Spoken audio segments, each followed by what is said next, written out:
are trying something new today, right? We are branching out and seeing how things go. So, good morning to my regular YouTube, Facebook, and TikTok folks, and hopefully, good morning to Substack.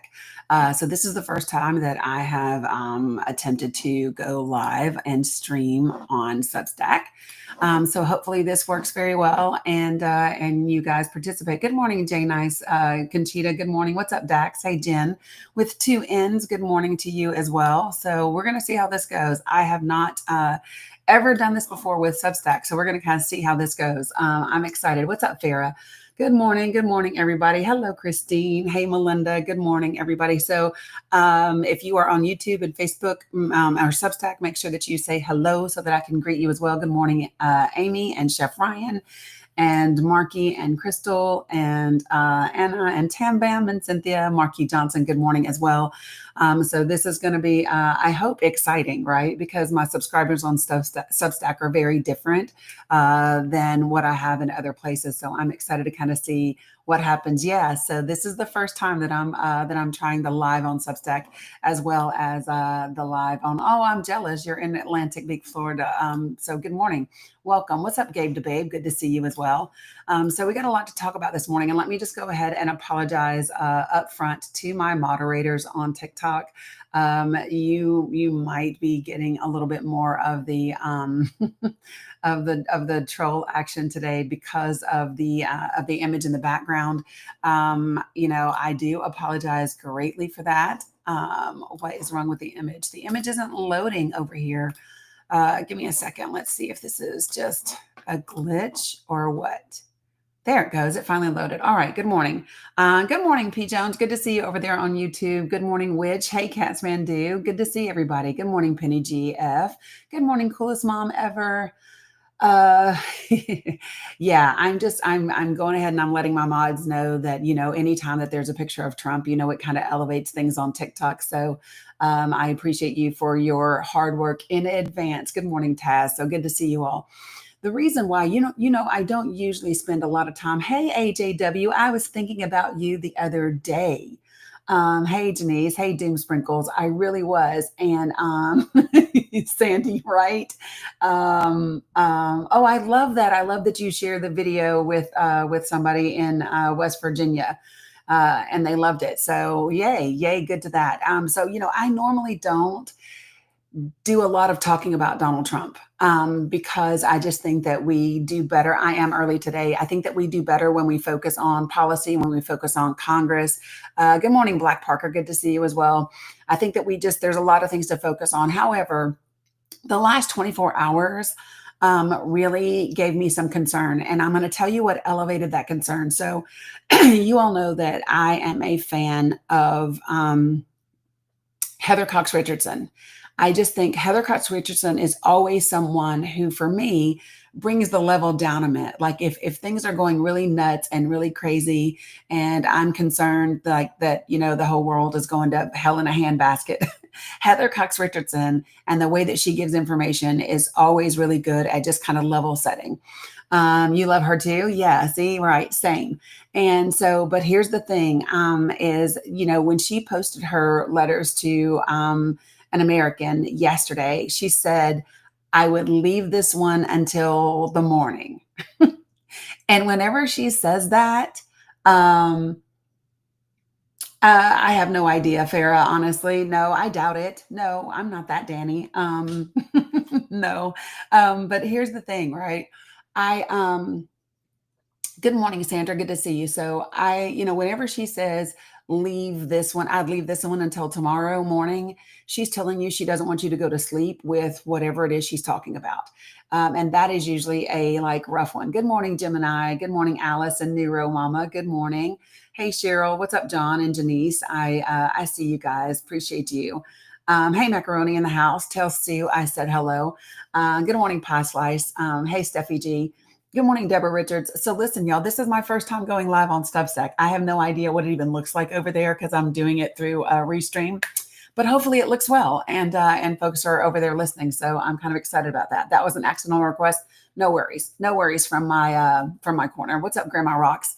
Good morning, Hilda. Good to see you. So listen, so Heather Cox Richardson, if you all don't know who she is an academic. Good morning, Deborah. She is also a historian, and she is amazing and incredible. And so, when she gives you modern day politics, it's oftentimes through the lens of historical information, right? What has happened to politics? What has happened in this country in the past? What's happened around the world politically in the past? And that's the lens through which she shares information. And what's really interesting about this is she she was asked a lot about. Good morning, Brandy. She was asked a lot about Joe Biden and why she never really talked about uh, Joe Biden and his mental competency. And the reason this is what she said. She said that, she'd met with him several times during his presidency. And every time she met with him, he seemed cognitively, capable. And she said, she never really saw anything that gave her like a factual basis to be able to say there's something that we need to be concerned about, right? And so I value that from her. Like I value the fact, hey Paisley, you too. I love that she said, listen, I heard people saying things in the media, but I met with him. I met with him, more than once. I never saw anything, and there was never anything concrete. There was never anything that I could say, yes, we need to point to this, and there's an issue, and we should be concerned. And so she never talked about it because she's very fact based, which I love about her. So for her to make the comments that she made yesterday about Donald Trump raised my spidey senses a bit. So did any of you all read her letter to an American yesterday? Anybody read Heather Cox Richardson and her letter to American yesterday? Because I was really surprised to hear her say, she actually said these words: I think it's time to question Donald Trump's mental health. Holy geez. Good morning, Edward. Good morning. Yeah. So listen, for her to say that she thinks it's time to question Donald Trump's mental health, I was like, oh shit. That is a really big deal from her because she doesn't go about those things lightly. And so I'm going to share some of the things that she talked about. Paula, you read them daily. Yeah. Like she's a good, yeah, Marky, I get it. But here's the thing, right? So there's a difference between Heather Cox Richardson is who said that, Melissa. And so here's the thing about when she says something like that. It makes me pay attention. It's definitely big time. Exactly, Grandma Rocks. What's up? Good morning, Mel. And so it made me go, okay, wait, what happened in the last 24 hours that was, I don't know, because in my mind, let me just say this, you all. In my mind, what could he do that like is any crazier or any questionable than he's already done? Like in my mind, I'm going, what must have happened to like take her to that level, right? And so I went to go, okay, let me go figure out what this is, because he's done some really crazy nutty things, right? He's done things that are questionable. He's done things that, in my opinion, as a veteran, are absolutely dangerous, right? So and I've shared this with you guys before.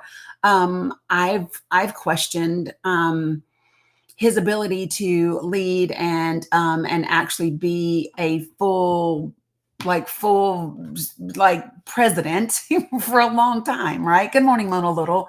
But this is a little bit different, right? You need to know what pushed her to say it out loud. So Grandma Rocks, I went through and I was reading what she said. And so what I did was I took what she said, and then y'all know me, I went to right, if she's sounding the alarm, it's we're there, right? If Heather Cox Richardson is sounding the alarm, there's a reason, right? Um, so, well, Paula, we're going to talk about that in just a second. We're going to talk about that in just a second. But so follow me. So I took what she wrote, and then I went over to Truth Social so that I could kind of see what she was seeing, and then look up some of the other things that she was talking about so that I had a good frame of reference. For those of you all who were with me yesterday, I'm going to finish reading the whistleblower filing in just a little bit, but just not yet. I want to do this first. So let me start by saying this. If you are new to my lives, bad boy, obviously you are new to my lives. If there's anybody that is on Substack, YouTube, Facebook, or TikTok, and you are new to my lives, please put a 1 in the comments. If you're new to my lives, just put a 1. This way we can level set. Right, Chef Ryan, me too. So put a 1 in the comments if you can do that. Okay, great. Look at I love new people. Okay, great. So let me level set for you all and share with you how we do things here. Okay, so I only ask for 4 things. This looks like 8, but it's really 4. I only ask for 4 things in my space, and it's on all the screens. It is be respectful. It is do not use slurs. Good morning, Melanie. Of any kind. If you use a slur, you will be muted or booted from my live, like just like that. Okay. Number 3, don't spam my comments. If you've got something to say, say it. Say it once. You can even say it twice, but don't repeat the same thing over and over again because it's just not beneficial. And then the last one is don't type in all caps because all caps is reserved for my moderators and for my folks that are visually impaired. So that's it. It's really quick. Thank you, Gemini, for handling that. Other than that, you can disagree with me. You can join me. You can have a conversation with me. You can even have discourse with me. That's fine. But we're gonna do it respectfully. Like that's it. And what I'm gonna do really quickly is I'm going to drop in the chat. I'm going to drop in the chat the link for folks to join me via on my restream, right? So if you are on YouTube, Facebook, or Substack and you want to join the guests as a panel, the link is there for you to do that. And let me just say this. Can somebody grab that link and drop it over on Facebook for me? I don't think that Substack has a way for me to do that yet. It's not in there. So Richard Cope, yeah, you just heard me talk about you just heard me say, well, I don't know how long you've been in here, but I literally just talked about Heather Cox Richardson and this same conversation about Joe Biden when he was in office. And so this is why we're going to talk about it. So good morning, Chelsea. So before I go any further, okay, nope, that was a fake request. Got it. All right. So listen. So let's talk about some of the things that that she talked about and why they are really important. Good morning, Tim Ratliff. How are you? Where did you drop the link? I dropped it. Hold on. I'll drop it in the Discord as well. Let me do that, Amy. Thanks. I just need someone to drop it in the live on Substack and then the live on Facebook. That would be amazing. So I am dropping it in here really quickly. I think I am. Okay, there I am. Am I in? I am. Okay, so here's the link. There we go. All right, awesome. Okay. Okay, so yeah, thanks, Amy. I appreciate you. All right, so check this out. So Heather Cox Richardson was talking yesterday, and I want to share with you what she said. So here we go. So she said, you know, at 6:02 last night, which would have been on the evening of the 23rd, right? President Donald Trump announced on his social media account that Israel and Iran has agreed to a quote complete and total ceasefire that would lead to quote an official end to the 12-day war, end quote. Now, apparently, that announcement took some of his advisors by surprise. People weren't really aware that this was a thing that he was going to say, right? Well, Sasquatch, let's have a conversation. I just sent you an invite to join the panel. If you want to talk about that, let's do that. Thank you, Amy. I appreciate you tremendously. So, Sasquatch, I sent you an invitation. If you want to discuss that, join the panel, please. That's how you do it. What's up, Gummy Nerd? Hey, Susan. No, you're not coming, Sasquatch? Okay. Let me just tell you, folks, you can disagree with me. I'm going to ask you to come up here and have a conversation. and expect for it to be a fact-based conversation. So if you're just talking shit and you don't really have any facts and you don't really have any information and you just want to troll, you will eventually be muted or booted, right? Now, if you're a big boy, if you're a grown adult and you want to have that conversation, then get on in here. Okay? So let's do that. Okay? Jeez, oh Pete. You're welcome, Sheila. Thank you for joining. All right. So listen, so here's what happened. So he's gone on and talking about he was unusually active. So how many of you all know that he is in he's over for NATO right now? Thanks, Jude Rivers. He's over for a meeting for NATO. He's talking about how, the folks, the king and queen of Sweden are amazing and all of that, right? So his Truth Social has been off the chain. Now everyone knows when he is sending off truths every 5 seconds or every hour, there's something amok, right? There is something amok. Yeah, agree, Sandra, agree. So here's the deal. So let me just tell you, on his Truth Social, he then tells everyone at 1:08 yesterday morning that the ceasefire is now in effect. Please do not violate it. Donald J. Trump, President of the United States. Now, let me just say this, folks. We don't declare ceasefires for other countries. And the fact that this man thinks that he can makes you question his, I don't even know, right? Like, in what world do we say there's now a ceasefire, don't violate it? Because then what happened directly after that? Israel struck Iran right after that. Right? That's literally right. Allie Nicole Sanity. Yes, Tara. But so literally right after he does that, Israel strikes Iran, right? And then Iran retaliates, right? Exactly, Randy. Exactly. And so they're going back and forth, and now he's pissed, right? He says they both violated the ceasefire agreement. My question is, who was part of the agreement? Because apparently Israel, no, it was Israel. Apparently, they did not know there was a ceasefire, right? Right. He has done similar posts, Melanie, which is why. So let me just say this. That is why I was so shocked to see Heather Cox Richardson say it's time to question his mental health, because he has done similar things.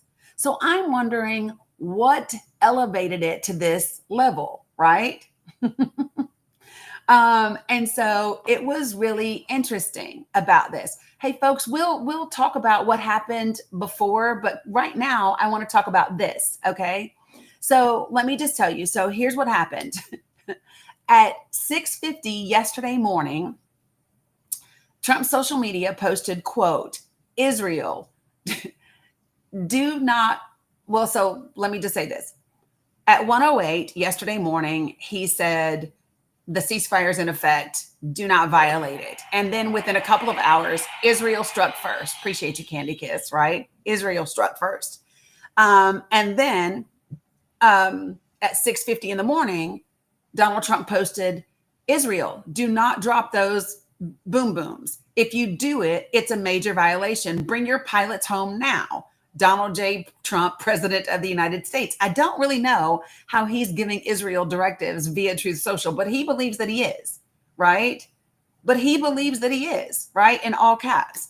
And so at 7:28, he then posted, Israel is not going to attack Iran. All planes will turn around and head home, while doing a friendly plane wave to Iran. Wait, I just need you all to hear.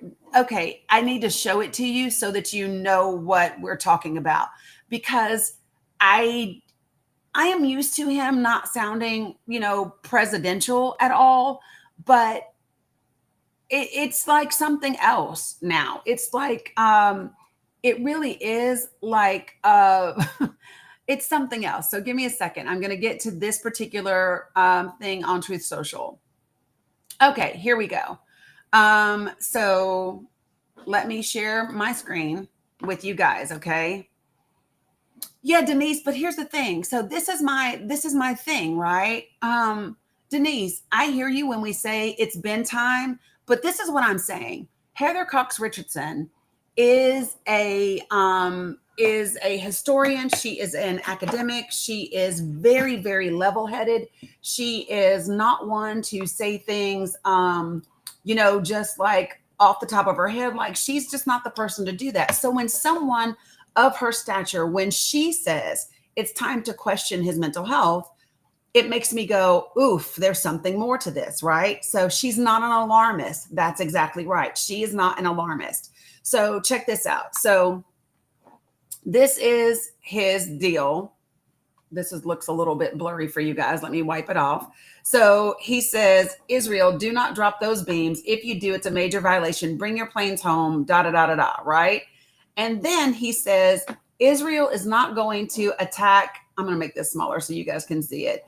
Iran. All planes will turn around and head home while doing a friendly plane wave to Iran. What in the absolute hell is a friendly plane wave? And nobody will be hurt. The ceasefire is in effect. Listen, folks, just act like those boom booms didn't land. Act like Israel didn't just hit you again. Act like Iran did not. I'm going to get there, Eleni. I'm going to get there. But just pretend like those things didn't happen, but whatever. And then Iran will never rebuild their facilities. Now, let me just tell you all something.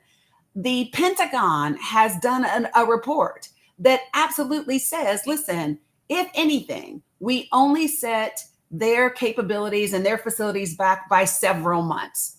That's it, right? They said 3 to 6 months, maybe. That's about how much we've set them back, and that's all. So that being the case, this idea that they were quote unquote obliterated is just not accurate in any way, shape, or form, right?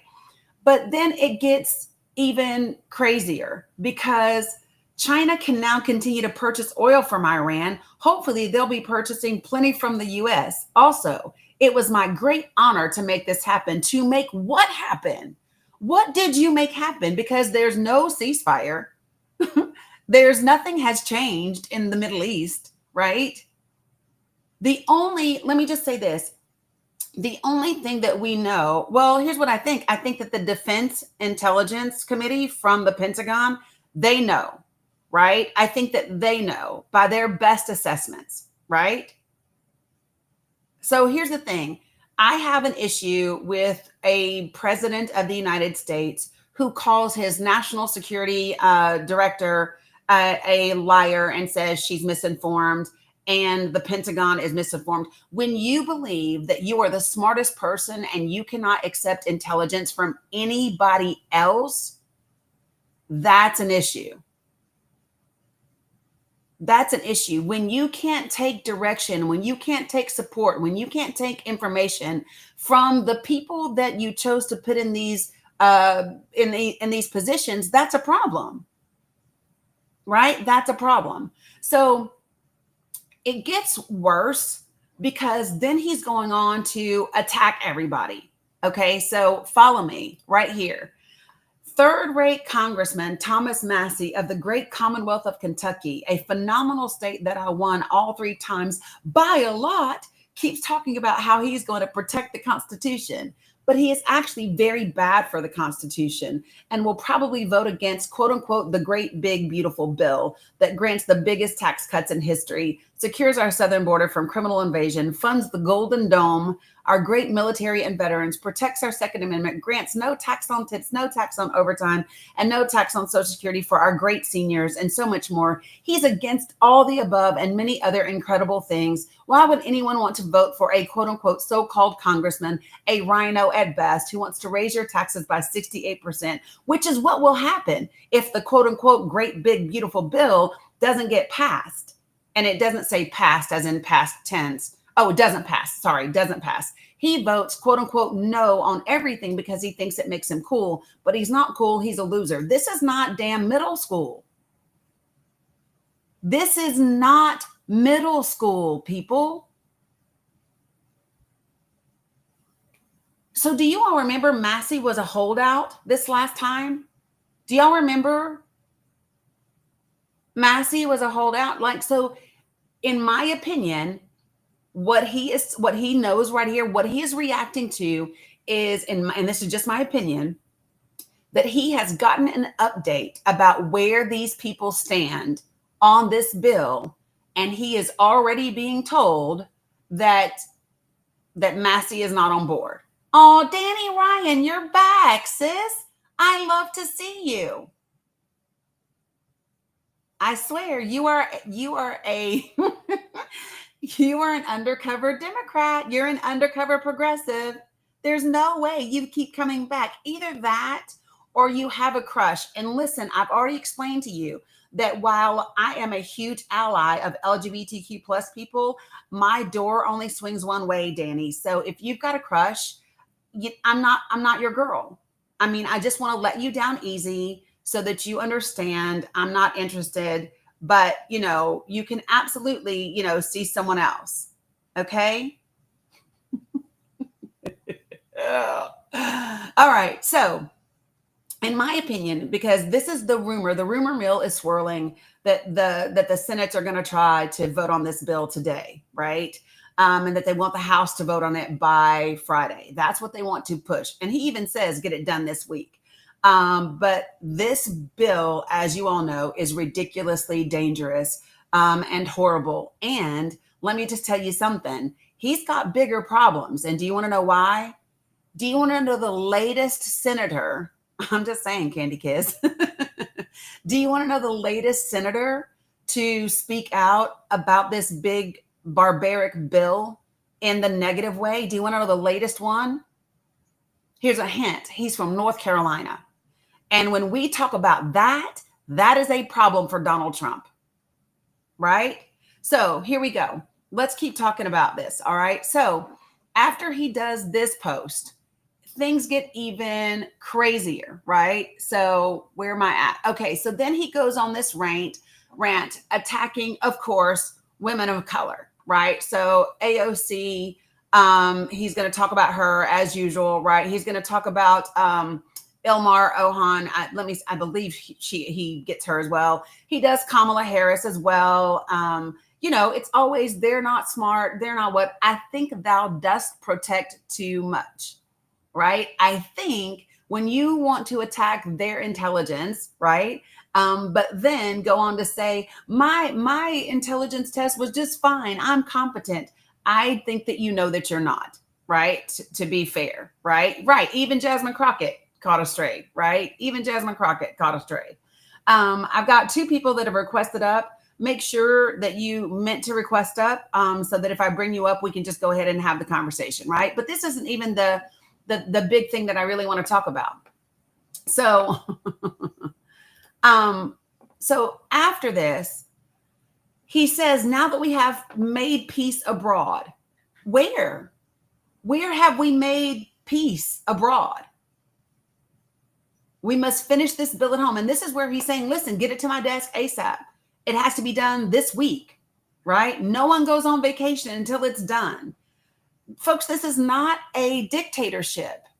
This is the United States of America where Congress does its job and we don't take orders from the President of the United States. We don't do that, right?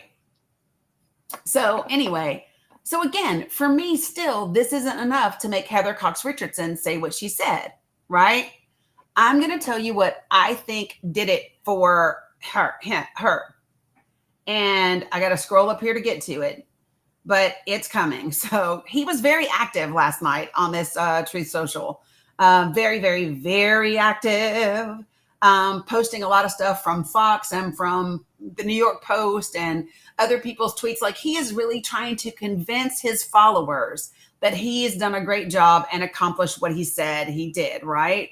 And, now this is what I think is interesting. He says both Israel and Iran wanted to stop the war equally. It was my great honor to destroy all new facilities and capability and then stop the war. I just don't. Yeah, no, they did it right after you said so, right? But let me just keep going till I get to this video for you all. Because this is what I think has done it for him. He's over the top. Holy geez. Okay, so we're coming. Do y'all see how active? This is within 24 hours that all of this is on. He even did Jasmine Crockett, right? Um, and of course himself. Um, but here is okay, I'm gonna get to this one in just a second. I gotta go back because this is the one that I think, this is the video that I think left Heather Cox Richardson gobsmacked. You ready? Listen to this.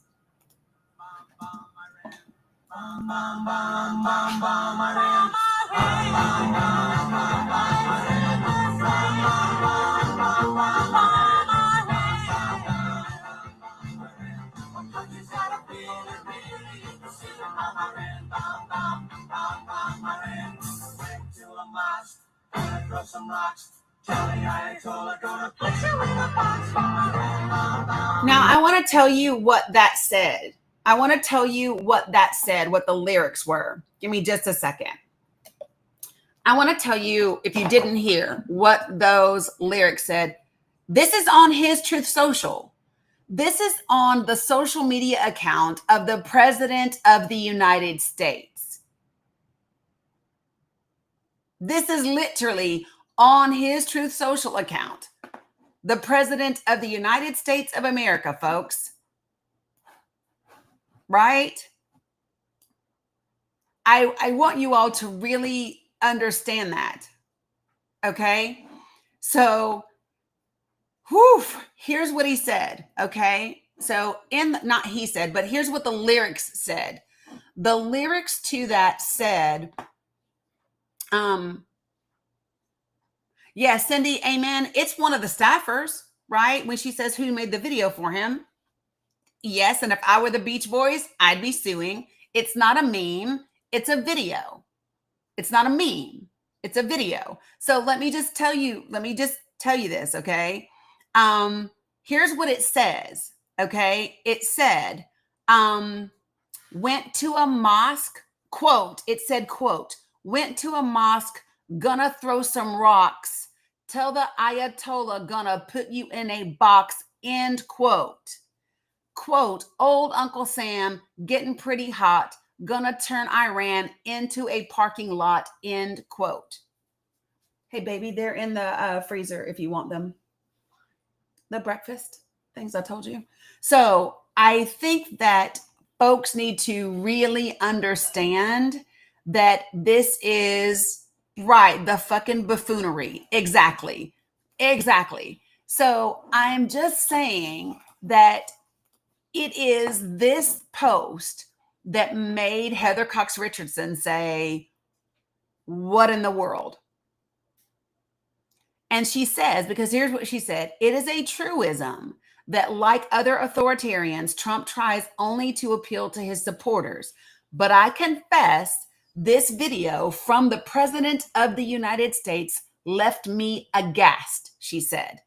It seems to me long past time to question the 79-year-old's president's mental health. This is Heather Cox Richardson, the calm in the middle of the storm.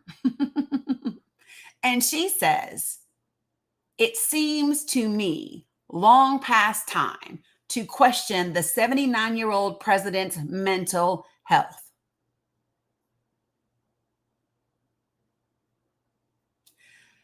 It is absolute. And then after that, so let me tell you all this. It's after that. So you will remember we showed, we talked about the video that Tulsi Gabbard did.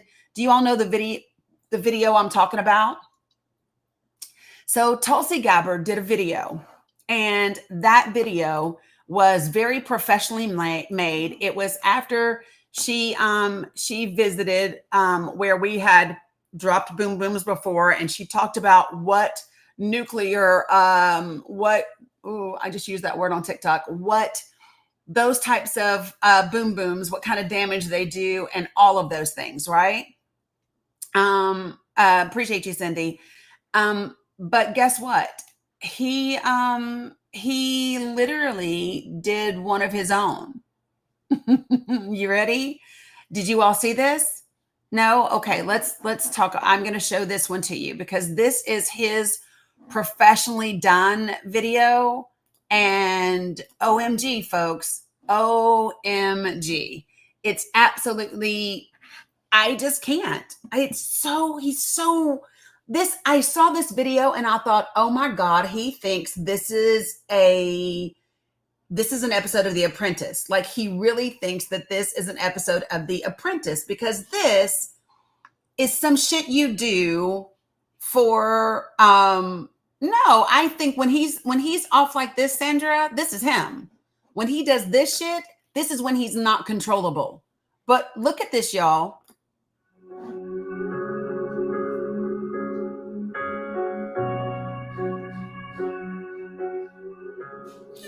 He thinks he's shooting a promo for The Apprentice. I've been down. Counting out. What? Smiling through the taste of blood in my own mouth. What in the hell? I got bruises and broken bones. Who? But they don't know I ain't in this ring alone. I'm a fighter. No one can say that I'm a running hider. But you are. This is crazy. Make it right. Don't throw that towel just yet. Don't cash in that last bet. 'Cause I hit harder when I'm tired. Y'all, this is the President of the United States. This matters. I get back up. Who did this for him? That's what I do. I didn't soldier on this far just to lose. I'm just asking. Why? Is that all you got? And they did him dancing. No one can say that I'm a running hider. I was born to be to die. I make it right. Don't throw that towel just. Okay, I gotta get to the end. Oh, it's almost done. Just watch. Here we go. It's almost done. Hold on. You'll see. I don't know, but it's on his Truth Social. This is the President of the United States. I don't know if this is AI or not, and to me, it doesn't matter. He posted it. He posted this on his Truth Social. And this is how they're going to end it. No one can say that I'm a running hider. Don't cash in that last bit. Don't throw that towel just yet. And y'all know where it's going to end. Y'all know where it's going to end. Y'all know where it's going to end. Look.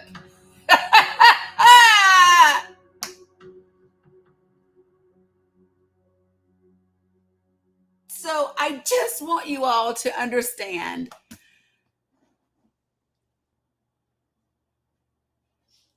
Well, Peggy Fink, I'm on his damn Truth Social right now. Can you see? Can you see Peggy Fink where it says truthsocial.com? Can you see that this is his account? I'm on his account. I can't believe this. This is what's so fucking crazy. So there is someone on Facebook right now saying to me, you know, this is made up crap by likely Democrats. I doubt he posted this. I'm on his Truth Social.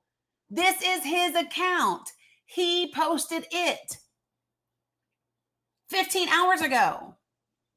I don't understand how you're looking at it with your own two eyes and saying he probably didn't post it. Help me understand. How have you reached that conclusion, Peggy? Help me understand. I really do want to understand because I'm on his page. I'm on his account. It's live right now. Tell me how you draw that conclusion.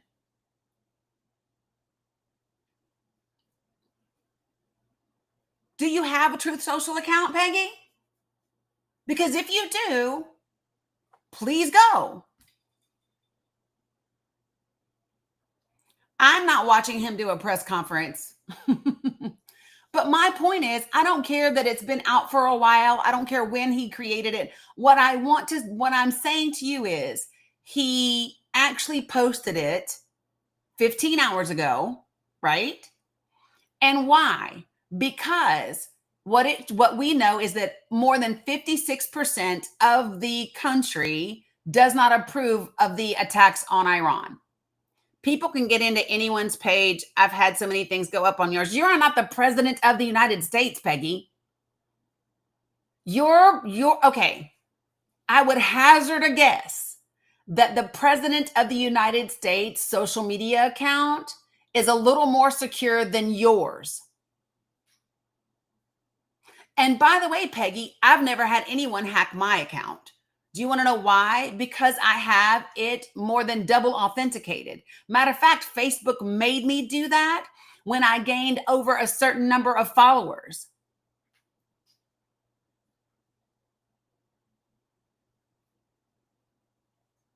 It's absolutely nuts to me. It is absolutely nuts to me that someone can see this with their own eyes and still not believe it. And then you get mad when people say you're in a cult.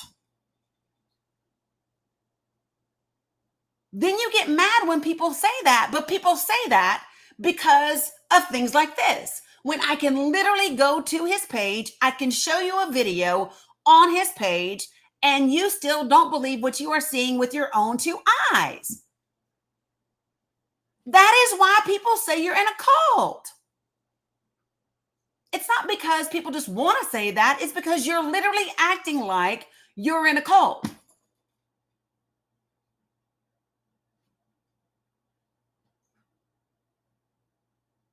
Like, come on, people. This is the part that absolutely gets me crazy, right? So I'm going to listen. I want to remind you all of something, okay? I'm going to ask you all, please do not spam the comments saying the same thing over and over again because you'll end up muted or booted, and I don't want that to happen, okay? So give me a second. So there's somebody that's requested to come up to the panel. So listen, when I bring you up on the panel, please put yourself on mute until I get to you, okay? Perfect. Love that. Woof. Okay, it changed really quickly. All right, so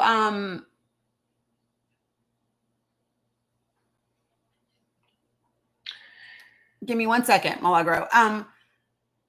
He can see it because it's his page. He posted it, Peggy. I don't understand. She said, surely he can see this. You're probably correct. I'm not sure about it. It's crazy if he did. No, I am correct because it's on his page. I went to it myself this morning. So let me share with you what the way that this sequence of events happened. Okay. I read the account from the historian for yesterday's events. I then went and looked up everything that she talked about in her account of yesterday's events. Like I went to look for them myself, to see them on Truth Social for myself.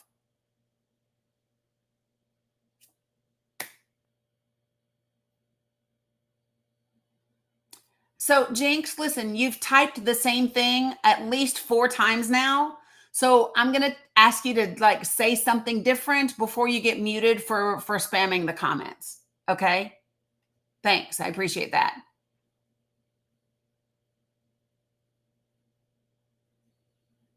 I did just respond. Did you not hear me? That was my response to you. Stop spamming my damn comments. Now, if you want to have a conversation about Democrats, then just request to come on up here. Right? If you want to have a conversation about Democrats, come on up here.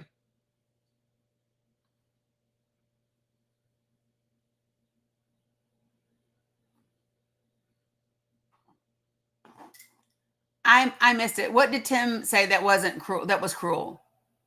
Oh, when he said you need professional help, Richard Cope, why do you think that was cruel? I'm really interested in why you think that was cruel. Because here's my thing. I'm going to say this. If anyone can see something with their own two eyes and not believe it, then yeah, you might want to consider seeing someone to talk about that. And that's not being mean. That's saying, listen, you are in a dangerous place and we need to do something about that. Right? Good morning, Chaos. What you got for me? The Democrats. Say what? I want to talk about the Democrats. Okay, what do you want to talk about them? What party started the KKK again? Okay, so let's do this. So first, you know that you're on TikTok, correct? Oh yeah, I don't care. Okay, well, I'm going to tell you that I do care, and you can't say the triple Ks. Oh, okay. What party started the pointy hat movement? Okay, so let's talk about the parties and who they were when that occurred. So are you aware, it's called the Dixiecrats, and are you aware that Republicans and Democrats switched ideology? Are you aware that the party switch is a myth that's been disproven over Except it's not. over and over? Except it's and not. over? Would you like to talk about the Democrats today? Oh, I'd love to talk about the Democrats. Great, because I mean, well, first let me just tell you this. I'm not a Democrat. I'm not a member of any registered political party. Just so we're clear. Oh, that's great. Let's talk about the Democrats today. Okay. What's the party that is always talking about skin color and sexuality? The Republican Party. No. That's the Democrat Party. No, the Democratic Party responds to the Republican Party. It's the Democrat Party. No. That is blaming straight, white, Christian men. No. It is your party that is going. It's not my party. I don't know why you don't get that. Did you just hear me? Did you just hear me tell you? Did you just hear me? Chaos. First of all, if we're going to have a respectful conversation, right? Then you're going to have to hear me when I speak. Yeah. Okay, great. So listen, I have already told you I don't have a party. I'm not a registered member of any party. So don't say your party, whatever. I don't believe you. Well, I don't give a fuck if you believe me. I don't give a fuck if you give a fuck. Well, good. Do you feel better now? You vote for the party of racism and sexism. Remember, it was the Can you define racism for me, Chaos? Racism, hating somebody based on the skin of, or the color of their skin. No, that's bigotry. No, that's racism. No, that's bigotry. No, that means you're a fucking moron. Does it? Racism is hatred based on the skin color. No, it's not. Someone. No, it's not. Yeah. Then what the fuck is it? Why are you so angry? Because I'm tired of this bullshit your side is constantly pushing. Racism isn't hatred. What the fuck is it? Answer me. You're really angry, Chaos. Yeah, I do hate racists. Okay, so what are you... I think we should extinguish racism. I think we should have a whole genocide of racism. Oh, you got to go because you said the G word, bro. Oh. Yeah, somebody block him, please. He knows that there are words that you cannot say in TikTok. He knows that there are words that you cannot say in TikTok.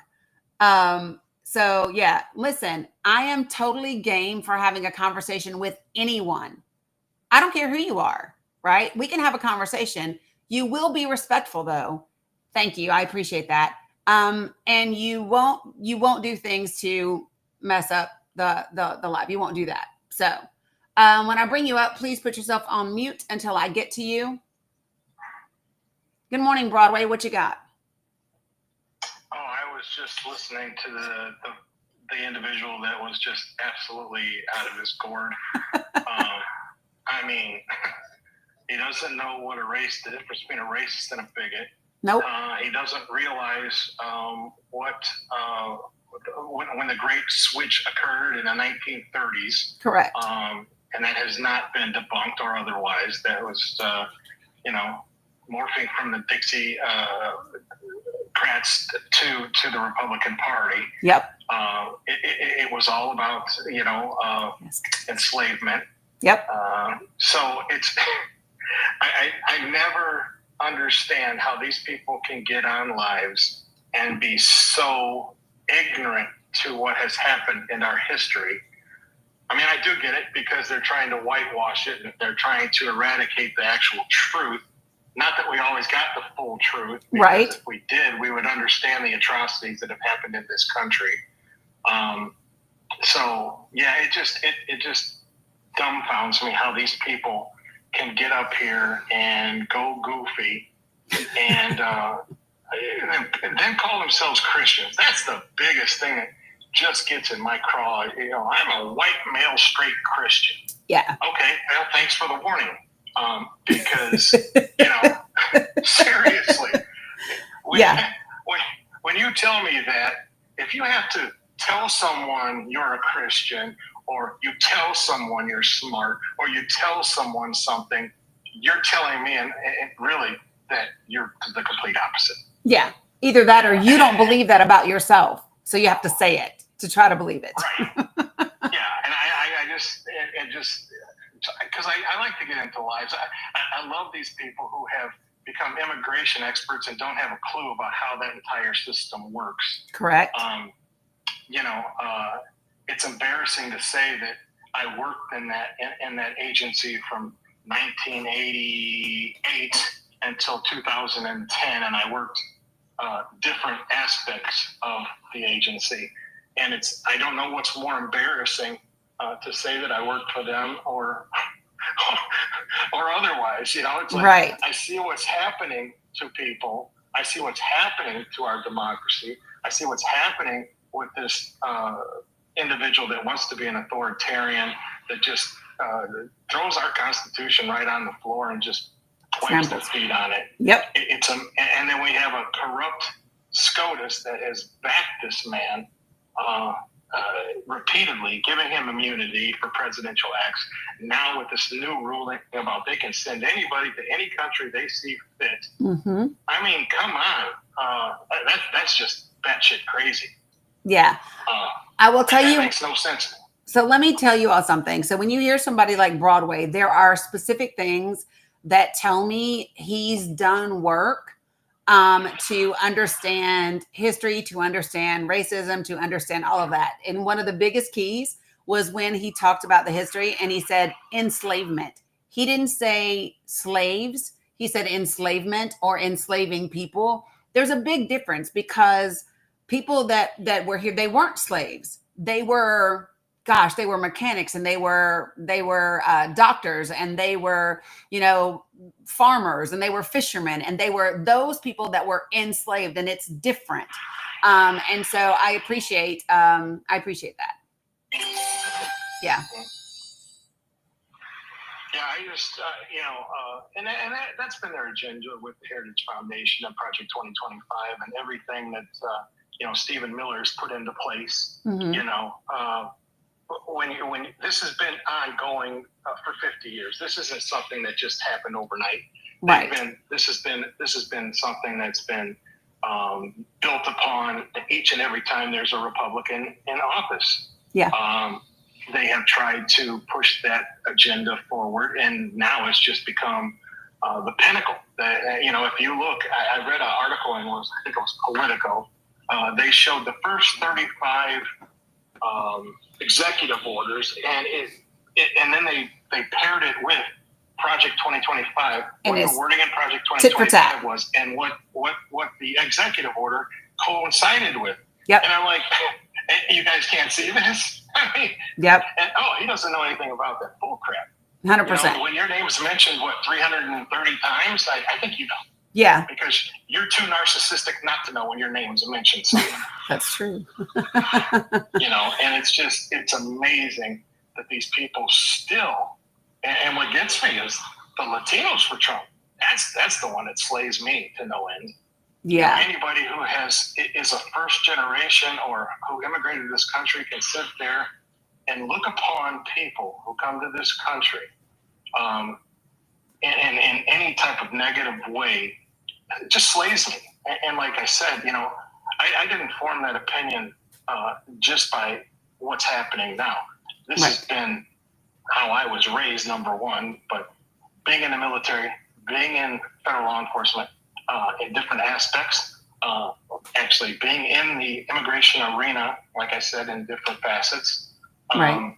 and seeing and being able to see how people struggle, even coming here legally, how they struggle to assimilate and to be accepted when we have this systemic racism and bias and bigotry in our country. And if people don't see that, then they're either part of the problem or they're just blind or willfully ignorant. Yeah, I call it aggressive ignorance is what I call it, because you have to be aggressively ignorant. Like you've got to be trying to not know. Yeah. Yeah. So I agree. If you can't see it, then like I said, yeah, I appreciate I you. said what I said.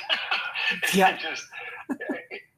Like I said, I wasn't raised that way, and I didn't raise my children that way.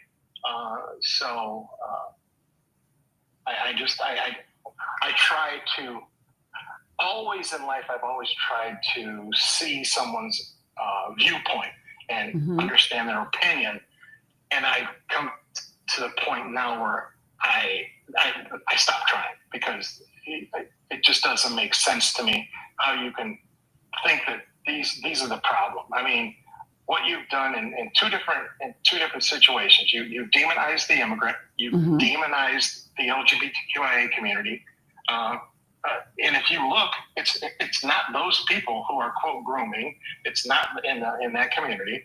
It's right. White Christian males. If you go to who'smakingnews.com, you'll see all the people who are arrested and convicted of being. You know what I'm saying? Yes, I do. I do. And I mean, it's not hard. And it's not the drag queens. It's nope. not the drag queens, okay, guys? Yep. It's not them. Just ask Representative Mays from South Carolina. Oh my God, that wackadoo. Yep. So it's a new one. So, but I do appreciate you for coming up and I just sharing facts and being kind of reasonable, because not everybody is. And that's one of the things that I want. No matter if you agree with me or disagree with me, I want to have a reasonable fact-based conversation, and not everybody wants to do that. I totally agree. I mean, even if you oppose what I say or when I say you, I mean anybody that comes up on a panel that has a different opinion, I'm okay with that. I'm not going to sit there and go goofy on you. I'm not going to, act a fool and start with all the ignorance. And I would rather just talk to people. Hey, and if I'm wrong about something, hey, I am the first person to sit there and go, you know what? Yeah, I'm wrong about that. Let me. You show me the proof. Real Crypto King, stop spamming my comments or you're going to get, see, you already got muted. Please don't do that. Well, see, now you got booted. There it went. See, folks, this is how quick my moderators are, and I love them for it. Don't come in here spamming the comments because you will get handled. So appreciate you. But Dani, I will let you go to your next guest, and I appreciate you allowing me to come up and have a conversation. It was very nice to speak with you, and enjoy the rest of your day. Yeah, absolutely. You too. Come back anytime. Sounds great. Thanks. Okay. Bye-bye. Chief, you still there? I see your teacupping.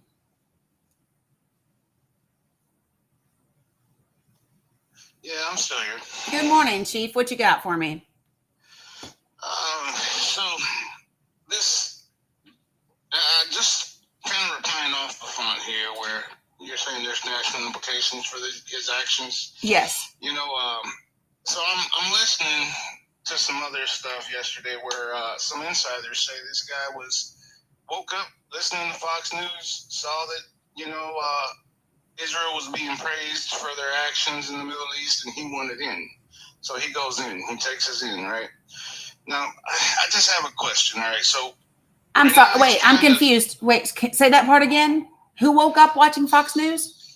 Donald Trump. Trump. Okay. Some of his insiders, people close to him, say he woke up and was watching Fox News. By noon, he wanted in. So anyhow, my questions are like this. All right.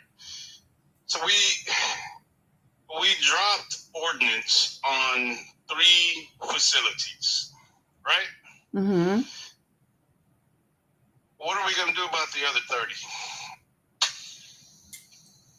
Well, so I think the thing to understand is that we didn't accomplish anything with the ordinances that we dropped. Those facilities were only set back maybe 3 to 6 months in their capabilities, and there is nothing to indicate anywhere in the intelligence community that they have anything along the lines of weapons grade. There's nothing to say that. They have it for other purposes, because it does have lots of other purposes. And so, yeah, there's nothing for us to do.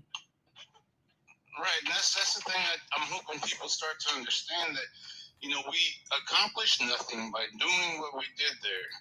And on top of that, there are still 30 other facilities. The only way to end this program is by putting boots on the ground.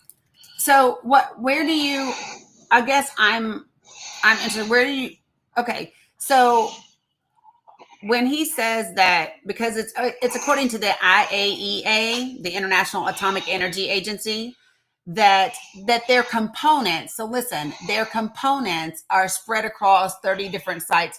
That doesn't necessarily mean that all of them are buried hundreds of meters down. There's difference, but in terms of, like, they don't keep everything in just 3 places, right? And so, yeah, but here's my thing. There's no need for boots on the ground, because they are not attempting to build a big boom boom. They're not attempting to reach that capacity. Nothing has been granted since 2003.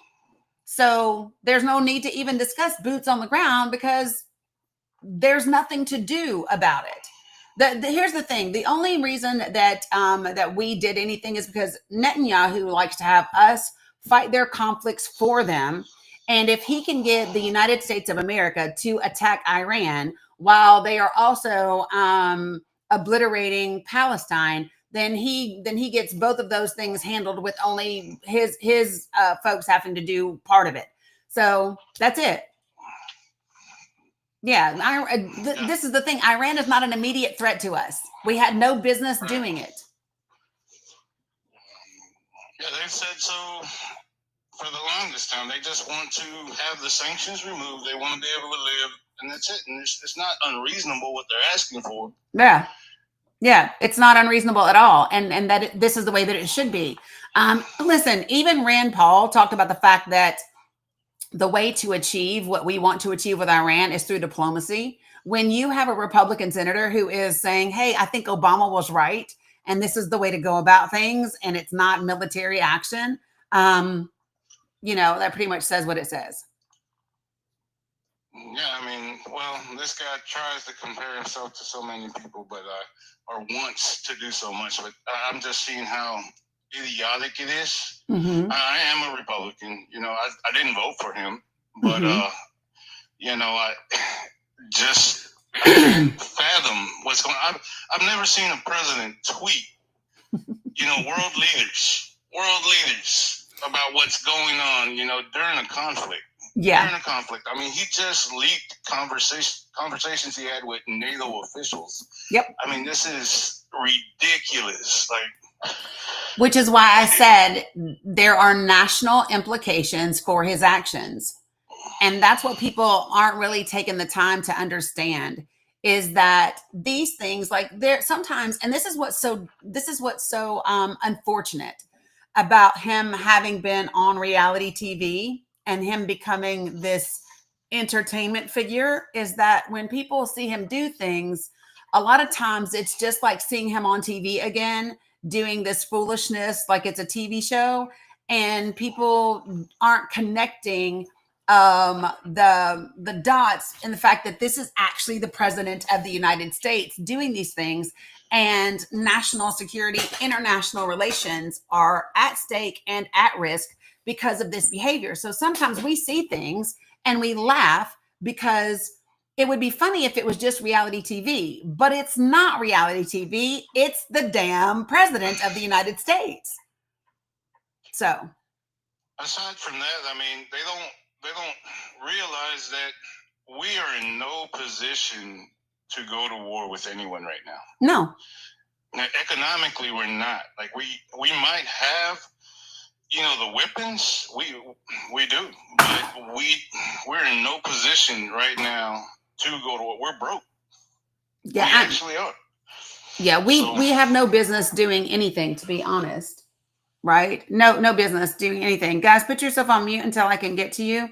But I will say this. So for the person who says on Facebook that they were test ordinances, no, they weren't. They were not test ordinances. No, I don't think that they are planning to go back to the drawing board. I don't think there's any intelligence to even Shay, I've been here the whole time, so I don't. There's no intelligence to support that theory. I would ask where you came up with that theory, but yeah. Anyway, Chief, I agree with you. So, well, thank you. That's all I came up to say. I do agree with you on what you guys talk about. I'm gonna stick around though and listen to you. Awesome, love that. Appreciate you. Hey, Carla. Good morning, cuz. All right, Goose. Good morning. What you got for me? Good morning. How you doing? I'm doing good. How are you? I'm doing actually pretty good, but like, I don't know how current you stay on things, and that's not a diss, but like as of this morning, Iran, since we've listened to Iran so much, especially the Democrats, Iran is stating that we gave them a devastating blow. So the information that was supposedly leaked by our intelligence committee, like there's no proof that it was leaked by our intelligence committee. Hey babe, could you grab her? Okay, so when we talk about devastating, so the fact is that we blocked the entrances to two of the facilities, right? No, we destroyed the whole facility. Those facilities have no capability of like reproducing the weapons we're talking about. And when you guys say things like that are like just full blown anti-American, when you're saying like, well, they just want to live peacefully. The fact is, like, nobody would be concerned if their enrichment was at 3%, right? Which is what you need for a clean energy, which we all agree clean energy is good. When you up it to 60%, from 60 to 90 is kind of like an expedited thing. It could be done within months. And that's all you need to have a big boom boom, right? This is a state, a country that is nestled in between two other countries where they funnel terrorists to these two other countries. They are literally people that fund terrorist groups. This is not an opinion. This is a fact. And the fact is that we don't want somebody that is anti-American like Iran, where they're saying death to America, burning American flags for the last 30, 40 years, right? We don't want them having the capability of a nuclear power. They shoot one nuclear weapon. Well, you got to stop saying the N-word on TikTok. I do these lives. The N-word is fine. Okay, like, I do these lives, and I'm going to ask you not to use it on my live. Okay, if you don't want me to use it on your live, that's fine. Appreciate it. That's fine. But the N boom right there, we don't want enemies that fund terrorist groups that literally threaten us with sleeper cells to have the capability of starting a nuclear war. This is something that's been talked about ever since Bill Clinton. And now all of a sudden the Democrats are against that. It's very confusing. Okay, so again, 60% is not weapons grade. It's not. Is it highly enriched? Is it highly enriched? Yes. Is it weapons grade? No, it's not.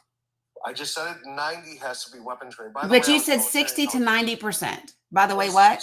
So I was military intelligence, human interrogation. Okay, and so I was also military. I had a TSSCI. Okay, so then going from 60 to 90 is a very short bridge to cross. What I know is that Iran is not a threat, and you know that. No. You know that Iran is not currently a threat. They fund multiple terrorist groups. They are Jesus Christ. Goose. They do. Do they not? Yes or no? Goose. Yes you and I both know. You and I both know that they are not an active threat to this country. Don't bullshit. Don't bullshit. I don't care. Don't bullshit. Don't bullshit and try to scare people with I was military intelligence.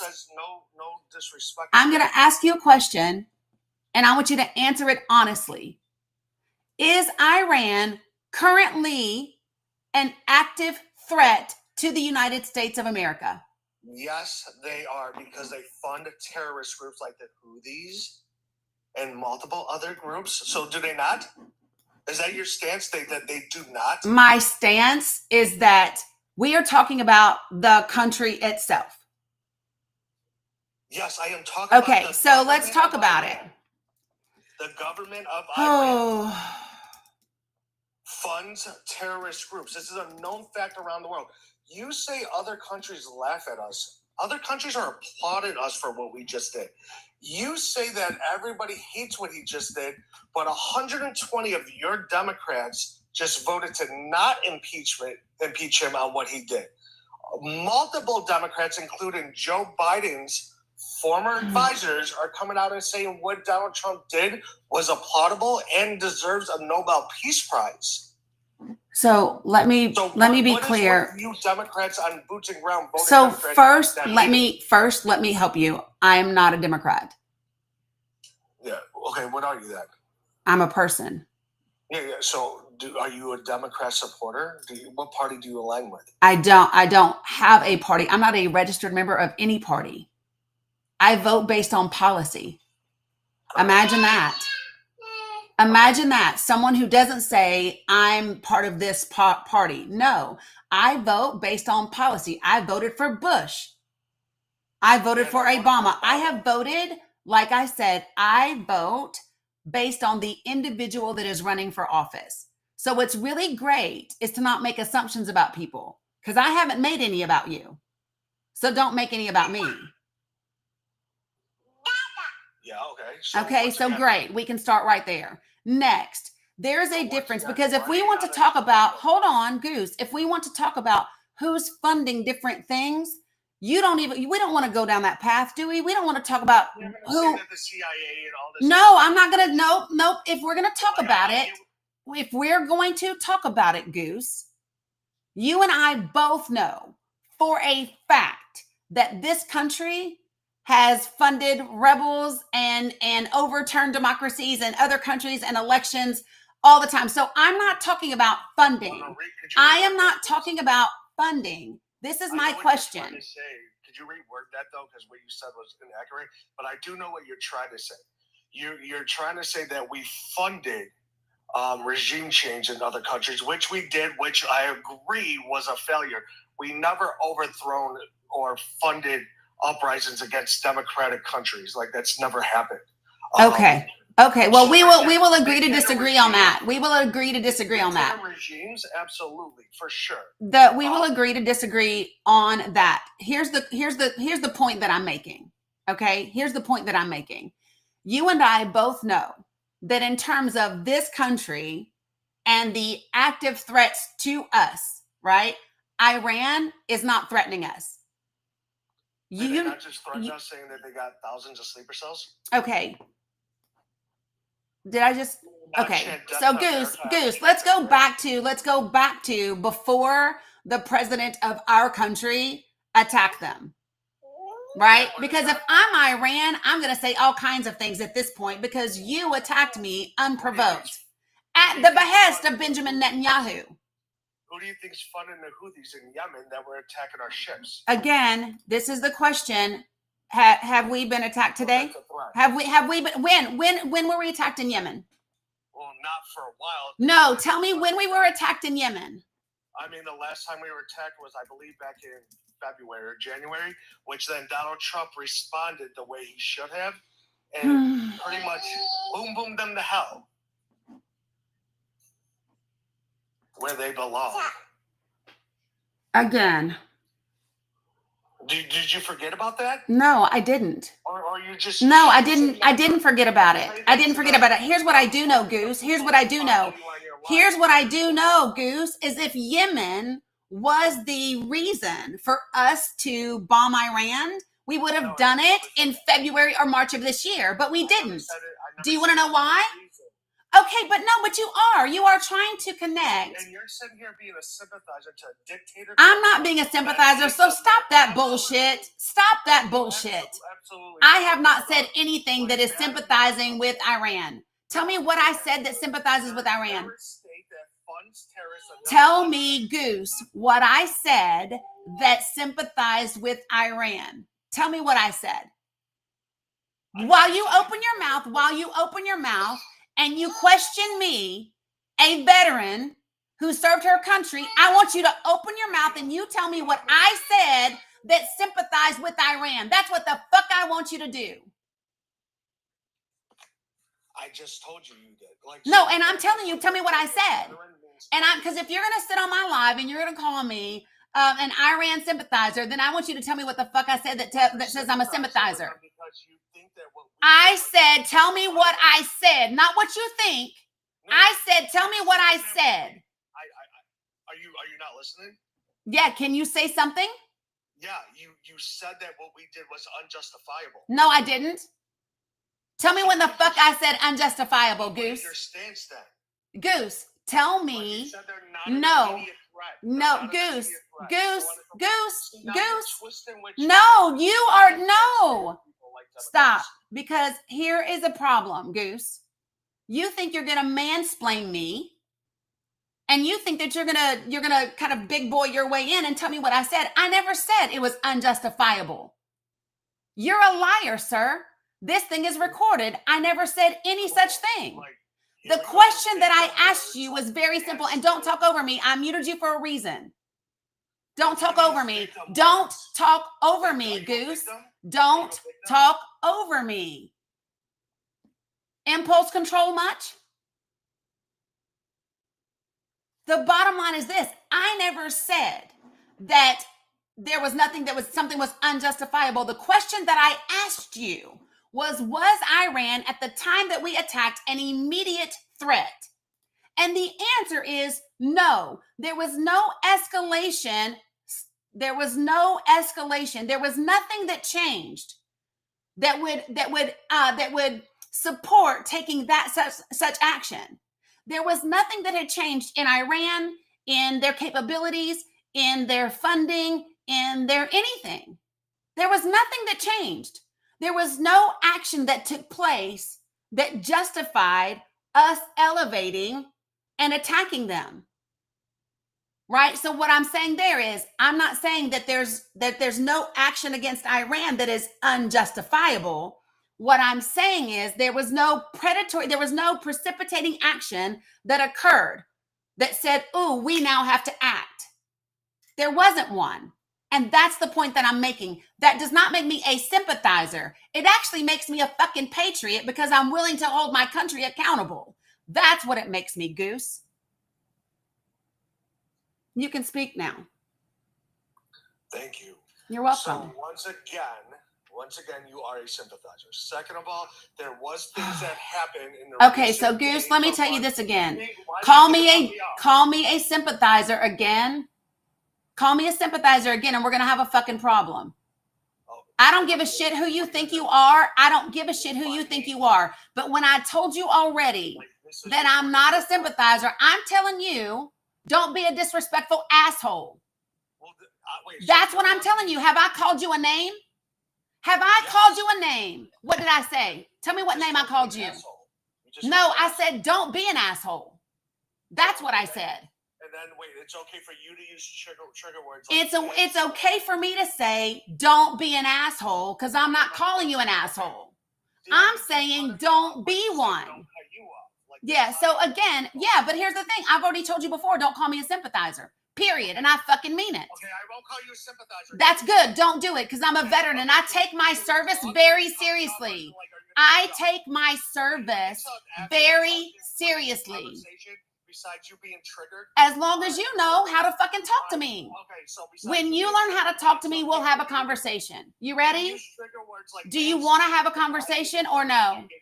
Do you want to have a conversation or no, Goose? Do you want to have a conversation? And you continuing hanging on because I'm gonna cook you. Cook who? Cook you. What does that mean exactly?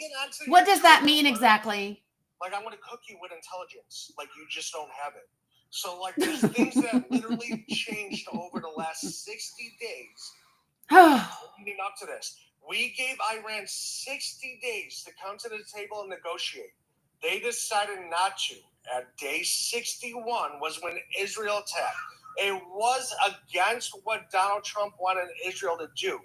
But at the end of the day, Israel done it nonetheless. You got multiple people coming out and saying from both sides of the aisle that this has been talked about for decades. But no president, Democrat or Republican, had the stones to do what Donald Trump did.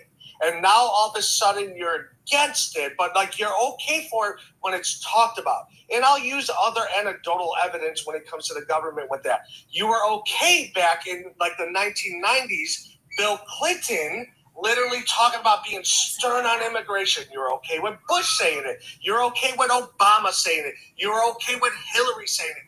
Everybody says shit, right? But the difference is Donald Trump says it and then he does it, and then you guys want to cry about it. Like this hasn't been talked about for decades. Iran is an immediate threat not just to America, but to the world. They are the number one funder of multiple T groups across the world. They are a threat. What also happened since we pulled out of the agreement back underneath Donald Trump's first term is they went from 30% enrichment to 60%. And now to go from 60 to 90 only takes months. Only takes months. You say we're unsuccessful, but we destroyed their capabilities of enriching any further. Whatever they decided to sneak out the back door, that's cool. They have no capability of enriching it any further. It's going to take them decades to get back to that capability, which is great for the world, not just for America. See, but you guys are okay yet again. We're talking about doing something, just not doing it. And when he does it, this was Joe Biden or Kamala Harris or Obama or somebody else, it would have been praised. But because it's him, you guys hate it. Scary orange man, right? This is what I say when I say your sympathizers. I'm talking about your sympathizers for anything that is not Donald Trump.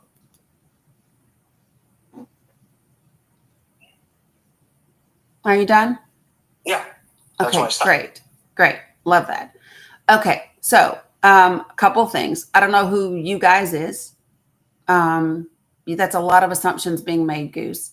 Anybody And that it's, hates America. excuse me. I let you speak. Appreciate it. So I'm going to explain a couple of things. If you actually knew anything about me, you would know that you are grossly inaccurate. If you knew anything, but the problem, Goose, is that you jumped up here, you saw that I had something about Donald Trump, and you made a lot of assumptions about who you think I am and what I do and don't support. If you knew anything about me, you would know that I absolutely do not support the way that Barack Obama did immigration. If you knew anything about me, you would know that even though what he did by using expedited removal was legal, I didn't support it because it still did not afford them due process, right? So to say that I just agree with all of them, you would be wrong because I have said that many times on my live, Goose.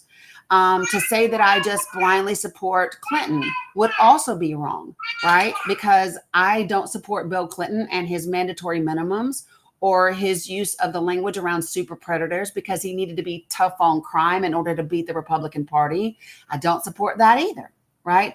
There are things I don't support George Bush and his fake war that cost us so many lives because there were never any weapons of mass destruction. So I know how to look at an administration and say, ooh, this is right, this is wrong, this is right, this is wrong. And I can do that regardless of party. And that's the difference between you and I. You've made a ton of assumptions about me without having any clue who you're talking to. So the reason I don't like you saying to me that I'm a sympathizer is, number one, my father and my mother both served this country. My father joined the Army. They met at Walter Reed Army Medical Center, which is in New Jersey, when they were both in nursing school. My daddy was a badass. to be a Black man in the military, in nursing school in the early 60s was amazing. They got married in Washington, D.C. before it was legal to everywhere in this country in 1964, 3 years before the Loving case. Both of my brothers served. I served. So when someone says something to me like, you're a sympathizer, I do. That's not a trigger word for me. It's an insult. And I would never insult another veteran. I would never insult somebody who has served their country the way that you insulted me. And that is why you pissed me off, because it's a bitch thing to do. Right? So no, I didn't appreciate it. And yeah, it made me angry. Very much so, made me angry. I would never do that. I don't care if I don't like you, Goose. I would never say that to you as a veteran. I would never do that. And I think it's really shitty that you would. Now, when it comes to threats in this country, we know that there are a ton of countries out there that fund different groups and different cells. We know that there's always a certain degree of threat in this country. We know that to be a fact, right?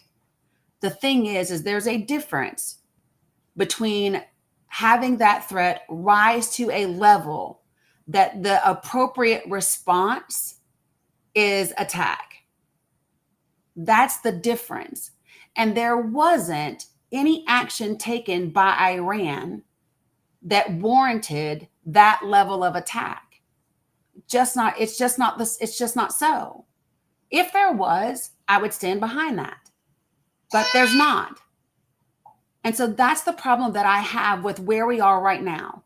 I do not like the fact that we are once again letting Benjamin Netanyahu wag the damn dog and have this country run into situations that are not good for us.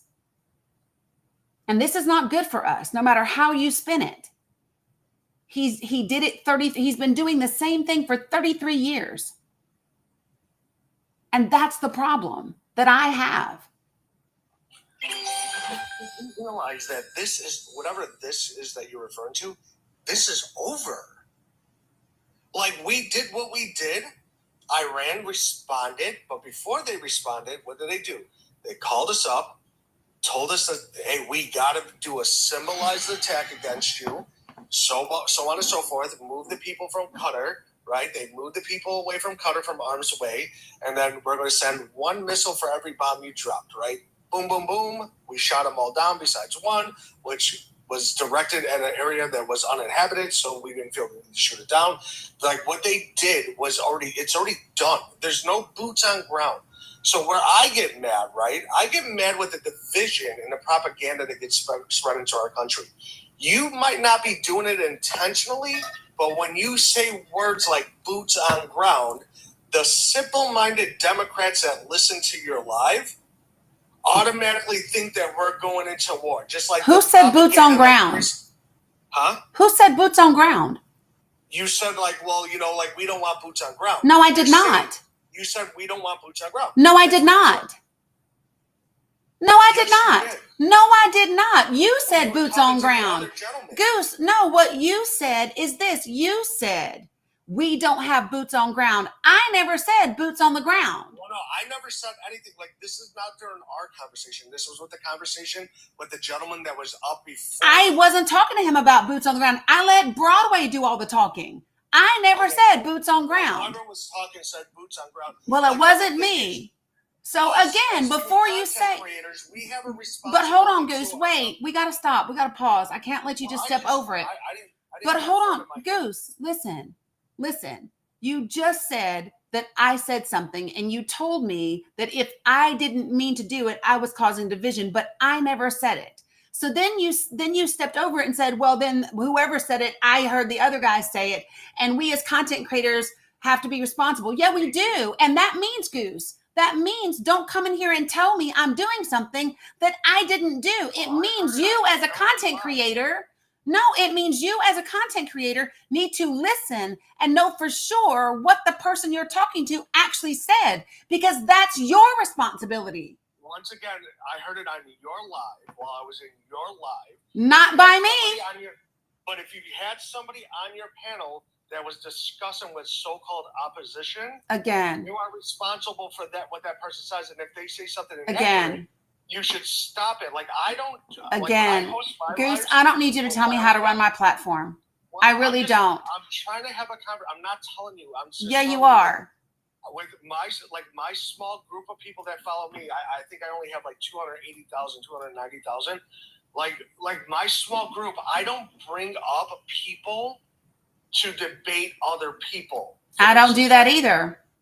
But you had somebody on here that was debating another person. No, I did not. Okay, but then you had a panel full of friendlies. No, I did not. Then somebody said something about boots on ground. There was never going to be like literally none of that happened today. No, I had a guy named Chaos that came up here who was saying a bunch of crazy things, and he said the word G-side, and I booted him. That's the first guy. The second guy, right? The second guy that came up was up here all by himself. His name was Broadway, and he simply talked about the Dixiecrats when the parties did switch, and how it was unfortunate that someone like Chaos didn't know the difference between racism and bigotry. No one said, but listen, what you keep saying happened didn't happen. Somebody with a female voice said something about boots on ground. No, they didn't. Yes, they did. No, they didn't. Fine. But my point is, like, there is going to be no boots on ground. Nobody talked about boots on the ground, Goose, except for you. Okay, but this is over. But Goose, the point is, no one said it. So you said this, like, this didn't need to happen. It did need to happen. Listen, again, Goose, this is my thing. You have come up here 10 toes down and just been wrong. Because I'm so sick of the anti-American. But you're the thing is, nobody in here has been anti-American. Nobody. I guarantee 98% of your followers in this live are anti-American people that fucking watch these stupid videos that we see about celebrating in July. So you're related to Miss Cleo? You are psychic. You know what the 1,000 people in here believe and think. This is the problem, Goose. When you talk about you're tired of the division, when you say you are tired of the division, it's people like you that are causing the division, Goose, because no, you came in here assuming who I was. Now you're making assumptions about the 1,000 people in here. You're making a shit ton of assumptions, and you know nothing about these group of people. You are making assumptions, and you are the problem. You are the problem. Anti-American people that spread propaganda. You're the problem. 4th of July. I am making assumptions about people who pretend like there's a systemic racism still going on in America. There was at one point, there's not no more, right?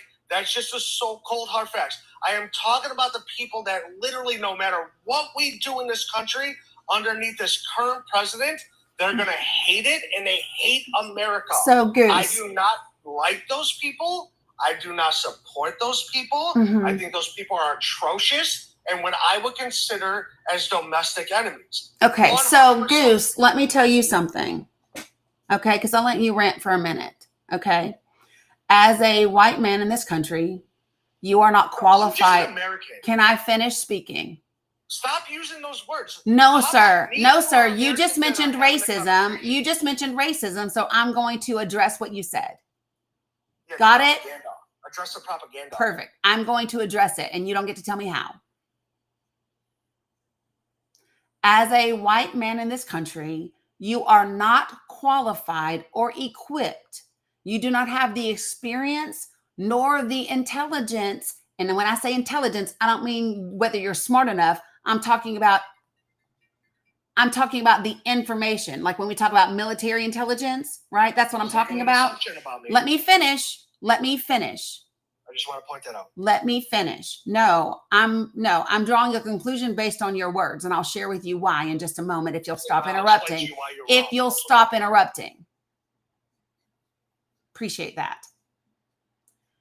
You do not have the ability or the oh, how should I say this? You are not equipped with the information to be able to speak about whether systemic racism still exists, right? And that's just a fact. So the same way that I'm a cis heterosexual woman, I would never try to tell a member of the LGBTQ community that homophobia and transphobia doesn't exist. Do you want to know why? Because I am not a part of that community, so I can't tell them what they experience. Period. I would never try to tell a man, right, that there aren't people who hate men, right? I would never do that because I am not a part of that group. So I can't say to that group what they did and did not experience. So if you want to talk about systemic racism, my first question to you is, can you define for me what systemic racism is? Absolutely, and I'm glad you asked that question because I was going to explain that anyways. Systemic racism is a system built around racist views or morals, with the ability to prohibit certain races or groups of people in order to be successful in a nation. We have no laws like that anymore. So there is no systemic racism. Now, is there an occasional racist person? Absolutely. And let me explain to you how that works both ways, right? Because once again, you made an assumption. I went to a literally all-black school. I was the only white kid in my class, in Chicago, by the way. The only white kid in my class, right? Mm-hmm. There was only 5 white kids in the entirety of the school. Mm-hmm. So for you to say, I don't notice shit, I do notice shit. What I notice is that the Democrats use this as a trigger to get an emotional reaction, in other words, a psyops mission, out of their constituents, right? And what I did realize that while I was the only white kid in my class, right, that racism goes both ways. Always. I would get my ass kicked just for going to the bathroom. So, whatever you think you're portraying, your parents, for sure, I'll give it to you. Your parents, hands down, went through some bullshit. But we are not fighting that battle. Your parents, their generation, won that battle. It is over. I don't view people whether they're black, Hispanic, European, Indian, or anything like that. I view people as Americans. That is it.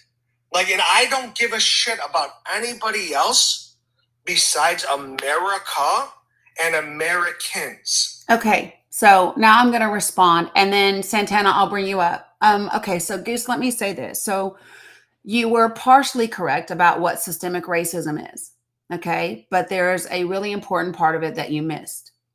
So it's not about making laws that are based on race. That's not what it is. So systemic racism is when you have a particular racial group that has the power to create laws or policies that benefit their particular racial group, while at the same time denying those same benefits and opportunities and access to another racial group. When in this country, the only group that has that power structure over our systems is white people, okay, and specifically white males. If we want to be that specific, and then we can get even more specific and say cis identifying, hetero identifying white males that are rich. So those are the actual 5 pieces that go along with it. Okay. So when you talk about that, the only people that have had that position in this country are white people. Okay. Now, in the past. What? Can I finish? No. The majority can I finish? Goose, you are interrupting me. Don't do that because I did not interrupt you. I want to ask a question. So you're telling me there's no black or Hispanic or Asian or LGBTQ members that are part of Congress? Can I finish? Is that what you're telling me? Let me finish. Can I fucking finish? And then you wouldn't need to ask me the question you're asking. So even when you look at Congress now, the vast majority, more than 70% of Congress, are still white males. 93% of all prosecutors in this country are white males. That inherently means that you have a judicial system that is going to be a disadvantage to Black individuals. It just is. Period. The same thing with judges. So when you talk about it's not that way anymore, it is. And here's the reason why it makes a difference. And when Santana and DeBoss, when I bring you up, if you could just put yourself on mute until I finish with Goose real quick. So here's the thing, Goose, and I want you to hear me. Okay. I really hope that you do, because this is what matters. If 93% of the prosecutors in this country are white males, then they are viewing things through the lens of their own personal experience. And even if they are like you, who experienced bigotry at the hands of Black folks, because you were a white boy in the hood of Chicago, even if that's the case, right? That's even more of a disadvantage, because you don't believe that systemic racism is real, and you seem a little pissed about getting your ass whipped in Chicago, right? So that's even a greater negative.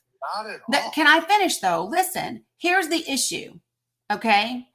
When you have in this country a economic system built on the backs of enslaving Black and brown people, and then you make it illegal to own those people as property, you have to develop a system that allows you to replace that economic income. And that system was done with the 13th Amendment, when it says that slavery is illegal except as punishment for a crime. And then what happens is you have people being imprisoned and put in jail for jaywalking and for doing all other types of things that white people get to do all the time.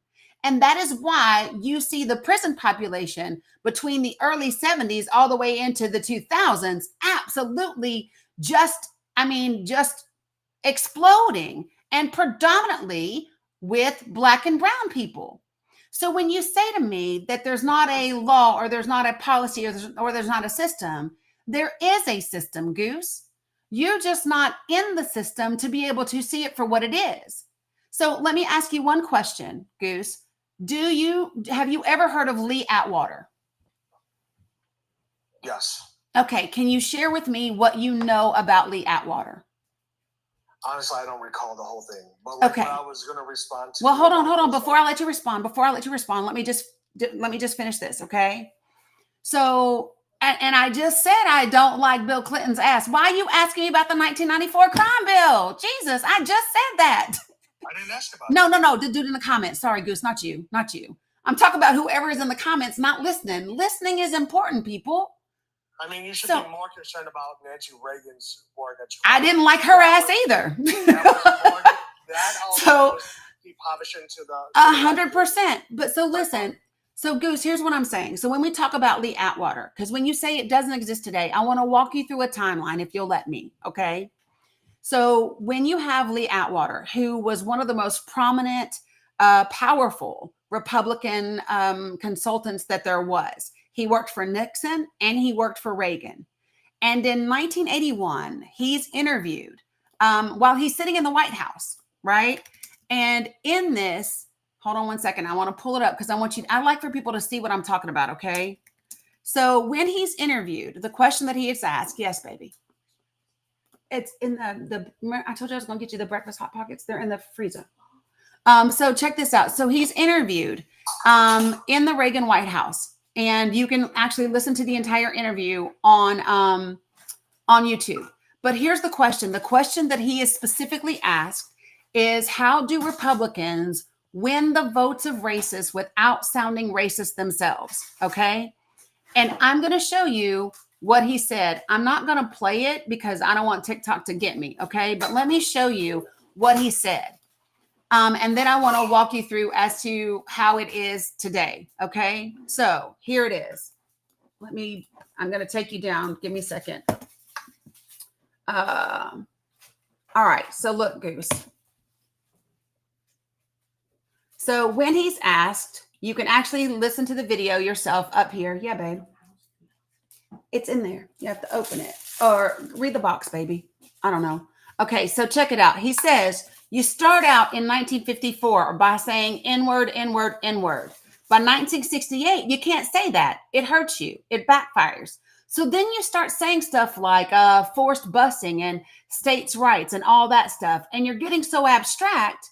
Now you're talking about cutting taxes. And all these things you're talking about are totally economic things. And a byproduct of them is blacks get hurt worse than whites. We want to cut this is much more abstract than even the busing thing, and a hell of a lot more abstract than N-word, N-word, right?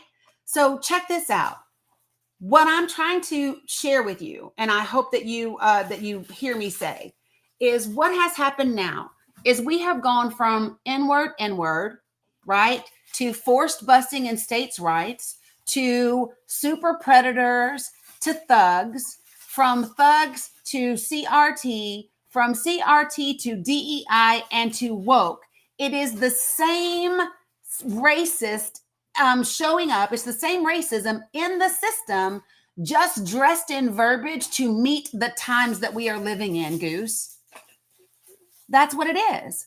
It's the same playbook, and they told us what it is. And that is why we talk about it, because we hear DEI and we know what they really mean is N-word. That's why. So when it comes to the DEI and the woke thing, Yeah, baby. those are terms coined by the Democrats. These are literally Hold on a terms second. where, What? like, the You got Democrats are like, we need to be like. I believe Kamala was even on stage in front of a camera saying, like, we have the woke, we have the woker, but you got to be the wokest. And if you're not the wokest, you need to be woker. So this is coined terms by the Democratic Party, the same Democratic Party that fought for slavery, by the way. Okay. That fought against Goose, civil rights, stop by for the 1 way. second. Goose, can you share with me what DEI means? Diversity, equity, inclusion. But can you describe? Supposedly, there's an A. Wait, at the and end of it. yes, that's accessibility. It's not supposedly, it's accessibility. Yeah, But so let me they have ask to. you this: what does diversity mean? Like diversity, like a diversity group. Like a diverse group would be like a group of multiple backgrounds, ethnicities, religious beliefs, and so on and so forth. Right. So like economic, like status and stuff like that. Okay, so that's diversity. What, babe? Okay, give me 1 second. So that's being diverse. What is equity? Like pretty much like treating everybody equally. No, so that is equality. Here's equity, and I'm going to give it to you really quickly. Hold on 1 second, Goose. Can you give me just a quick commercial break? Santana, I'm going to let you in right after this. I need to take care of the baby. So Santana, let me let Santana and the boss talk to you, and then I'll be right back because I got to take care of my grandbaby real second, okay? Yep. Good morning, Santana. Good morning, Goose. What, baby? Listen, there's Come on, I'm taking you back. 1,300 people in here. Just have the screen shared. Oh, did I spill it? What is that? Let's get that. Oh, I got it. Conversation here. It's okay. If you are not a subscriber, please click on the star right next to the comments. You can subscribe to Dani's Discord, where there's additional information about Dani's live and all the things that she has going on. And we make sure when she comes back, I have her reset her live goal. She reset it already. So let's get Dani's live goal going. Get the panel. Again, people are taking their time out of their day to have these discussions. So let's make sure that we do the work that's needed. With that being said, Santana, how you doing this morning, my brother? You good? Good morning. Good morning. Thank you for the amazing mod announcement. Thank you for having me on. Hey, I want you to go. I know you have your hand up, Goose. I'm going to let him get in here while Danny is away. I know she'll be back, but I'll let Santana get in here real quick. Yeah, absolutely. Goose, listen, I feel that it's awesome that you are here and you are speaking from the position that you are, because I think this is a learning opportunity, right?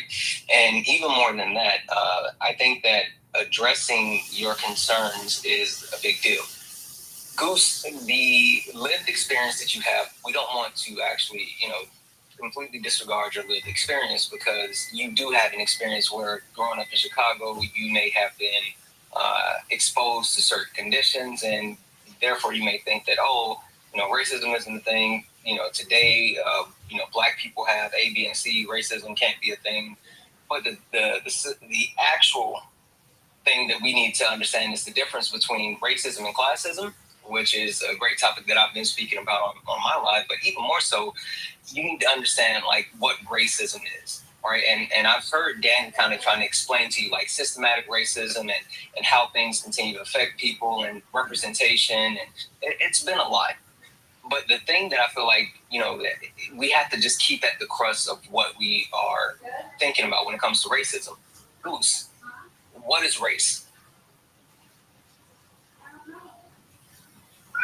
Like, what do you mean, what is race? What is race? Like your ethnicity? No. No, and see, that's that. I always, whenever I start this conversation, I start with the question. Race is a social construct based on phenotypical characteristics. It is actually a system that was created, a hierarchical system created to cater to the patriarch. Now, before I go even further, Goose, what is racism?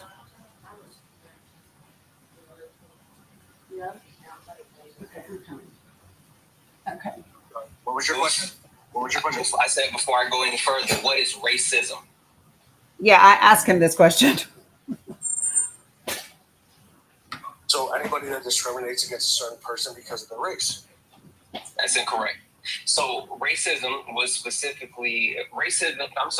was created for the sole purpose of racism. Racism is an actual tool of oppression where it was created to oppress different people of certain phenotypical characteristics. It is a patriarchal hierarchy system where white men sit at the top and then different people of different intersections meet and they are ranked below. So how Dani was talking, or when you started saying, oh, is there not women, black people, transgender people in in Congress? Yes, but those are different people on that patriarchal system that fall below depending on the ranking. So with the white man being at the top of the patriarchal system, there's no way for anyone below to actually oppress the people above them. I mean, the system was literally created for oppression and to justify chattel slavery, to say that these people that look different are less than, so we have the ability to actually subjugate them. Now, when you think about where we are in America today, that system still exists, whether you think that you benefit from it or not. It is a system that continues to actually drive how we do things, whether we talk as far as like legislation being passed. I mean, you can talk about the fact that black women have a higher mortality rate than anyone else, right, when it comes to childbirth. You can talk about the school to prison pipeline and how, black youth are specifically targeted. You can talk about how, even looking at school, right, black children tend to get harsher punishment than white children when it comes to like in-school suspension. There's different key indicators that are systemic where even if you don't know what they are, they still work and benefit you, Goose. And that's why racism is still alive and well today, even if you're not someone that actively participates in it. So I missed it to see if we addressed equity, but Goose. No, we didn't get there. Okay, so Goose, let me share this with you, right? Are you still there, Goose? I know you got a baby in the background, so it's cool if you're on mute for a minute. It's cool. I'm here. Okay, cool. Our grandparents are here. Okay. But can I just say something real quick? Sure, yeah. I never said racism doesn't exist. What I said was systemic racism doesn't exist. In order for systemic racism to exist, you have to have laws or regulations in order to keep a certain group of people down. Okay, so can I? That in America. Goose, can I ask you a question? Goose, can you share with me what gerrymandering is?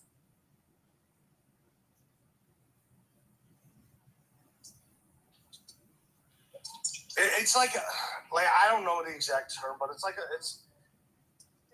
it's pretty much like it's not illegal nor is it a policy. It is. That's why they challenged it in like right now there's a case in the South Carolina Supreme Court.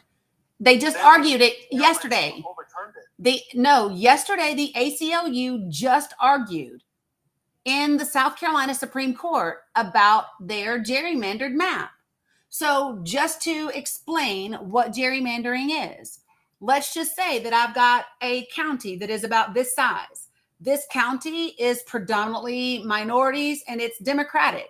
So instead of me saying that this entire county is part of a district, what I do is I'll divide that county up into 4 smaller sections, and I'll include it with larger sections that are the majority white people who are Republican. So I disenfranchise those voters. Those are legal policies that are developed by the lawmakers of that state. Yeah, that happens in every state, almost every election, and it has nothing to Which do means with- there's a system. No, because like if you would say that, then like for instance, like here in Chicago, we are probably one of the most segregated cities in America. Correct. And that like so, and what they end up doing here in Chicago is they ended up taking like quote unquote like the populations of like the Black Hispanic communities and putting them amongst like white communities in order to make like the black votes count more. So let me just tell you this. Every state, every party, both parties do gerrymandering. Both parties do. The issue is that predominantly Republican states do it more. So like even in the South, South Carolina, Tennessee, Alabama, Mississippi, where you have state legislatures that are predominantly 80%, 90% white and Republican, those maps consistently are done that way, and it prevents the more diverse your state, like Illinois, right? The less gerrymandered it will be on the Republican side. So, for example, if you look at these maps, so have you ever heard of the Brennan Center for Justice? I have not. They are a fantastic organization. They are bipartisan, and I love their studies and all the things, right? So they actually have reviewed how they made an impact in 2024, right? And they'll tell you about what the House districts were out of Election Day. Only 27 House districts were actually categorized as competitive. Isn't that crazy? Isn't that crazy? How is that possible? Once again, like I don't see how the two correlate with one another. Because Like, it is a if we system. I was listening, but if we had a systemic problem, there would still be like mass like oppression. And there is. Goose, that's what I'm trying to tell you. So, okay, Santana, go ahead. Go ahead, Santana. Hey, Goose, what's redlining? He doesn't. Like, I'm not 100% sure on that one. It's something along the lines like where you're like, it's like the red hair. Like I'm you know, coming. like it's along the lines of something like you're walking that fine line between like opinion and factual base. No. It's not. I mean, like the reason why you can't just say, well, systemic racism doesn't exist is because for you to make that statement, and I'm not trying to, be smart as when I say this, but like you don't know the different forms of systemic racism, right? And so redlining is a practice where banks intentionally don't lend to Black and brown people because they deem them to be poor, or they actually lend to them at a lower rate just based off of racial reasons, not necessarily any type of financial reasons. Can you prove that's happening? Yes, and that's literally why I brought it up. I mean, Like it's I happening feel like today. Yes. I just said that's why I brought it up. Okay. The So largest. let me ask you a quick question. I'll let you get Still it. not done. I just Wait, wanna ask a still quick not done. question. No. How about you let me finish before you have your question, and then maybe I'll answer your question before you even throw it out there. So the largest settlement for redlining just happened with National City Bank. Right, they are forced to pay a $31 million settlement because they were found guilty of doing just that for their practices between 2017 and 2020. this judgment was just levied because they would not actually lend to Black and Latino people, right? Mm-hmm. So when you talk about the actual practices that are still happening today, and for you to say, oh, it's not a thing today. Yeah, it's still happening today, right? There was a study completed. I'm gonna find that study, but there's a study showing that I think it was like $9 billion for certain companies that have been lost due to racist practices. Like companies would much rather lose out on money than actually not be racist. Sorry. So no, you're good. So let me just tell you, Citibank is the latest one. In 2012, Wells Fargo paid $175 million in relief for homeowners to resolve fair lending claims. African American and Hispanic borrowers who qualified for loans were charged higher fees or higher rates and were placed into subprime loans. And so they got a total of 180. Well, it was a 184.3 million in compensation for wholesale borrowers. So this is I just want to correct something. Go I ahead. said real quick. I apologize. Goose. There is a great NPR article study. There was a study completed where, and I said that it was, my bad. I said it was $9 billion. I was way off. Citibank completed a study showing that there's been about $16 trillion lost due to racist practices. And again, NPR has a great actual study that was completed. Cost of racism, U.S. economy lost $16 trillion because of discrimination, banks say. So for you to actually say that, systemic racism isn't a thing, like literally, not only is it a thing, but companies in this country are willing to lose money just to continue to be racist. So Goose, when you hear me say that, remember earlier when I said, and you thought I was trying to take a dig at you, and I wasn't, when I said you don't have enough information to know about systemic racism to be able to say that it doesn't exist. This is the type of stuff that I'm talking about. And it's nothing to do with government or policies. Those are all privately owned corporations. Okay, so can I stop you for just a minute? Do you realize that in the big barbaric bill that was put forth through Congress, and that thank God for the Senate parliamentarian, because one of the committees that they wanted to eliminate was the Financial Research Oversight Committee, that would actually keep these banks in check. It is part of a larger system. I don't care whether you look at the financial system, the education system, the government system, the judicial system, the legislative system. All of those systems are power structures that determine the level of access that people have to things that can advance them.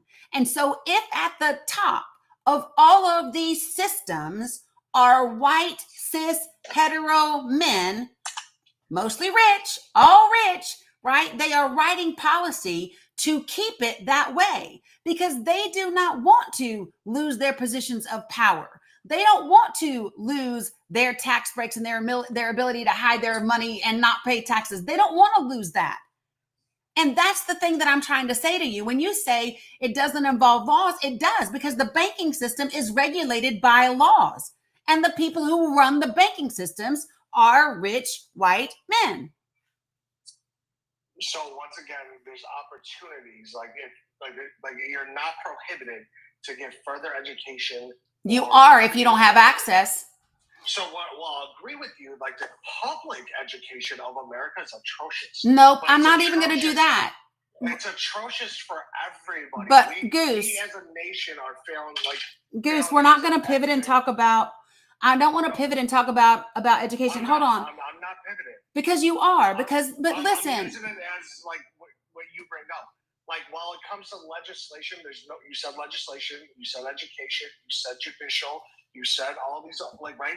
What I'm trying to explain to you is the only thing that was factual that we are having problems with is the education, and it's not just the education for underfunded communities, but it's the education, like generally speaking, across the board for any public education.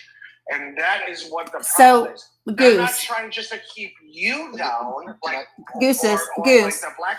They're trying to keep everybody. Nope, Goose. What you're talking about now is intersectionality, and I just explained to you that they are predominantly rich. The only thing that white people aren't, that those white people are, is rich. So when we talk about intersectionality, that is where you have these things. But we just need to back up and be clear for a moment, okay? Because this is so it's hard, because you said when we started this conversation that systemic racism doesn't exist. It doesn't. It doesn't. So the fact that I'm still holding true to that, because okay, and so here's my question. Policies prohibiting any American to further their education, like they have the we all have. Okay, so Goose, let's talk about opportunities. Right? Goose, listen, hold on for a second, okay? I'm going to show you what I mean by this. So this is what I'm going to do. I'm going to explain 3 people to you, okay? So this first person is 6 foot tall, and the 6 foot tall represents the benefits that white Americans have had in this country since the beginning of its existence, right? And there is a 7 foot tree that has an apple for great education. It has an apple for finances. It has an apple for buying a house. Like, it has all of these apples. All of these opportunities are on this tree, and the tree is 7 foot tall. Okay, so I got a 6 foot tall person that represents the advantages that white people have had from the systems you already agreed existed previously, right? And then I have the next group of people that are 4 foot tall, okay? And they represent a group of people that didn't have all the things that white people had. And then I have another group of people that is represented by a 1 foot person. If I give all of those people a 1 foot stool, does everyone have the same level of access to the opportunities that exist for everyone? I think that's unfair. Nope, I'm asking this question. Does everyone have the same access to the opportunities?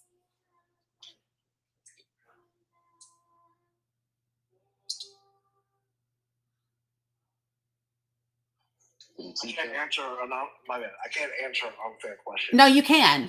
It's very quickly. It's really easy. You can answer my question, and then we can talk about why you think it's unfair. The question is very simple. Does everyone have the same level of access to the opportunities that exist for everyone? In America, yes. I just gave you an example, and I'm asking you this question, Goose. So if this question you're asking me has nothing to do with America. I'm asking you this question, and it does have to do with America, because you and I already agreed. My answer is yes, in America. Goose, I just asked you a question, because let me ask you a question. When did systemic racism end in this country? Since you said it no longer exists, but it used to, can you tell me when it ended? Pretty much at the last civil rights movement. So when was that? Are you talking about the 1964 bill, or are you talking about the 1968 bill? Or are you talking about when women got the right to vote? 1970s, so yeah. 1970 what-ish? Like, I would just say around the 1970s. Okay, so we'll just be fair, and we'll say 1975. So we can do the middle of the 70s, yeah? Sure. Okay, great. So 1975. So how old is this country?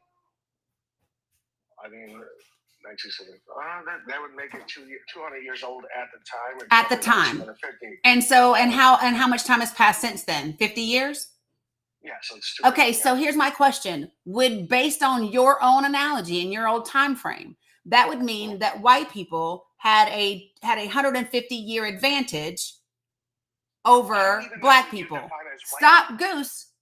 We're talking about racism. Yes, Goose. I don't know what you define as white people, because Anybody that ain't black and brown, white people, y'all, you know who you are.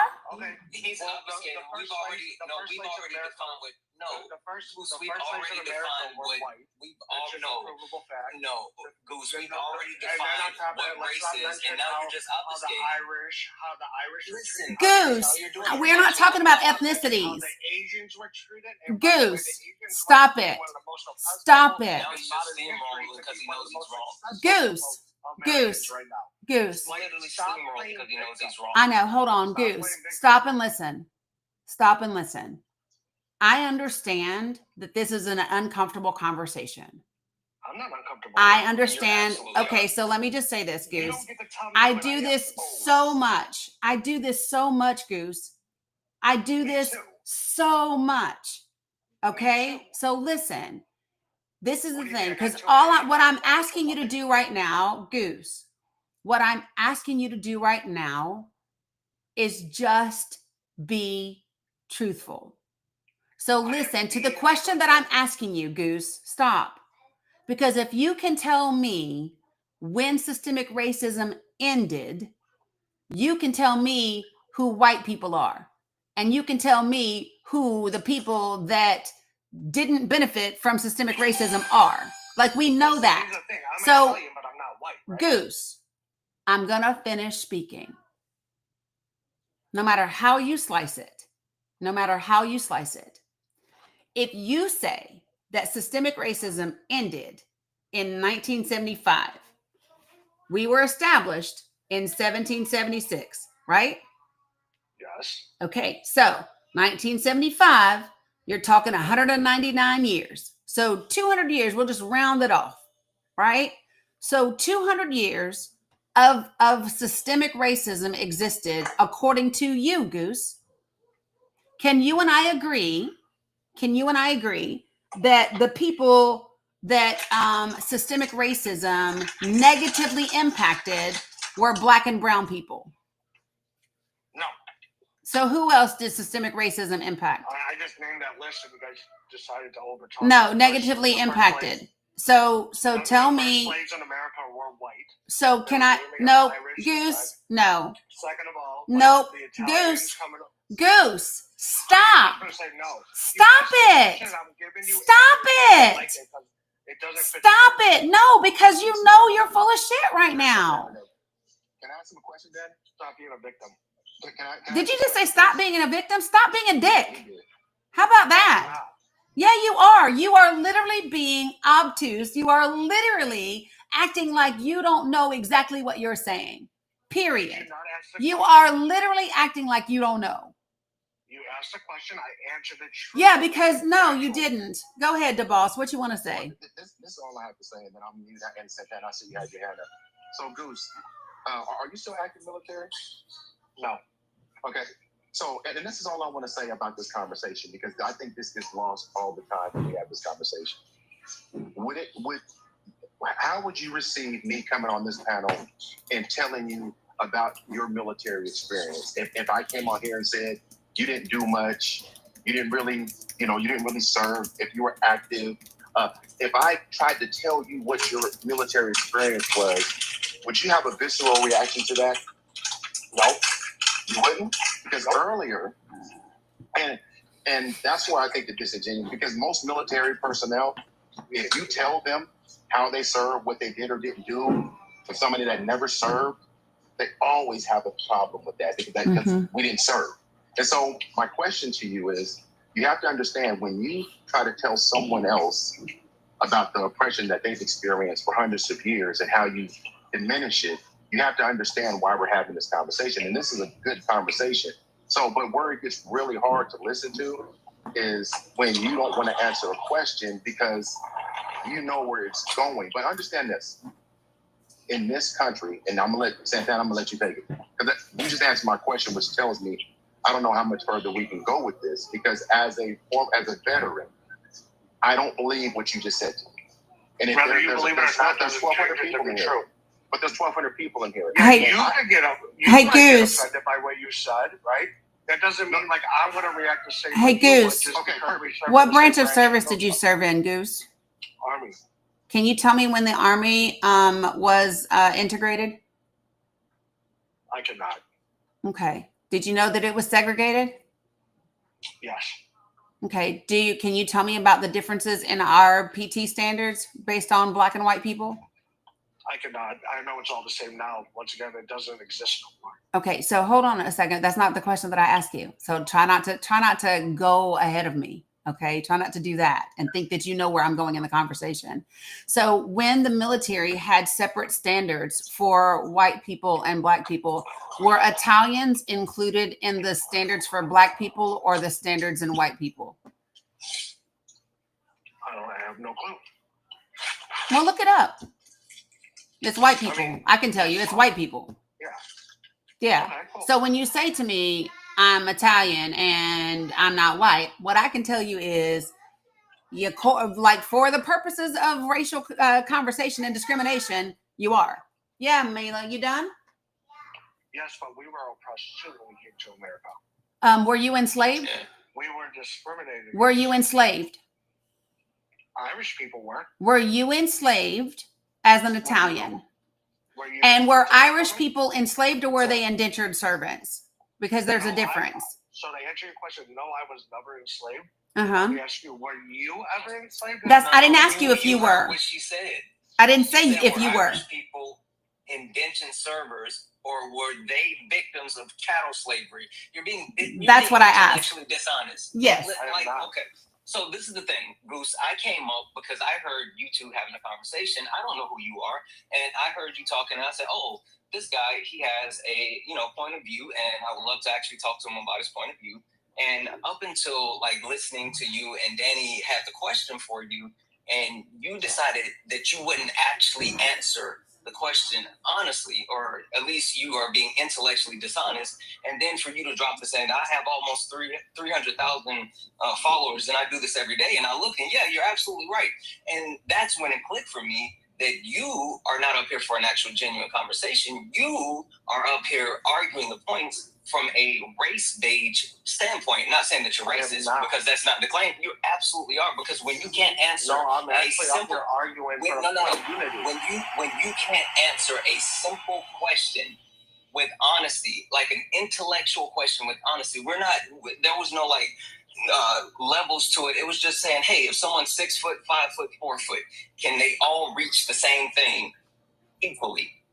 And that was it. And you refused to actually answer that question because it didn't fit your argument. It doesn't fit your actual narrative. And so if you answer that, then you open yourself up to being wrong. You're not here for an actual conversation. You're just here to argue a point that you've argued. You said you do this all the time. No, you don't. Because if you did, then you would be willing to actually engage with the conversation that we've had as far as talking about systemic racism, when we talk about the issues with the bank, when we talk about the healthcare industry. For you to sit here and say that, systemic racism doesn't exist today. I've been a victim of medical racism, which is a systemic racism practice. Like, I am 38 years old. So let me ask you a question. No, I'm not done. You've been talking. I just want to about the medical one thing. No. So, what do you consider medical racism? Because medical racism I consider medical racism. Yeah, I don't care what you consider it. You don't know. You don't know what any of these things are. Doctor told me to go drink cyanide. Yeah, well, again, there's a difference between you actually getting someone that's an asshole and you actually being a victim of medical racism. I was a victim. Sure. Okay, that's an individual. That's an individual. You know what medical racism is? Hey, no, Goose. Do Black people have thicker skin than everyone else? Like figuratively or literally? Literally. No. Okay, cool. So there is a common medical practice that goes back to the time of experimenting on slaves, where they said slaves had less pain, they experienced less pain than Black people, and they also had thicker skin, and so you could actually do more. Fast forward to 2010, I had a surgery. I went in for a surgery that was supposed to be laparoscopic. Do you know what that means? Yeah, yes, I do. Right, small incisions. I went under and I woke up and I had an incision from the bottom of my chest all the way to my navel, where an old white Southern doctor told me, well, I got ready to do your surgery and your skin was too thick, so instead of actually doing a laparoscopic surgery, I had to cut you all the way open. That is medical racism. still that existed. one doctor, just like mine. Because no. You know what the difference is? You said that one doctor has many complaints against it. This is a thing that happens across the spectrum with different white doctors. It is a thing. Can I tell him this? So hold on a second. Hold on. So did you know that there was a study done with medical students who actually believe that? I want to tell you that this article came out. It was a whole study done. Give me 1 second. Oh, hold on. My thing went away. 1 second. Dani, listen, I appreciate you having me up. I'm gonna drop Goose is intellectually dishonest. I didn't know who he was. And I didn't either. This is my first time. You still don't. Yeah, I know who you are. You're up here you're race baiting. I don't think I you're am racist. not. I don't think you're racist, but you're absolutely race This baiting. fun from Dani, going yeah, to that's being cool. anti-American. Dani, thank you so much for allowing me to come up and speak. Anytime, Santana. I appreciate you coming up. All right, so Goose, let me just tell you. So, are you familiar with the AAMC? Vaguely, not like That's the Association of American Medical Colleges. Okay. Yes, I can't quote what it like exactly what it oversees. Okay, so there was a study that was just done. Half of white medical trainees, this came out in 2020, half of white medical trainees believe such myths as Black people have thicker skin or less sensitive nerve endings than white people. So here's just some of them. Black people's nerve endings are less sensitive than white people. Black people's skin is thicker than white people. Black people's blood coagulates more quicker than white people's. These are actually from a study in like literally recently, right? This came out in 2020, where this is what medical students believe. So when you talk about that's just this one doctor, What's the size of the pool? Goose, when you say to me that it is just one doctor, that's not correct. It's not correct. Just one doctor.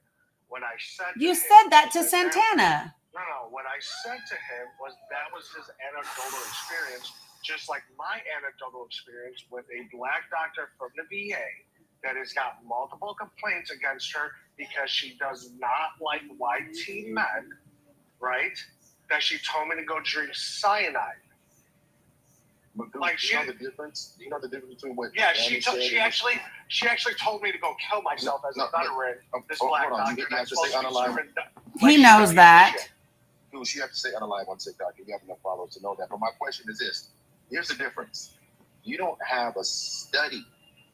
You don't have the historical foundation to support that one experience. What Dani is telling you, what Santana just told you, is we can support our claims and our facts by historical data that's been going on for decades. That's the difference.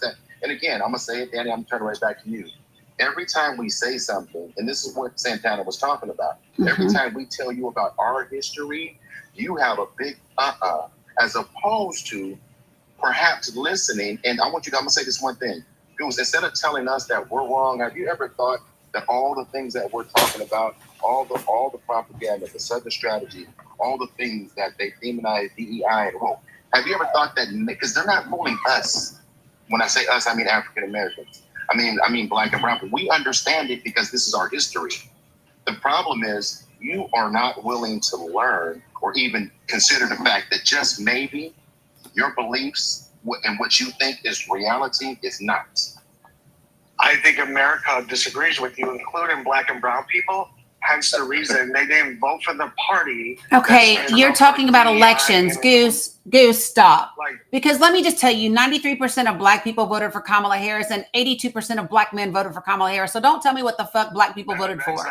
It is true. So stop. And I'm not even going there. We're going to stop. We're going to stop. We're not going down there. We're not going down there. Goose, let me just tell you very, very quickly. We're not going down that road. It's real simple, okay?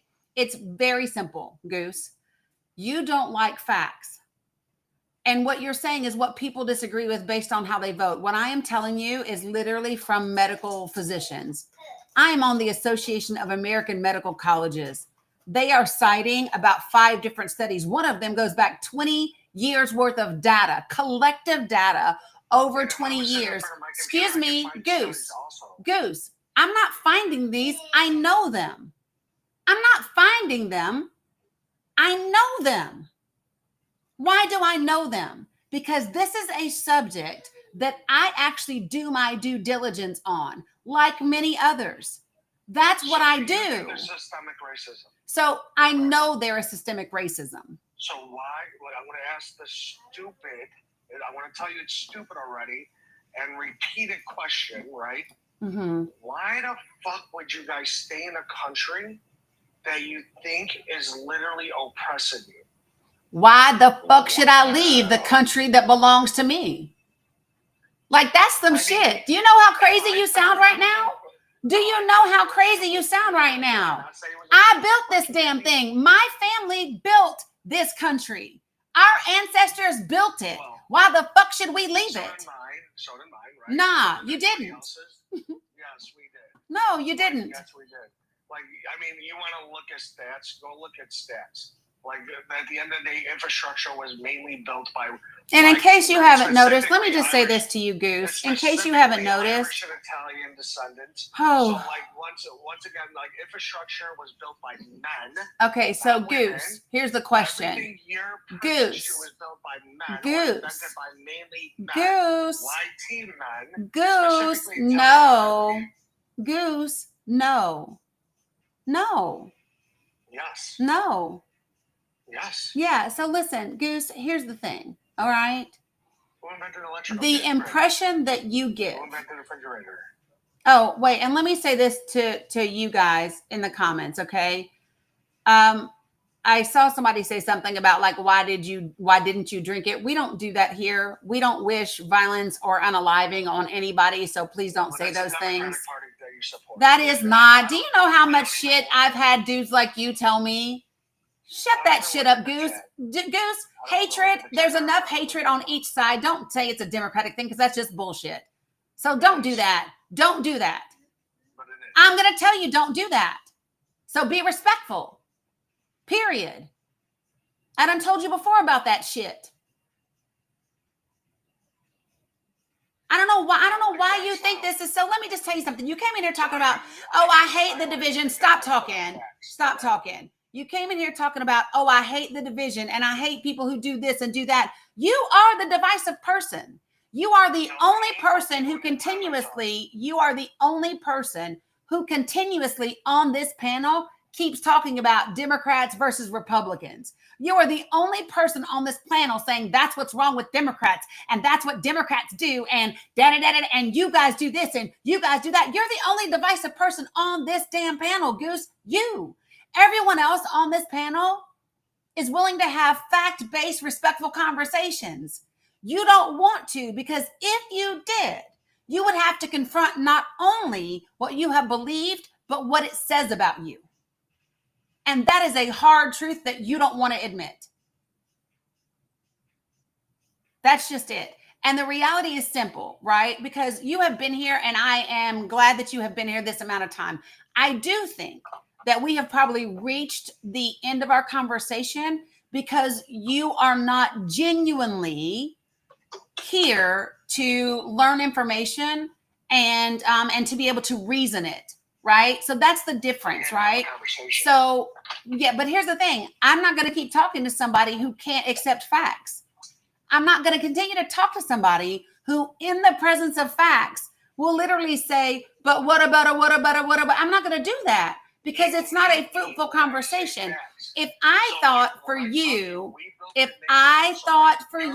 you had the ability in any ounce of your body, if I thought that you had the ability to actually comprehend facts and reason with them and come to some sort of like reasonable understanding, if I thought you could even go back and say, you know what, this is information I didn't know before, I'll go look at it and come back and have a different conversation. But you can't even do that.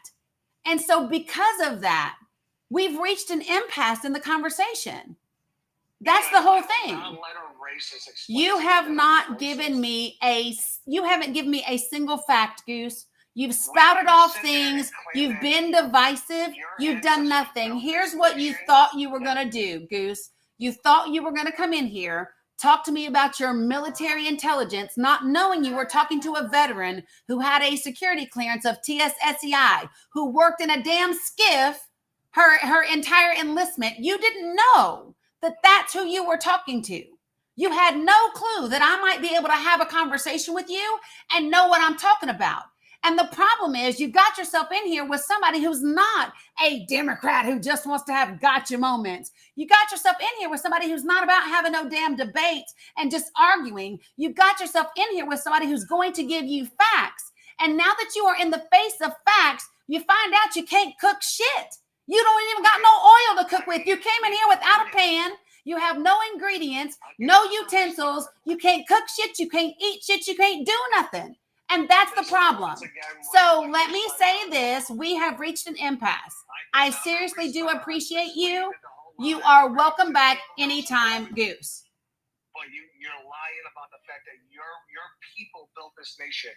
And that is a racist comment on itself. Okay. Your people, apparently you don't know what racism is. This is the problem. Built this nation. Okay, Goose. But more specifically, the things that you are Goose. today were made by YG people. Okay, Goose. Appreciate you. Yeah. You have a great day. Wish you well. Lord, yeah. That's unfortunate. It's very unfortunate because he has 280,000 followers or 250,000 followers. It is very unfortunate that somebody like that has a platform. Yep. And served in the military. Yeah. He literally came in here telling me, go ahead, I'm going to cook you. I'm going to cook you. Cook what? You ain't cooked shit. Not a damn thing. You out here with a gas stove, ain't got no gas in it and can't light shit. Well, and you know what? That's the problem. That's the one thing about the app. Everyone is looking for to be cooked or to cook someone, and so they don't move on to their position because they feel like if they do that, they lost instead of learned. Right? I lost instead of learned, and so it's a different L. And when they can't do that, then we get what we just got. But here's the thing that I really want to be very clear about Bruce, and I hope he's still listening. At the end of the day, when you obfuscate the atrocities that happen to Black and brown people and indigenous people in this country, and you go to this narrative, because we never brought up Democrat or Republican one time. He was bringing up the division, like you said. He was being divisive about the conversation, but he served. And I have never met, and you tell me that, and I know there's veterans and there's current military personnel in the chat right now. I have never heard a conversation where someone tried to diminish what a veteran or someone that has served has done, and they didn't push back. Hell yeah. Never. Listen, the reason I cussed his ass out was he called me a sympathizer. That was the whole reason he got cussed the first time. Because I said, say that shit again and we're going to have a fucking problem. Absolutely. So if you can't admit that part and you serve, we're not going to have a genuine conversation about anything. Right. Absolutely not. Like, this is the difference, right? And I keep saying this and I'm going to say it again. There is a difference between nationalism and patriotism, period. A nationalist will support anything their country does and believe their country is the greatest no matter what. A patriot will take a look at what its country has done and is doing, see where it can do better and be better, and then the patriot requires that we rise to that occasion. That is what the patriot does. And the patriot, by the way, is the person who loves the country more than the nationalist does. In case you all didn't know, that's the difference. All right, folks, I'm going to bring some more people up here. When I bring you up, please put yourself on mute until I can get to you. I want to level set the conversation because if you've never been here before, you might be like, what the hell is all of this? And I do want to level set because that is not things got heated and sometimes that happens, but it's not always the case. Okay. So put yourself on mute for me, please, until I can get to you. Pretty please. Everything is going in different directions. All right. So, yeah, Audra, I am. I hope so too, Queen. But anyway, all right. So if you're new to this live, put a 1 in the comments, please. Put a 1 in the comments for me. So this is the thing that I ask in this space. I ask that you be respectful, right? If you are not respectful, I will match your energy. Just understand that real quick. I ask that you do not use slurs of any kind. If you use slurs, my moderators are going to mute you and boot you from this live because we don't tolerate that here from any side. Do not spam my comments. If you got something to say it once. Don't say it 5 and 6 times. Yeah, baby, you can do that. And then the last one is don't type in all caps because that's reserved for my moderators and the folks that because I have followers that are vision impaired. So those are it, guys. Other than that, we can have just about any discussion you want. But those are the things that I ask for. Okay? All right? Appreciate that. So I'm going to kind of run up the gamut. I'm going to go Phantom and then Shane and then Lisa. And then somebody else dropped down. So I guess they didn't mean to request up. I'll do some more. Okay. So see, I went to do somebody and it fell and it left. Holy crap. You know how TikTok moves shit around. All right, but go ahead, Phantom. They jump in the queue, they move around. Yep. What you got for me, Phantom? Oh man, I just wanted everybody to take a breather because I know the comments was getting hot and the panel was getting hot. Everybody was getting aggravated. But yes, no all caps, y'all. Make sure y'all send your daily heart memes. While Dani gets her refresher and takes a quick breath. Send your daily heart memes. Make sure you do your tasks at the top of the screen to improve your levels in this panel. Make sure you share the live, tap the screen. She's at 400,000 likes. Let's get her to 450,000 by the time she gets back. Make sure you tap the screen. If you are a subscriber on TikTok and you have not joined her Discord yet, hit the star on the bottom left-hand side of your screen. Under benefits, hit Discord. It will bring you into her Discord. After you verify, go through the verification process, you will acquire your bronze badge. Your name will go from white to blue once you're fully verified. And then once you're in, it will be bronze. If you are not a subscriber, you want to subscribe to Dani directly, either if you're here on TikTok, Facebook, or YouTube, go to her profile and her link tree. Hit the little robot remote control looking thing at the top of her link tree. That will bring you into her Discord and get you into the non-subscriber side. And then you have links to tap to subscribe to Dani directly. And there are multiple tiers there to get you more benefits and access to Dani as far as her other programs that she has going on. And also she has a podcast out. If you are looking for her podcast and can't find it on any of the podcast networks that you currently listen to, on her Discord is a podcast channel that will get you directly to her podcast to listen to it. And all of her podcasts are on there, so you can start from the beginning and update yourself all the way through to now. Yeah, Gil's trying real hard for some attention. Listen, I am not spending any more time on baby carrot energy today. I'm not. Gil can keep all of that. I'm done doing that today. Whew. Thank you, Phantom. I appreciate you very much. Also, anybody that participated in last night's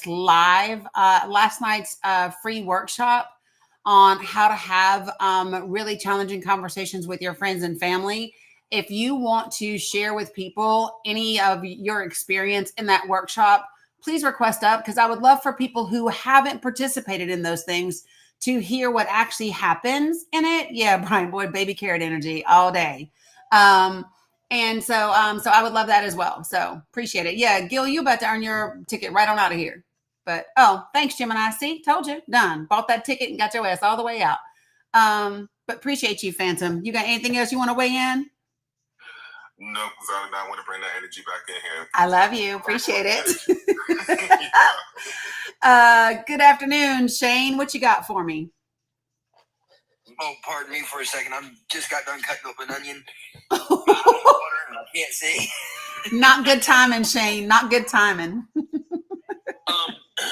No, I was listening to you earlier, and I was wanting to chime in on like the immigration stuff that you was talking about.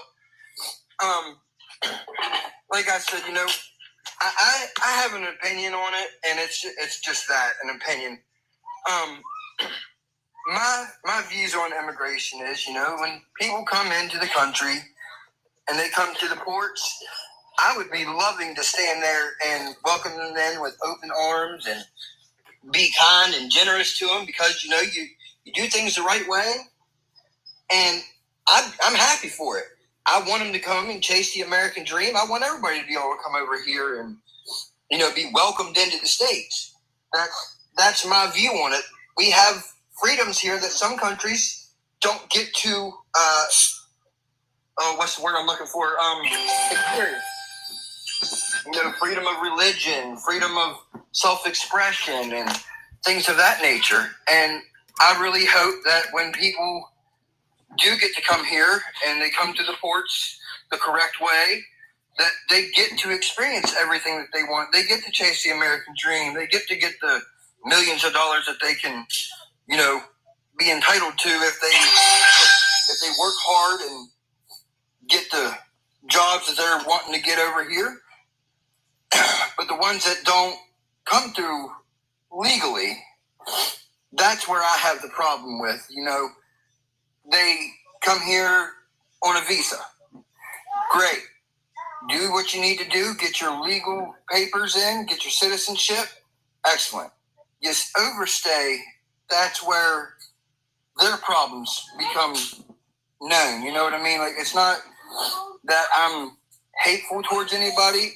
I love everyone equally. We're all God's children here. But we have laws of the land that we have to follow through with. And it's sad whenever they come over and they create a family here, and then they overstay their visa, and then they're mad because they're getting deported. Well, go back to your country for the year, come back over, put in for your citizenship, and then, you know, become a citizen fully, and then you don't have to worry about that. That was my whole thing. And I hear people talking, oh, well, this and that and the third. Well, if you're just, you know, patient with enough things, and you understand the system correctly, everything can work in your favor. If you try to be avoidance with it, it's not going to go pretty. That was just what I wanted to come up here and say. I wasn't trying to cause no issues or nothing. And I mean, So let me ask you a question. Yes, ma'am. So when you say come into the country the right way, are you aware that you do not have to come into the country at a port of entry? And if you don't, you excuse me, Dave, hold on one second. Thanks. So Shane, are you aware that under Title 8 USC 1158 is just one example, that you do not have to come into this country at a port of entry? I've heard things like that. I don't know 100% of our laws. You know what I mean? I haven't read up on everything. Okay, well, let me read it for you, okay? Because I have it pulled up. So this is 8 USC 1158. Okay. And it says, and I don't like the word alien, so I'm just going to say undocumented immigrant. It says any undocumented immigrant who is physically present in the United States or who arrives in the United States, whether or not at a designated port of arrival, and including an undocumented immigrant who is brought to the United States after having been intercepted in international or United States waters, irrespective of such immigrant status, may apply for asylum in accordance with the section or where applicable. So this idea that everyone has to come here at a port of entry is not correct. That's number one. Okay. So another thing to understand is that you can actually be here, and if you are here unauthorized and you are here longer than 2 years, you cannot be immediately deported. If you can prove that you have been here for longer than 2 years, you cannot just be intercepted. So like we've had changes in immigration law between 1996 and all these other things. And so there was a point in time where if you were within 100 miles of the border and it was less than 6 months, then you could immediately be returned and made to deport. So there's differences. Do you know what level of crime it is to enter the country illegally? Not 110%, but I know that there's some countries, this is where I'm going from. I didn't know what our standards was on that. Mm-hmm. Like I said, I don't read a whole lot of the immigration laws or anything like that because, well, I don't go up on this type of debate for a whole lot of reasons. One, I don't understand a whole lot of things with it. Okay. It's not none of my concern because I'm in West Virginia.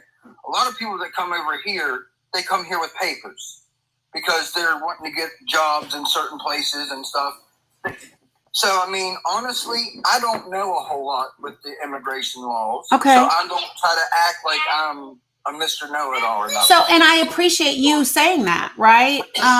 So like, rather than being like the other guests who refuse to hear anything, it's fine to say that you don't know something. There are lots of things that I don't know about. And so before immigration became this huge talking point, right? Where immigrants were being demonized. Before that, I didn't know a whole lot either. And so what I wanted to do was go find out exactly what all it entailed. And so like I have an immigration attorney who comes up here a lot of times. His name is Rollo. He's an immigration attorney. And so he comes up here on my panel a lot and he shares information. But then I also went and looked at the laws. So under 8 USC 1325, that is the law that talks about if you enter the country illegally. And literally the civil penalty is a fine of somewhere between 50 and 250 bucks. It's like a misdemeanor. It's the same thing as running a stop sign or whatever. It's not this horrible thing, right? I never thought it was. I thought it was just something minor, Yeah. Honestly, because you're not committing murder. You're not committing, drug trafficking. Now, those types of things, I feel that if you come over and you murder somebody, you're say unaliving for me so TikTok doesn't get mad at me. I'm sorry. Say unaliving. Yeah. Unaliving or, you're doing SA type of things. Yeah. I feel like you should automatically be deported. And they are. That's the beautiful thing is they are. The ones that I have a problem with. So do you know, speeding? What they do? Yeah. Do you know what percentage of unauthorized immigrants actually commit violent crime? Do you know what percentage? Isn't it like 6 or 7%? Nope. It is 0.0029%. Wow. Okay. So I was off, but I mean, like I said, I appreciate education. Yeah. I really do. And I don't have no problem with somebody setting me straight on facts. Yeah. And I appreciate you taking the time out to talk to me. Yeah. And this is what I love to do. I love conversations where we get to actually discuss the information because there is a lot that people don't know. And the problem that I have is that the media and politicians spend a lot of time arguing instead of educating. And that's part of the problem, right? And that's what we was taught as children, that we should be able to have a civilized conversation between two people without somebody getting heated. Yes, 100%. So I'll tell you what's crazy about this. Okay, so I want to show you something because I get really excited. I'm a bit of a nerd, right? You can probably tell. You're not alone there. I'm a little bit of a nerd. So, and what's cool is I have a link tree that has a bunch of this information in it, right? But I want to show you something. So, it is the unauthorized, what, baby? Yeah, babe. Okay. Yeah. Give me 1 second and we can do it. All right. So, okay. So this is, so I don't know if you know this or not, but the Department of Homeland Security, they put out what's the matter, babe? Oh, she's playing a game and the people unalive turned the game. So she's pissed. That's what that was. Very ferociously, she was mad. Okay. Did you hear? Okay, so the Department of Homeland Security, they put out a report. So this one came out. This is the latest one from 2024. And I'm going to share my screen with folks that are on YouTube and Facebook and Substack. And I'm also going to share it with you because I want to show you something. This is where it gets really interesting. So here's what I love about this report is it helps people understand exactly what unauthorized immigrants are, because an unauthorized immigrant doesn't necessarily mean that they are here without any sort of documentation. That's not necessarily what it means, right? So here's what I love about, so first you can see that I'm on the Department of Homeland Security's website, right? So this is their report. And this is their Office of Homeland Security Statistics.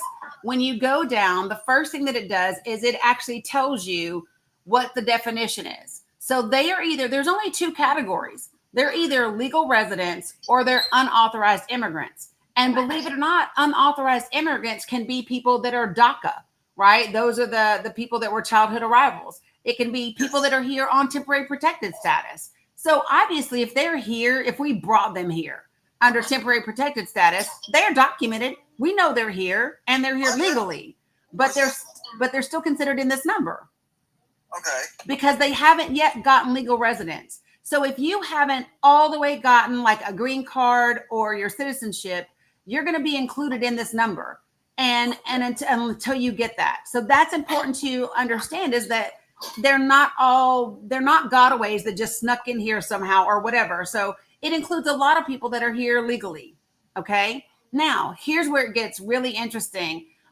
So this is my favorite chart in this thing. All right. So check this out. So this is from 2002. So in 2002, we had about 11 million unauthorized immigrants, okay, that were in all of those different statuses.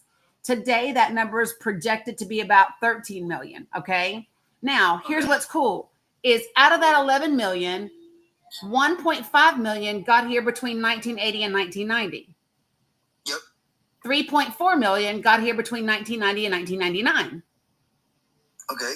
3.9 million got here between 2000 and 2009, right? Yep. And then the rest came since 2010. So what does that mean? That means that 8.8 million of 11 million came here before 2010. Yeah. So this idea that we somehow had this influx and 20 million people came across the border illegally, yeah, not a thing, didn't happen. Right? If we have 11 million, but 8 million of them, 8.8 million of them came here prior to 2010, then obviously we didn't have 15, 20 million people come across the border under the Biden-Harris administration. That's not a true thing. I don't listen to news, honestly, because for one, news people are paid to cause chaos. Right. That is what they are paid to do. How many times have you watched the weatherman and he got the weather wrong? All the time. That's the only job I know of that you can lie and not know a doggone thing of what you're talking about and still keep your job. Right.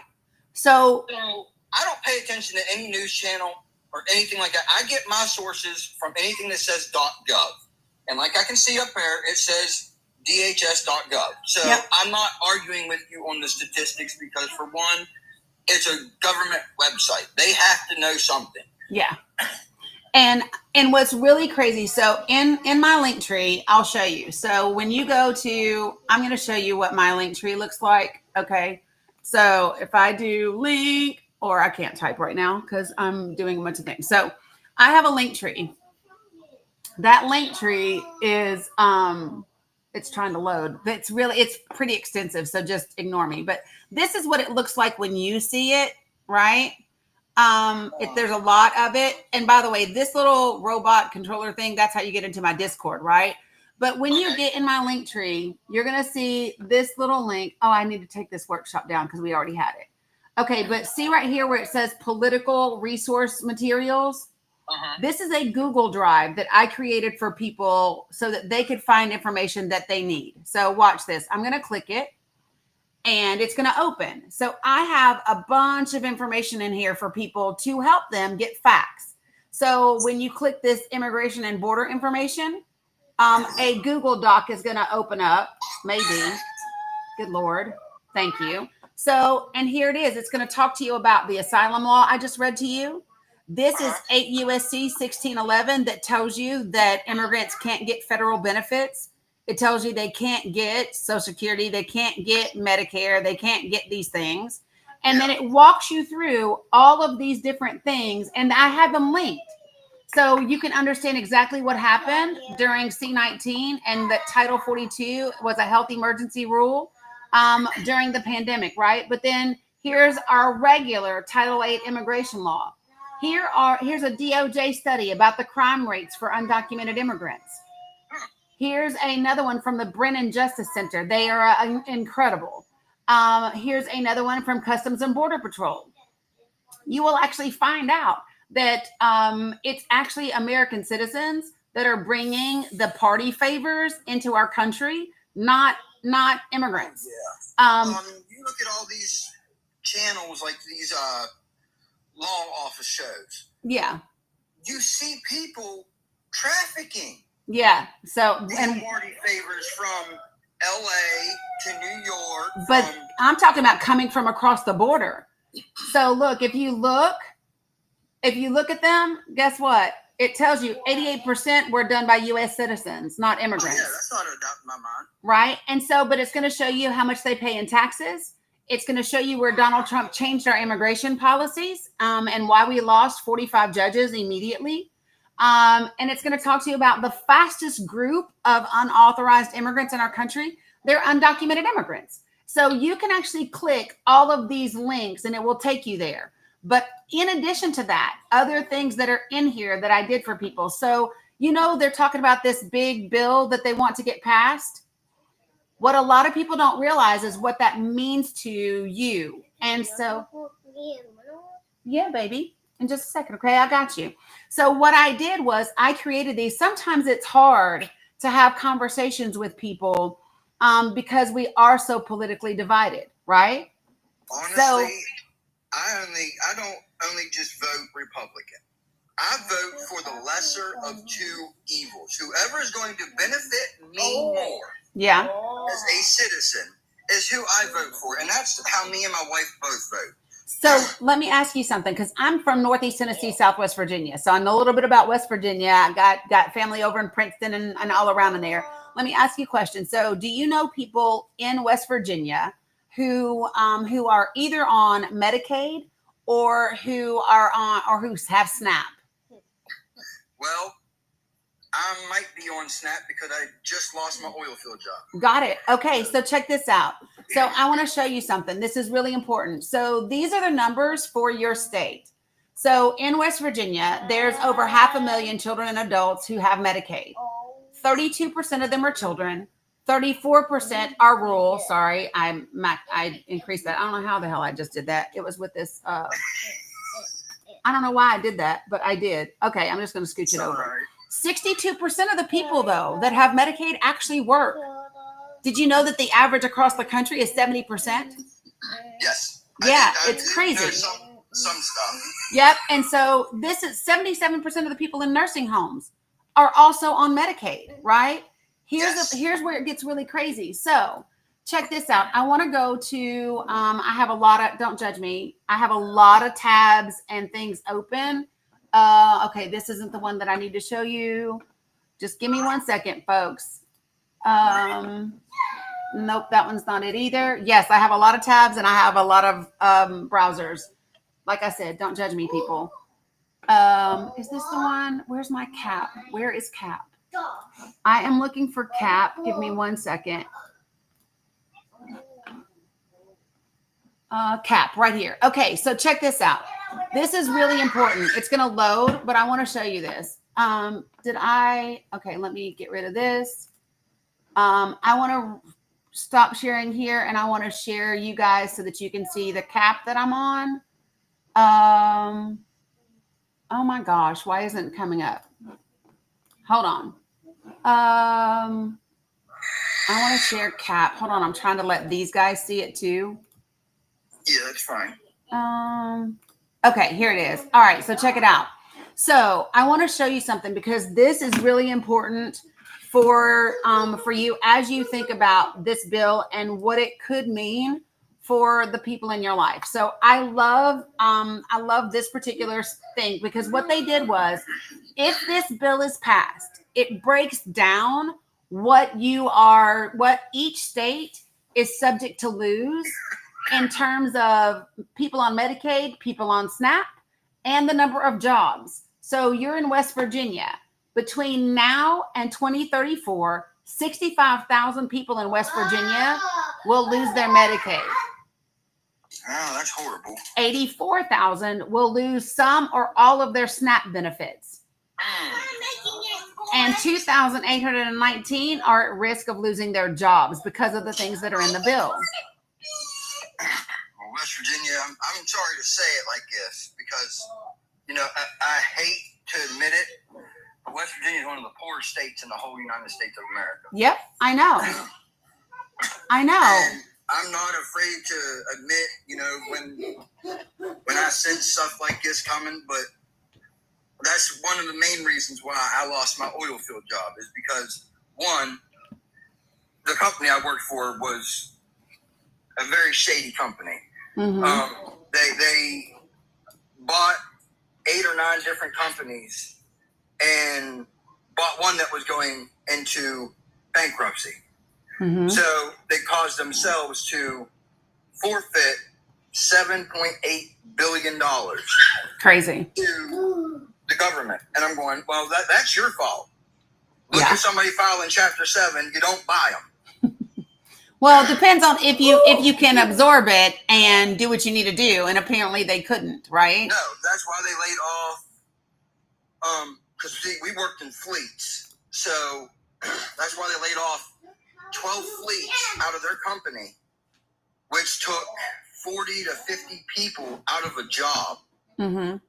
So I mean, I'm not the only one that got affected. There's 40 or 50 other people that lost their whole entire life, Mm-hmm. and I was making $120,000 a year. Yeah, and So, that's I mean, and so it's going to change things dramatically for you, right? I mean, I don't take this the wrong way. I was just living a bougie lifestyle because of how I was getting paid. I was making almost $4,000 every 2 weeks. Right. Now in West Virginia, That's a like lot of being a money. millionaire. That's like being a millionaire. I was able to take my son to the movies and spoil him and do this and that and the third.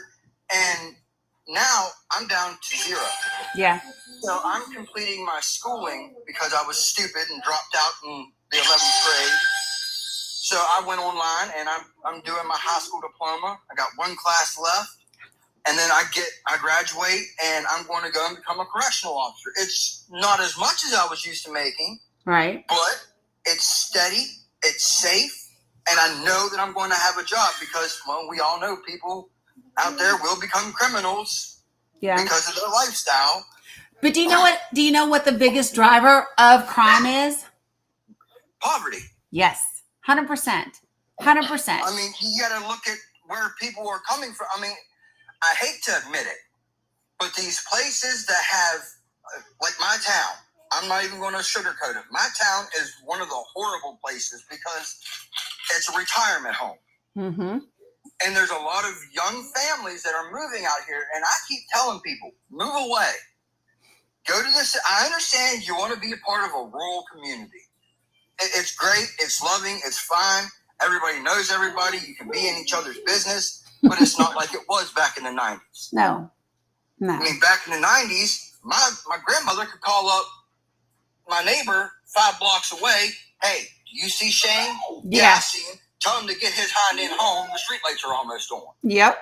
It was a community. Nowadays, you got to worry about people wanting to harm children, SA traffickers.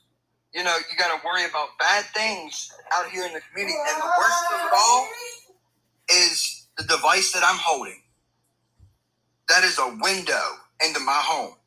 But do you know what I say about this? I think we've always had to worry about these things. The difference is because of the devices that we have, we are more aware of it and we have more information about what was happening, right? And so I think sometimes we think that we've gotten worse, but I think sometimes is we just know more about the bad stuff that was happening than we used to know. And I also think that, like right now, people will say social media is such a horrible thing. But guess what? Not always. It depends on, but yep. It's not all the time. Nope. It depends on who's using it and what you're using it for. Yes. And I 100% agree with you wholeheartedly. Yep. And that's the point is that so here's the thing. I wish that people understood that, in my opinion, and this is just my opinion, Shane, I just believe that it's people like me and you and even Goose, right? All of the people.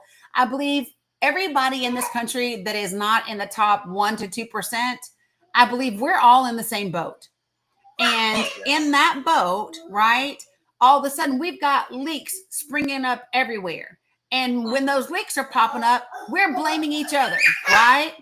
Well, and then the government wants it. Yep. And guess what? Over here on this big old yacht is a bunch of really rich people that are sending over little things to pop holes in our boat. So, and they're getting richer and they're laughing while we're busy blaming each other. Well, the fact of it being is if we could, I really hate saying this, but back whenever 9/11 happened, what happened to the American people? We came together because of a crisis situation and we unified. Can I point something out? Because I used to think that too. And I get what you're trying to say. And then I met some folks who were Muslim, some who were Sikh, some who had like different religions. And I will tell you this, Shane, go to Google or go to Twitter or whatever and type in hashtag after September 12th, right? Or after September 11th. You will see tons and tons. I got you, girl. Tons and tons of stories from children, from wives about the hate crimes being, people were unalived because they were assumed to be terrorists. People were beaten. Children couldn't go to school and say their names anymore because they thought they were, Muslims and all of that. So like there was a good portion of this country that unified, but they unified to hate a different group of people. Exactly. And so But what? see, there's also that behind it. Don't judge somebody based off of what they tell you. You got to open the book to understand it. Just because somebody's Muslim or somebody's from the Middle East, I have many friends that are over there in the Middle East that I've met on this app, that I've met on Facebook. And I'll tell you right now, they are some of the most loving people that I could have ever have met. The one gentleman I met on a chat site, he went by A. I don't know what his real name is, but he was such a sweetheart. I met him and I loved him to death. He was like a brother to me because of bad situations. Those people are the first ones to get, oh, you are a bad person. You're the one that committed this or that other thing. No, stop. Open the book and read it before you just start judging. Quit judging people based off of a cover. So, but check this out. That's exactly what's happening right now in this country. And this is why I have a problem with what's happening from an immigration standpoint.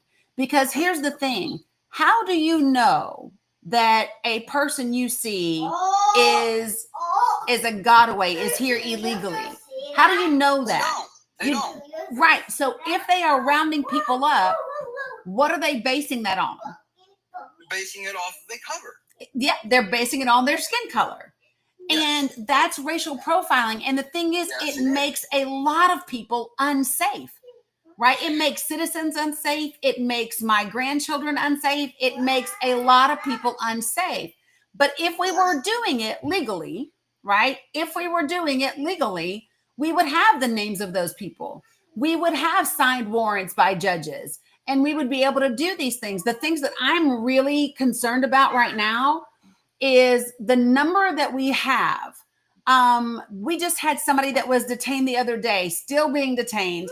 They are in a room with, hold on. I want to pull it because I don't want to say the wrong thing. Hold on, and I'm going to tell you what it is. So here we go. All right, check this out. So there is a person, there's a man, his name is Barranco. His name is Alejandro Barranco, okay? And he's, hold on a second. Oh, no, Alejandro is his son. His name is Narciso. So Narciso Barranco is 48 years old. He's an undocumented landscaper who's lived here for decades. ICE was caught on video, or CPB was caught on video, chasing him down the streets with their pew-pews drawn, right? They pinned him to the ground and they were beating him as they handcuffed him. It was caught on video, right? His oldest son, hold on, sis. His oldest son, Alejandro, served in the military for 4 years and is a veteran. His two younger sons are active duty Marines right now, right? And his son has told them that his father is being held at a center that has at least 70 people in it with one toilet and no privacy, that he's been given very little water and even less food. Why are we treating human beings that way? I don't agree with any of that. You don't treat, I don't care if you're undocumented, here illegally, whatever. You know, you treat people with human decency because we're all human. We're not, well, okay. To an extent, we're all human because there's some people out here that I have questions about. Yes. And I mean, but in another way, God put us here. Mm-hmm. We're just waiting for the second coming because we are not of this world. We are all to go home to our Father in the sky. But while we're here, why not make a unified situation out of it and become whole as like a family would be, the way that He intended it, for us to live in peace and love with one another. And hey, Dani, real quick on this subject, and because what Dani's talking about, lawlessness begets lawlessness, and the concerns. There is a significant uptick in people impersonating ICE agents. And because they're not doing it the right way, it allows this to happen. Right? Yeah. Because they're not following the laws and all the things that we've been talking about, it allows that behavior because all they're doing is mimicking, right? All they're doing is impersonating what is being deemed okay. Right? And that's very important that people need to be thinking of, but it's difficult. Yeah. I have to say this because I'm always, I have a very inclusive community in terms of my people that are followers and my people that are subscribers. And so one of the things that I say is I want us to always understand that everybody has their own belief system, right? So not everybody believes in the same God that you do, Shane, right? I understand that, and I'm not trying to. I know you're not. Nobody. I know you're not. Never do that. Yep, I know. And here's what I'm going to say. What we can all agree on, though, is no matter what religion you do or don't subscribe to, the basic principle of treating each other the way that you want to be treated exists everywhere. Right? It's the golden rule. We were taught that as children. Absolutely. Treat one another as you wish to be treated. Yep. And then there's also the rule of if you don't have something nice to say, then don't say nothing at all. 100%. 100%. So this is my thing is that I wish that we weren't so busy demonizing groups of people based on what they look like, what type of accent they have, what their last name is, because it creates an environment that is ridiculously hostile and is causing real harm, physical harm to people. And there are children that are being directly impacted. Yes, 100%. 100%. And I mean, if you go, okay, we're not of this land. We really ain't. We was brought over here by our ancestors on the Mayflower. And if you look at some of all of our last names, my God, there's some of them. I go back to the 1400s on my family tree, and there's some of them I can't even pronounce of my last name now, and it's not spelled the way it is now. No. It evolved over the years, and I'm going, okay. So I'm originally from Germany, Iceland, and Ireland. So my name has developed over the years, and there's some of us that people don't understand. There's a huge, what is the word I'm looking for? I get this sometimes when I start getting excited. There's a huge way of knowing the differences. If you look into people's backgrounds, you'll see we're not out of the same area. We come from all over the globe. Yep. And that's how it was. This is a smelting pot. You know what's crazy? Have you ever heard of a book, Shane, called Lies My Teacher Told Me?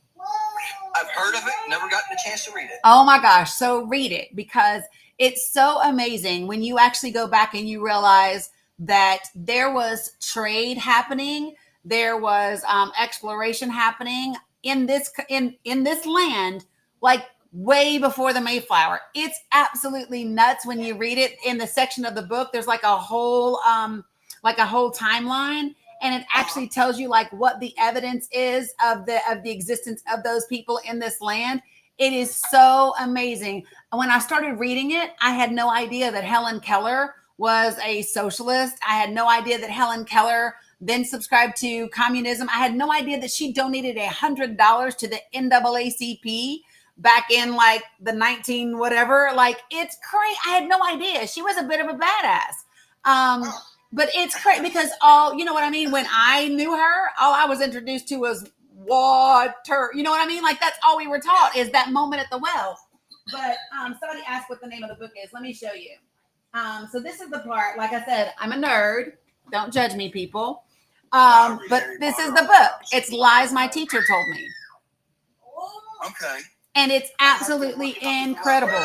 Like, Mila, not so loud, babe. So there's a part in here. You can tell I have things like that are like marked, because there's a whole thing about John Brown and Abraham Lincoln is in here, and textbooks. And but it is a fantastic read. When you start to dig in and you go, oh my God, I never knew this. Oh my gosh, you will be really shocked when you read it. So I highly recommend it. Yeah. And I mean, like, you know, that's the nice thing about being able to have our discussions with people, is because, you know, not one time did either one of us raise our voice. No. Or get angry with one another, because I want to try to understand everybody's thought process through, you know, the correct way of going about it, having a proper discussion. Yep. Having a proper, you know, debate, even, you know, because you can go through and I can tell you what I agree with. You may not agree with everything I agree with, and that's perfectly fine, because not everybody's going to have the same opinion as me. Yeah. And you know what? It's okay. So this is what I always say, Shane. I say, as long as you bring 4 things to every conversation, I believe that if you bring compassion, authenticity, respect, and vulnerability to every conversation, you will leave that conversation with understanding, even if you don't gain agreement. Amen to that, because I will tell you now, I know that a lot of things that we've talked about, there's some things that I'm just going, well, I don't think that way, but I don't agree on that. But you know what? It's okay. Yep. I don't have to agree with you on everything. You don't have to agree with me on everything. We can agree to disagree. Yep. And it's at that point that we can at least go our separate ways at that point, and be fine with knowing, okay, that person's not a bad person. They just have their own mind. My thing is, I want to be able to say, oh, okay, I disagree. And now that I understand why you think that way, I want to go look at the stuff that's shaping your opinion. And then I want to go read those things for myself, so that now I can have an even more informed perspective of why I think the way I think. If I'm only willing to look at my information, then I'm not truly open-minded, right? But if I'm willing to look at your information, my information, I'm willing to hear your argument and your argument, and then I take all of that together and go, okay, this is where I land, then at least I've done that. Yes. And that's, I agree wholeheartedly. Yeah, that's an amazing thing. So I appreciate you. I hope that if you go to my profile on TikTok and you hit that, you hit the little, there's a link that's my link tree. That link tree is a plethora of information, Shane. If you love to read and learn stuff, there's a ton in there. And I hope that you read some things and come back and we can continue to talk. I love that. Oh, most definitely. And I mean, it was such a pleasure to actually speak with you. You too. And to be able to have a conversation with you and not be yelled at, because there's so many people on this app that just, they let one-sidedness ruin their mindset, and they want to downgrade everybody, and it's sad.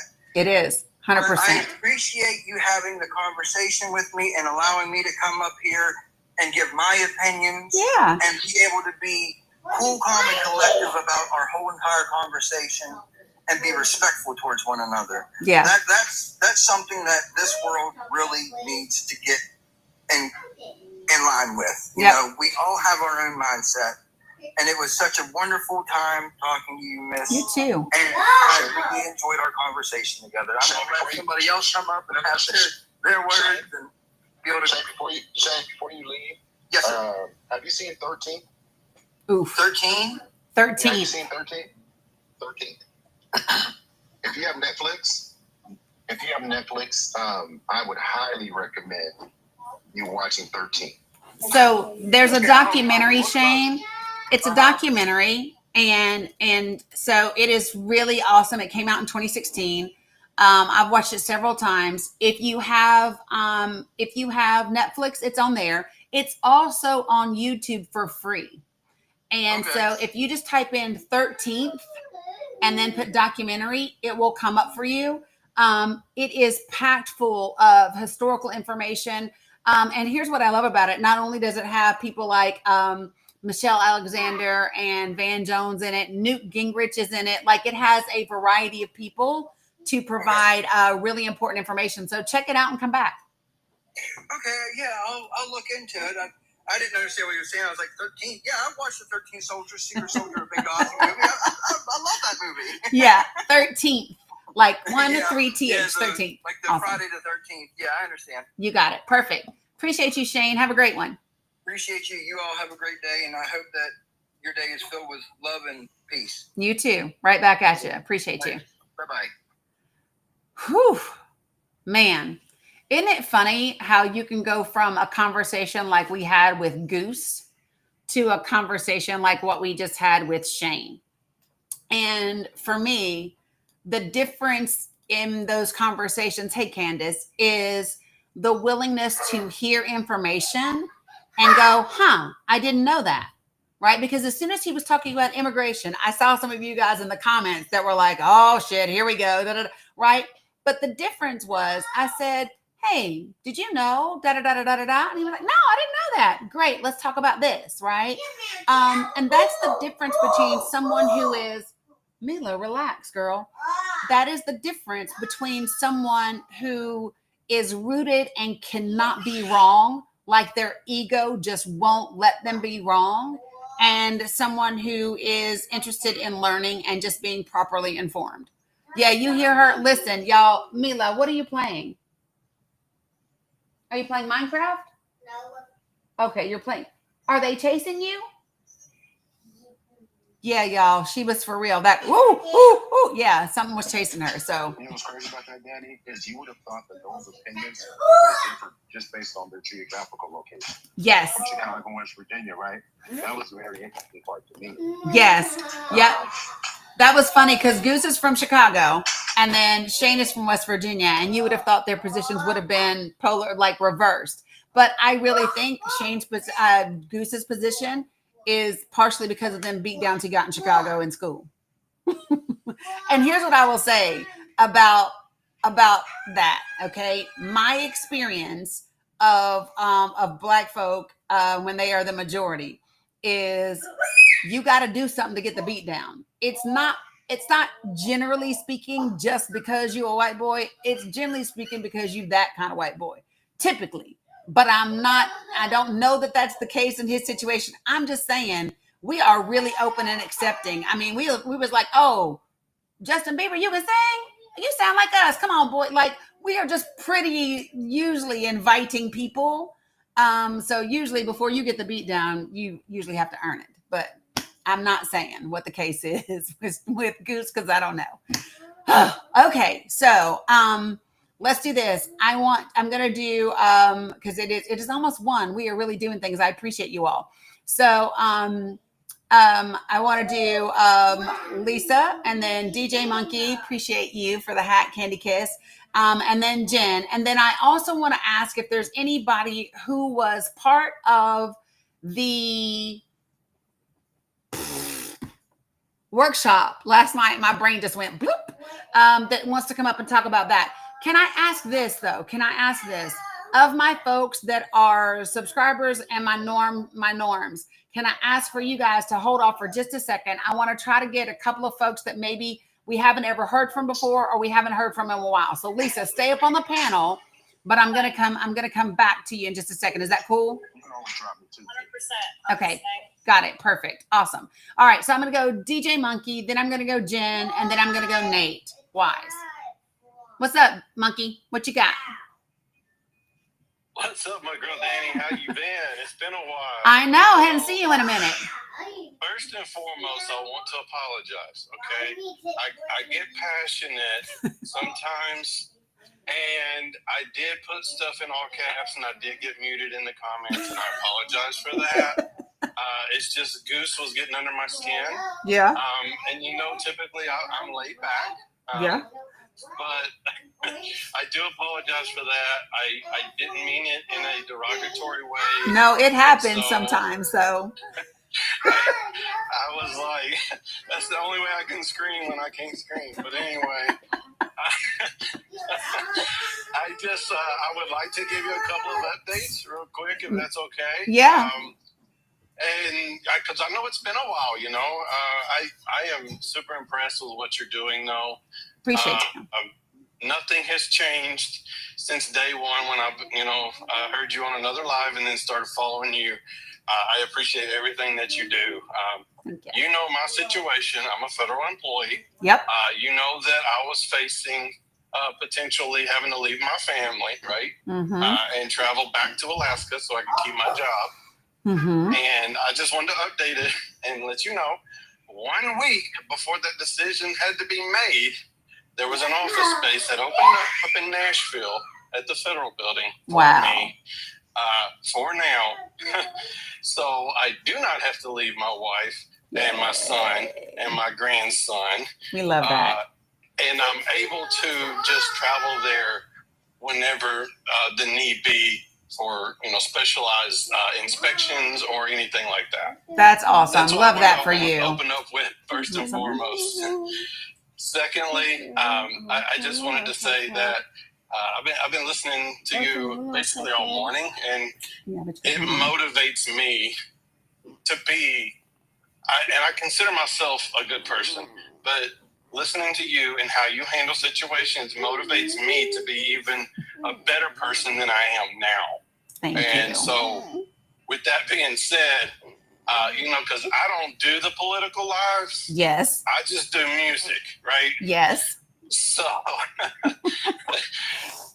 but I join some of the political lives and give my experience and my, the knowledge that I do have. Yes. And so, but I mainly just wanted to come up and apologize for the screaming in the comments. To your mods, mainly I want to apologize to them because I know I got muted and I was like, dang it. So, well, I appreciate you apologizing. I love my mods. They will handle it. No, and that's important. It really is, because when I do my lives, I have certain mods that help me keep up with the requests that people are making, right? Yes. And I bring people up on my panels and I'll let them, if they want to sing or whatever, I do that. And it's hard for me to see everything when it travels through. So yes, mods are important. Yeah, but they hold me down. I am, I'm still in Tennessee. I still have my job. I love that for you guys. Still have my health. And I just, I'm thankful for creators like yourself to help this app be more, I guess, respected. Yeah, that so. I'm hopeful that that we get to the place where more and more people are outgrowing just the debates and wanting to have meaningful conversations that create understanding, so that we can try to turn this around. Phantom said you're good to type again, so you've been unmuted. It's all good. And look, I'm not here to advertise, but if anybody ever wants a break from politics, I don't go live that often, but when I do, come on by. We just have fun, and I play your favorite music, whatever it is. I listen to all genres. Love that. And just positivity is all I want to offer up. And I just reached over 3,000 followers. Oh, so that's a milestone for me. Yeah, I love that for you. Yeah, everybody needs some music. My daughter is also a DJ on here. And she's... I know. I still listen to her. Do you? I still listen to her. I get some of my ideas from her. Yeah, that's my girl. I don't mix like she does, or I just, I play the music, but I get ideas on how she's doing things. Yeah. So tell her, much love to her still. I will tell her. She's her transitions are like butter. Her transitions are like butter, and I love it. I'm like, you would go, sis. Yeah. I'm like toast jelly, I'm like, I don't transition like that. Look, I'm 53 years old, but she's will somebody drop my daughter's handle in, please, for me? Drop not Malia's handle in, please, for me, guys. Yeah, so she's amazing. But yeah, no, I will let her know, and I appreciate you greatly. So yeah, I'll have to come check you out when you're live. And this is the scenery, because I'm walking around my lunch break real quick. Mm-hmm. I'm just gonna show y'all, like, the sun is out. The sun is out. It's a beautiful day. Oh, it is gorgeous. I'm on my lunch break. It's hot as hell. My bald head is sweating. But you know what? I'm getting my exercise in. So. Absolutely. But it's a good thing, right? It's a good thing. So for those of you guys who are asking, yeah, there you go. Jim and I just put it in. Let me show you guys who are asking what my daughter's TikTok is. Give me a sec. I'll throw this up here real quick so you all can give her a follow. The kid is smooth. That is her. She really is. That's my kiddo. And she absolutely crushes it. Well, she crushes everything with her career, with her DJing, with everything she does. It's like, she came from good roots. That's what I'll say. Yes, this is my oldest baby.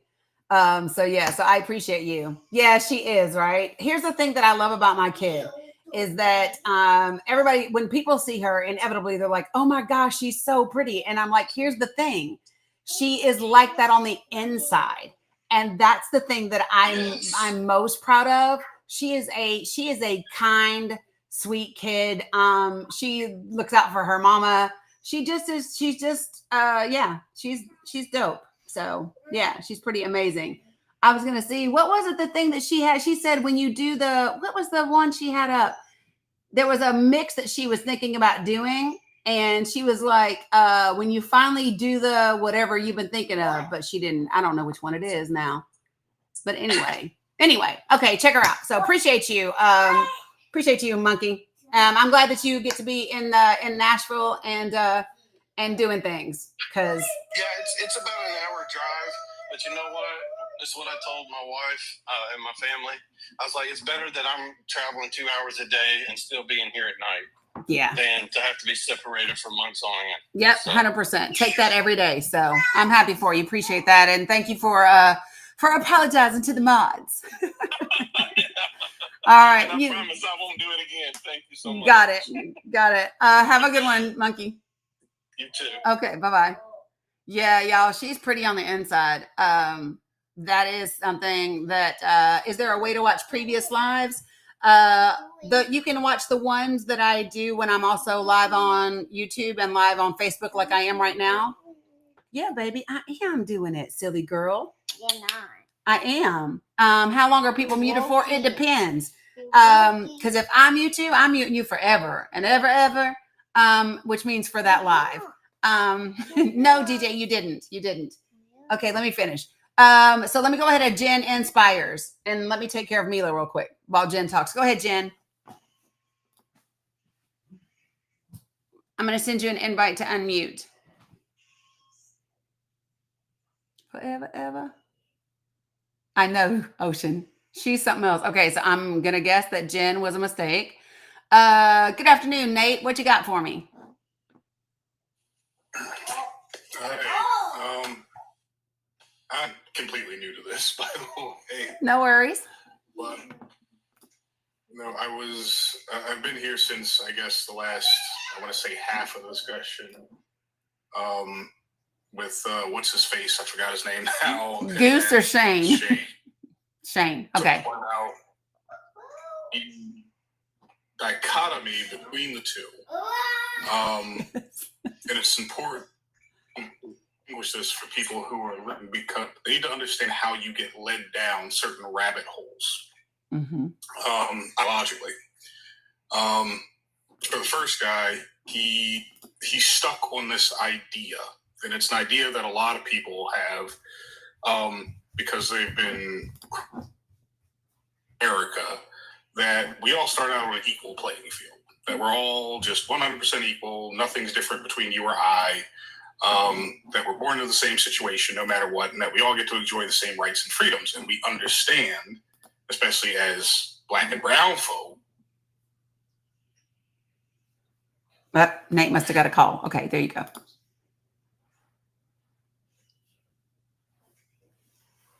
Nate, we can't hear you.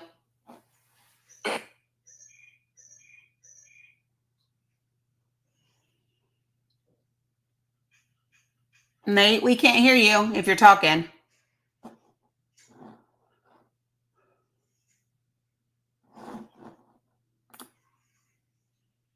Dang, I hate that.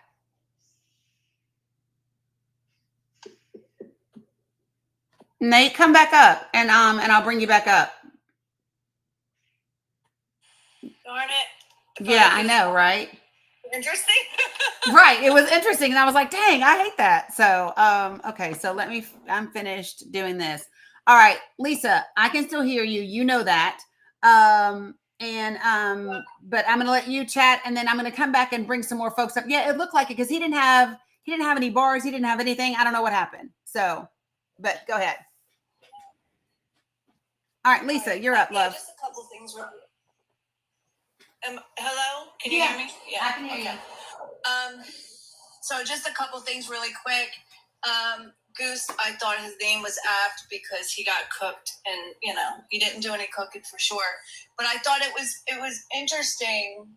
I keep thinking about these people that are like Goose, and the idea of being uncomfortable and being okay with being uncomfortable. Because that's what happened. He got real quiet, right? He got real quiet because, he kept trying to cut Dani off, kept trying to cut her off. And then all of a sudden he got real quiet when DeBoss and Santana and Dani was like providing all these facts that he couldn't combat. And then all of a sudden he just lashed out, and Dani like called him out on it, right? She's like, it's okay. I know you're uncomfortable. And it's okay to just sit in that uncomfortability, right? It's okay. You're going to be fine.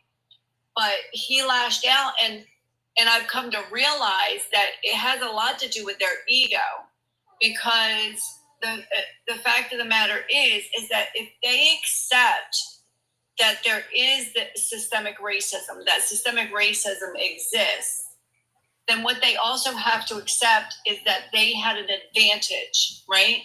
That white people, especially white men, had an advantage in their life, and that hurts their ego, right? It hurts their male pride. Yeah. And also, that guy, you can do it. He is right about everything, and he can't admit, that he's wrong about anything, and that also has to do with his ego. And I think Santana had his number too. I think he was just trying to get an argument and cook somebody so he can tell his 250,000 followers about what he did. The other thing I just wanted to mention, sorry, I got all like notes here that I wrote, work notes, and I'm trying to like sort through them. Oh, last night's live that you did with T was really, really good. I was doing more, pod work and stuff, but I went back and watched it because for some reason I get a copy of all T's lives because I'm a mod. So you must have a setting.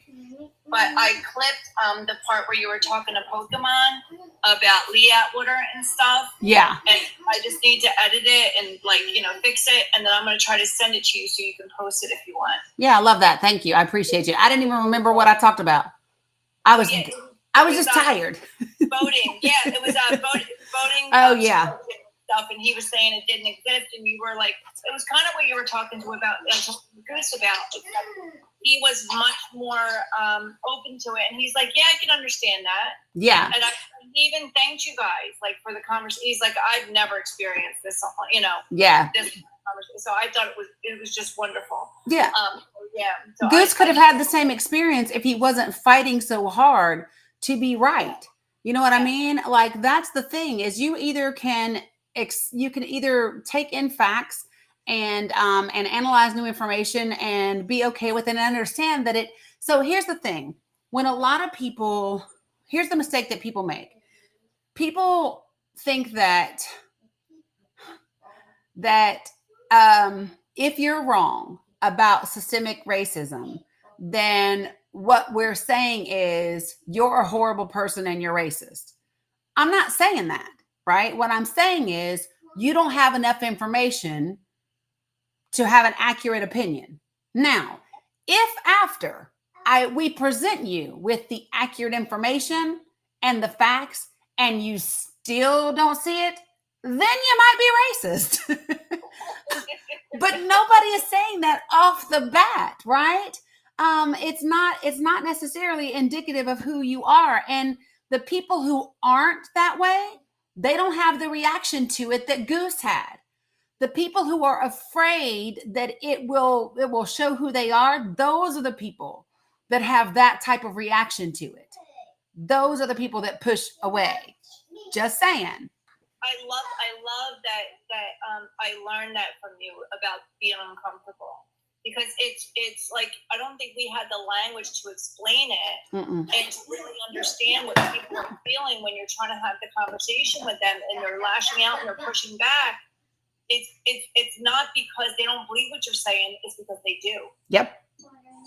And now they so here's what happens when we're having those types of conversations. In my brain, what I picture is pretend that this is a mirror, right?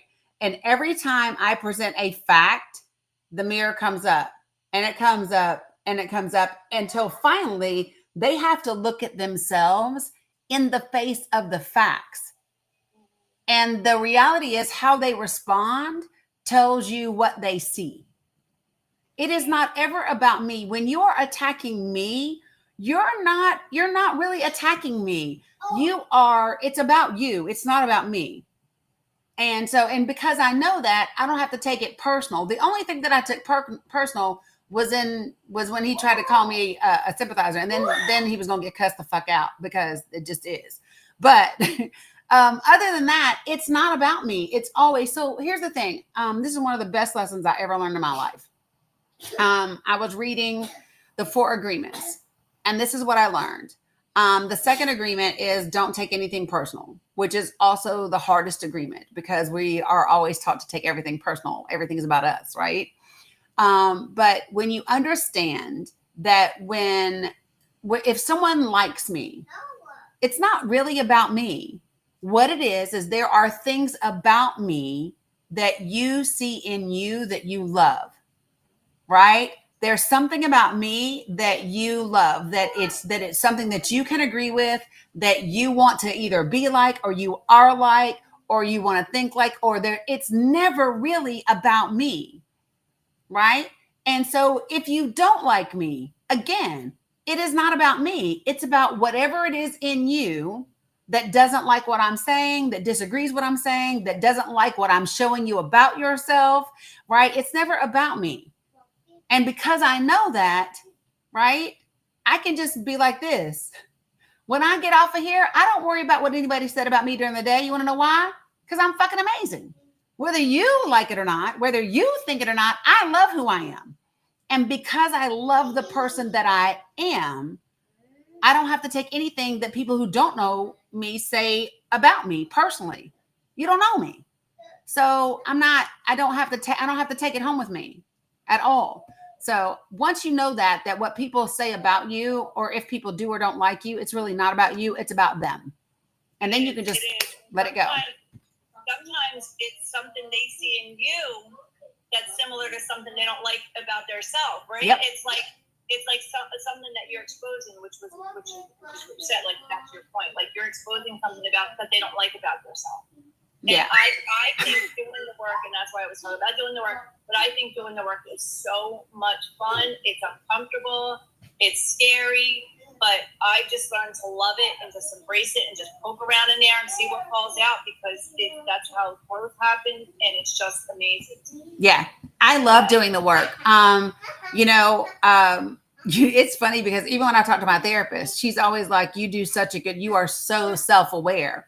And I think a lot of people are scared to be self-aware because of what they will discover about themselves. But the truth of the matter is the more you can discover about you and become aware, right?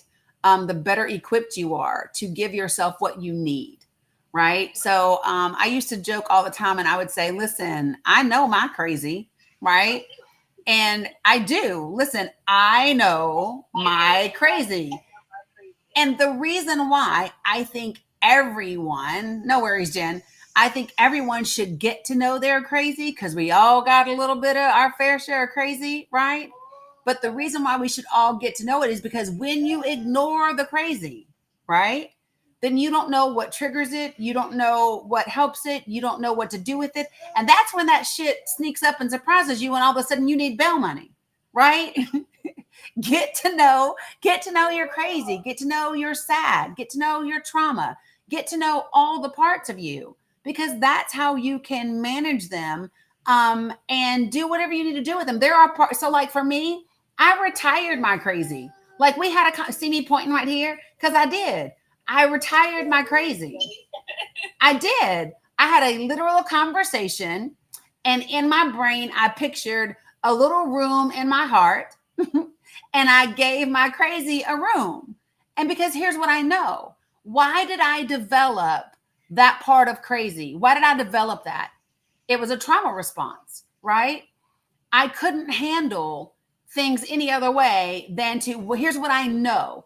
I knew that whenever I felt threatened the most, I knew whenever I felt, the most exposed, if I went balls to the wall crazy, they were going to leave me the fuck alone, right?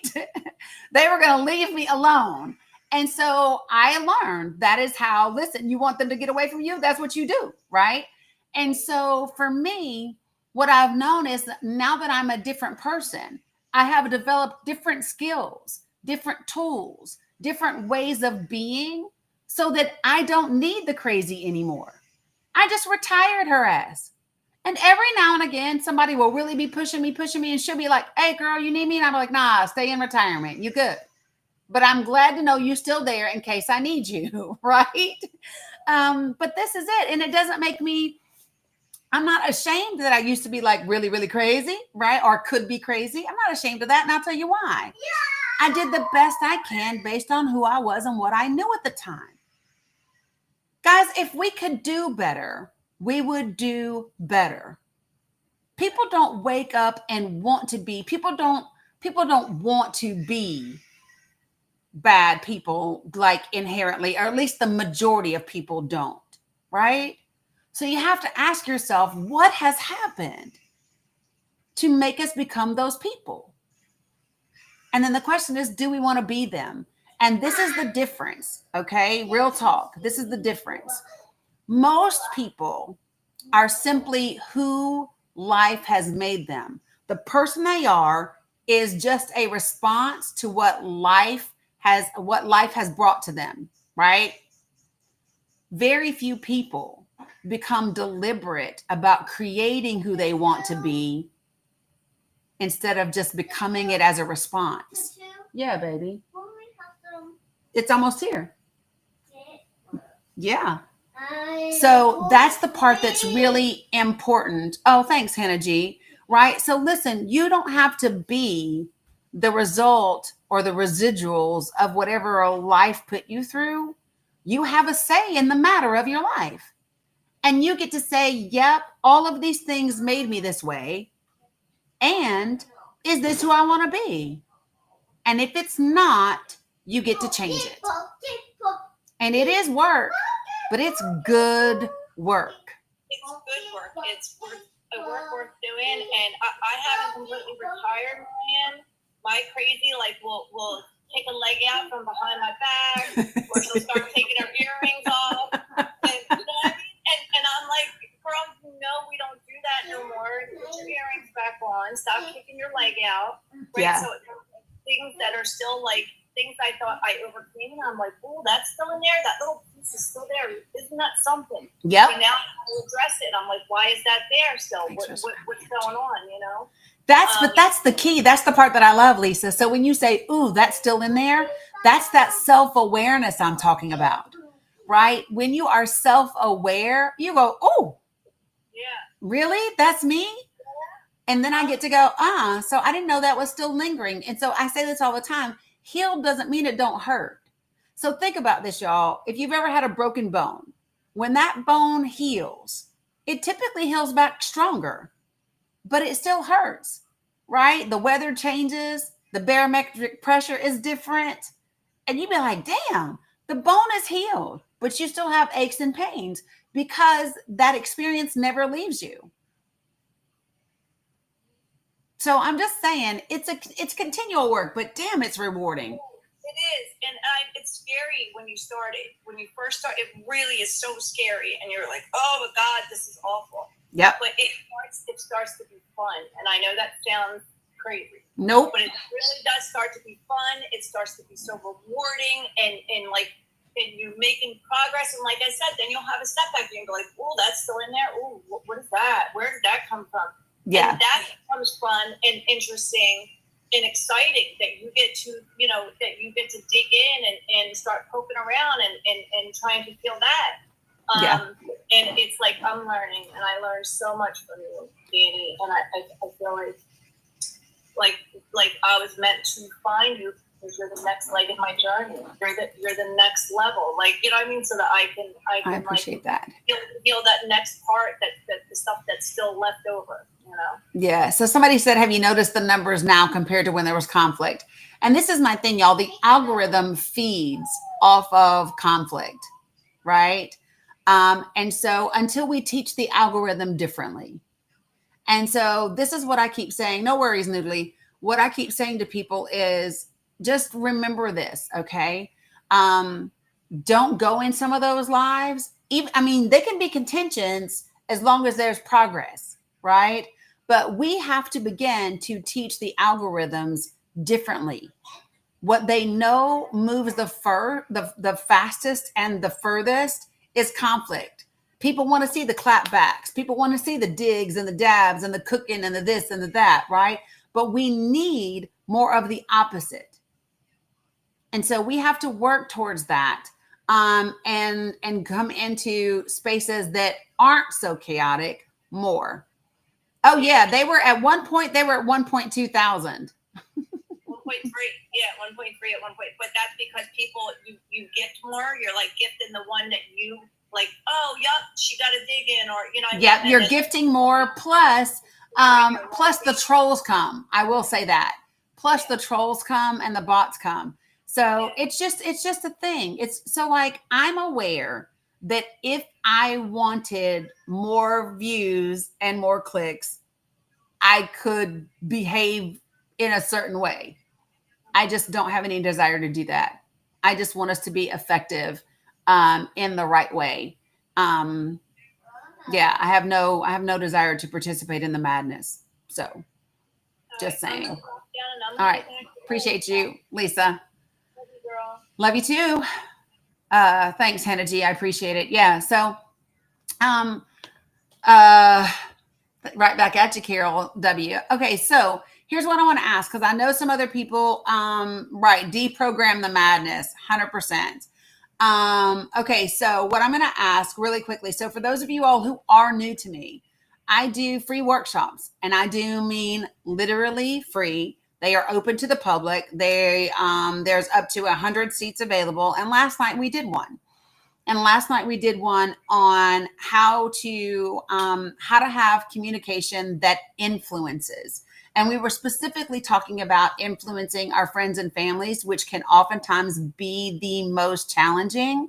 And so what I would love is to have some folks that participated in that last night come up and kind of share some of your takeaways, what you got out of it, all of those different things. So, and then at the very end, we did, I actually did a little role playing with one of the people. I pretended to be them, and they pretended to be the person that they've been trying to talk to. It was recorded, Donna Ski, but what I have to do is I have to go through and edit some parts of it because some people shared things that were very personal. And so I want to take some of those pieces out where their information isn't there. So stop, girl. The faking I can't do. Come here. Come look at this. So I'm going to bring a couple of folks up. If you were in it last night and you want to talk about it, that would be amazing. See, look. Right, many gigabytes. All right. So, Miss Edith, you were there last night, right? Yes, I was. It was wonderful. But I have to tell you that I actually just wanted to hear how the conversations went, because I don't have a large problem or challenge meeting and speaking to strangers, right? Mm-hmm. Because I'm not attached. There's no emotion. You either listen or you don't, and it's okay. And it's with family, so I thought it was really important. Okay. Tell Dominic to go get it. You know, being 73 and having gone through so many stages in my life, I like to call them lives within my life, because I'm a complete different person than I was in my 20s or my 30s. And I needed. No, I can hear you. Sorry. Okay. I wanted to learn how to actually speak to my children as an adult and not as a picture of their mother and how I behaved back then, right? Which is painful for them and me. And so I wanted to say thank you, because even though I was just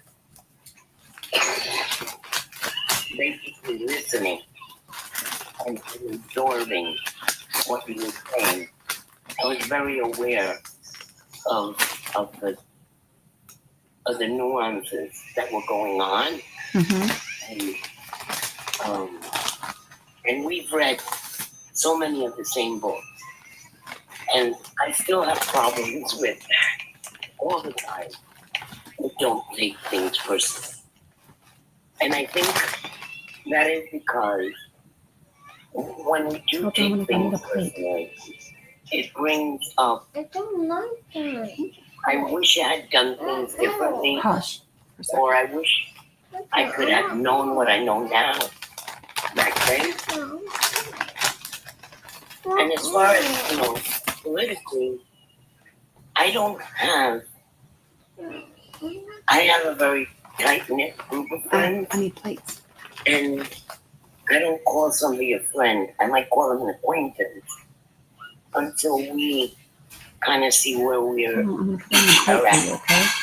So politically, my friends feel the same way I do. I don't have these long political conversations with people. Just maybe an exchange of information that I've learned from you and your link tree on where to go to find the information. But again, I just wanted to thank you and recommend everyone that if you learn the things that Dani shares, in your 30s or 40s, you are so blessed because you lived 25 years trying to recoup within your own family. That's it. Thank you. So I appreciate you so much. The dishwasher is clean, Dom. And I want to offer you this. So I used to do this whole thing with I wish I had. And I had to let that go because here's the thing. When we wish something that isn't so, we make ourselves dissatisfied with what is based on a hypothetical because we don't know, had we been introduced to this information at that time, that we would have been ready to receive what we got. I think that we get what we get when we're supposed to get it, because just because we had been able to experience it or hear it doesn't mean that it would have had the same impact that it's making now. So don't be like, oh, I wish I had done this sooner. Just trust and know that you're doing it exactly when you're supposed to, and there are no regrets and there's no shame. It's all good when it gets there. So just wanted to leave you with that. Thank you. You're welcome, sweetie. You're welcome. All right. So Doom Sprinkles. I'm sorry. Oh. Just drop me because I know it's better for you. I got you, Edith. Thank you, sweetie. Thank you. All right. So Doom Sprinkles was with me last night. Hi, Dani. Hi. So what you got for us? I'm really shy, so I'm not going to stay long. I just wanted to give credit where credit's due and tell you that the workshop was really awesome. It was my first time, and honestly, I think I started following you in the beginning to kind of further my ability to fight with people about these things.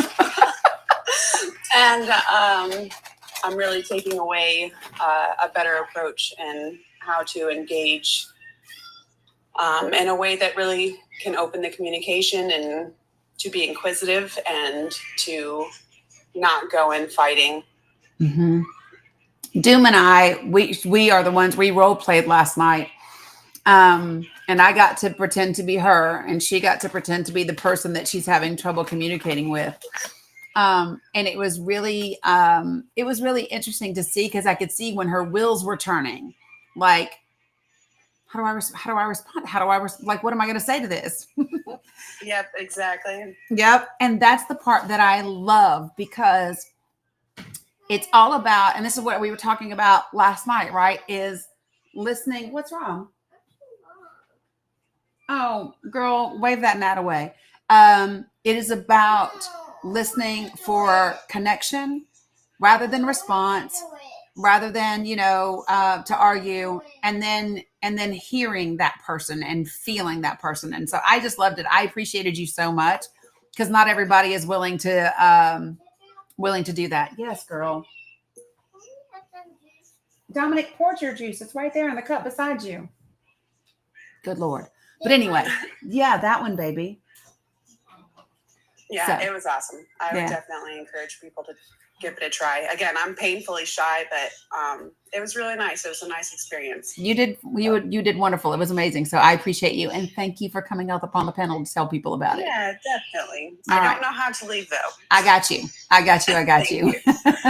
So for those of you guys who are asking about the workshops, I'm going to schedule another one. When I schedule the workshops, I put the links in my link tree. That's what I do when I schedule one.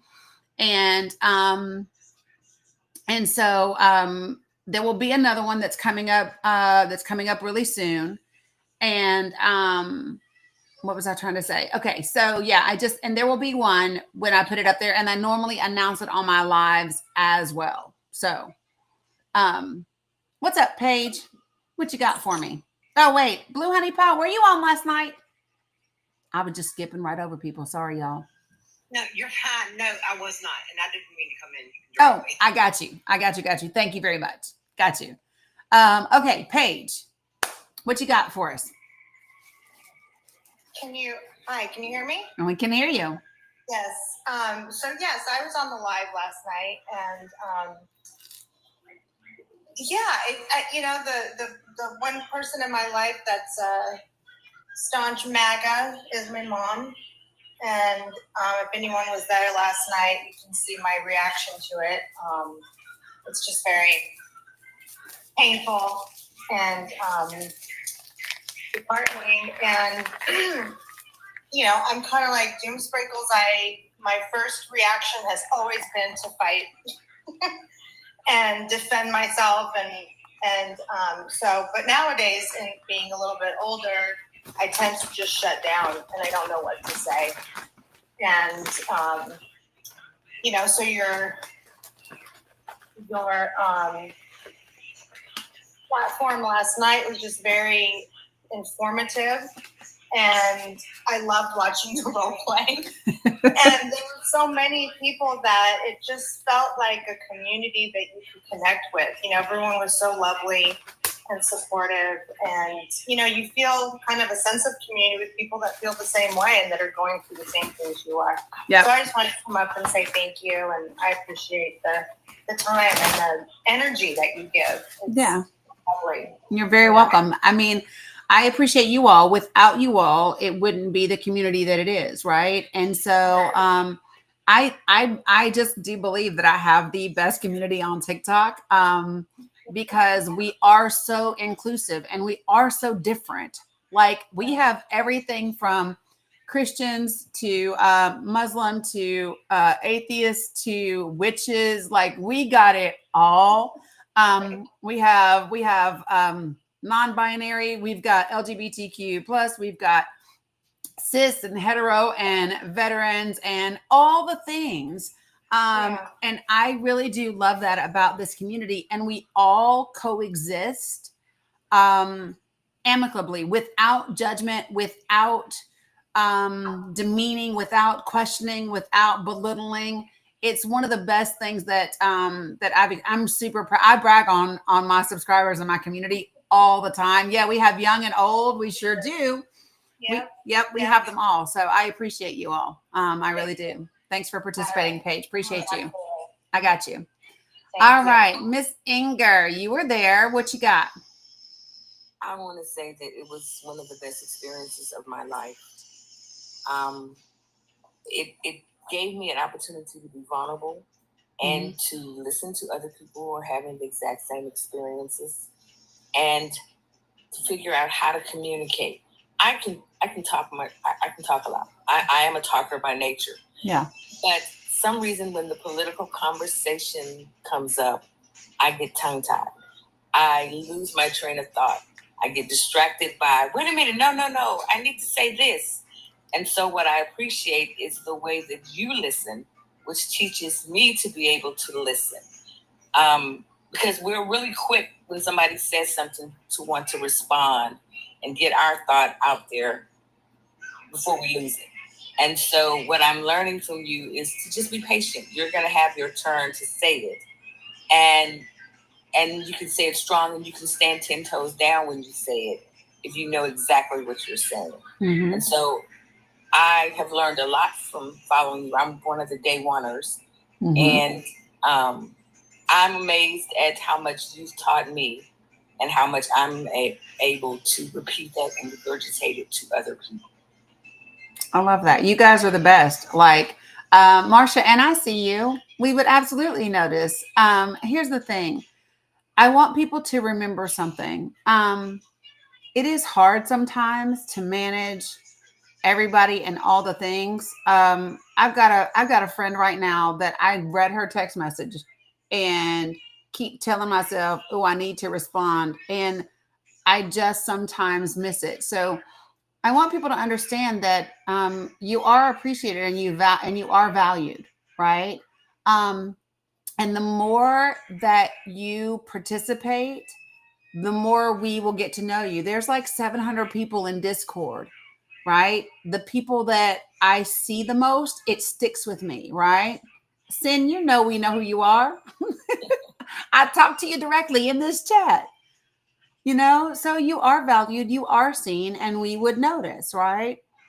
What I will say is that, the more that you want to participate in the community, the more you participate, the more we will have the chance to miss you and to see you, right? Everybody is valued the same. When it comes to you, I feel like, okay, I have a new best friend that I turn on every day, and I can listen, and all the stuff that I'm frustrated about. If I just listen to Dani, then it's going to be okay. I can have a Musa moment. And so I think that's what's really important for me, is that I'm able to connect with other people who feel the same way that I feel and get it. And that's what's really important. So I really appreciate you. I really appreciate what you do. You don't know, and you probably do know, but what you do is amazing. I mean, I can tell that you have put in the work. And that's what I admire most, because I'm putting in the work right now. And so when I look at you, I see my potential outcome. I aim to be you when I grow up, because don't put me on a pedestal, y'all. I am not perfect. I do my best. Like, that is something that I can say, but don't put me on a pedestal. I am not perfect. I fall short. I have areas in my life that are not what I would like for them to be. And at the same time, I really work to kind of give myself grace. And so I really want people to understand is that aspire to be the best version of you. You know what I mean? Because everybody has something that I don't have, that each of us don't have. You know what I mean? And so, you know, I don't know. I don't know any other way to explain it, but I fell in love with, I talk about the 4 Agreements a lot because it was one of the most impactful books for me, right? And so here is the one, is the very last agreement is always do your best. Knowing that your best is going to look different every single day under different circumstances. My best yesterday looks different than my best today. A day that I wake up and there's money in the bank and I got a job and I got a check and I got a this, right? My best is going to look different than on a day that I wake up and I lost my damn job and the car is totaled, right?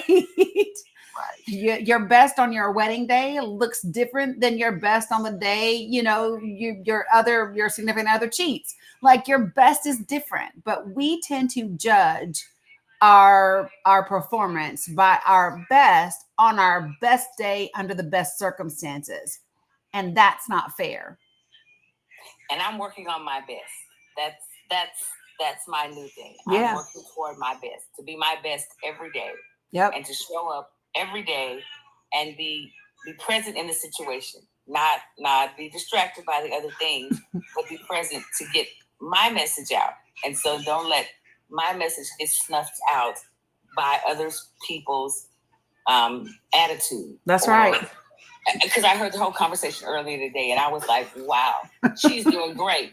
I was like, I would have been so tongue-tied, and 4-letter words would have been coming out of my mouth so fast. I did drop them 4-letter words. I would have been like, ooh, he would have been gone a long time ago, because I would have just waited to be like, boom, you got to go.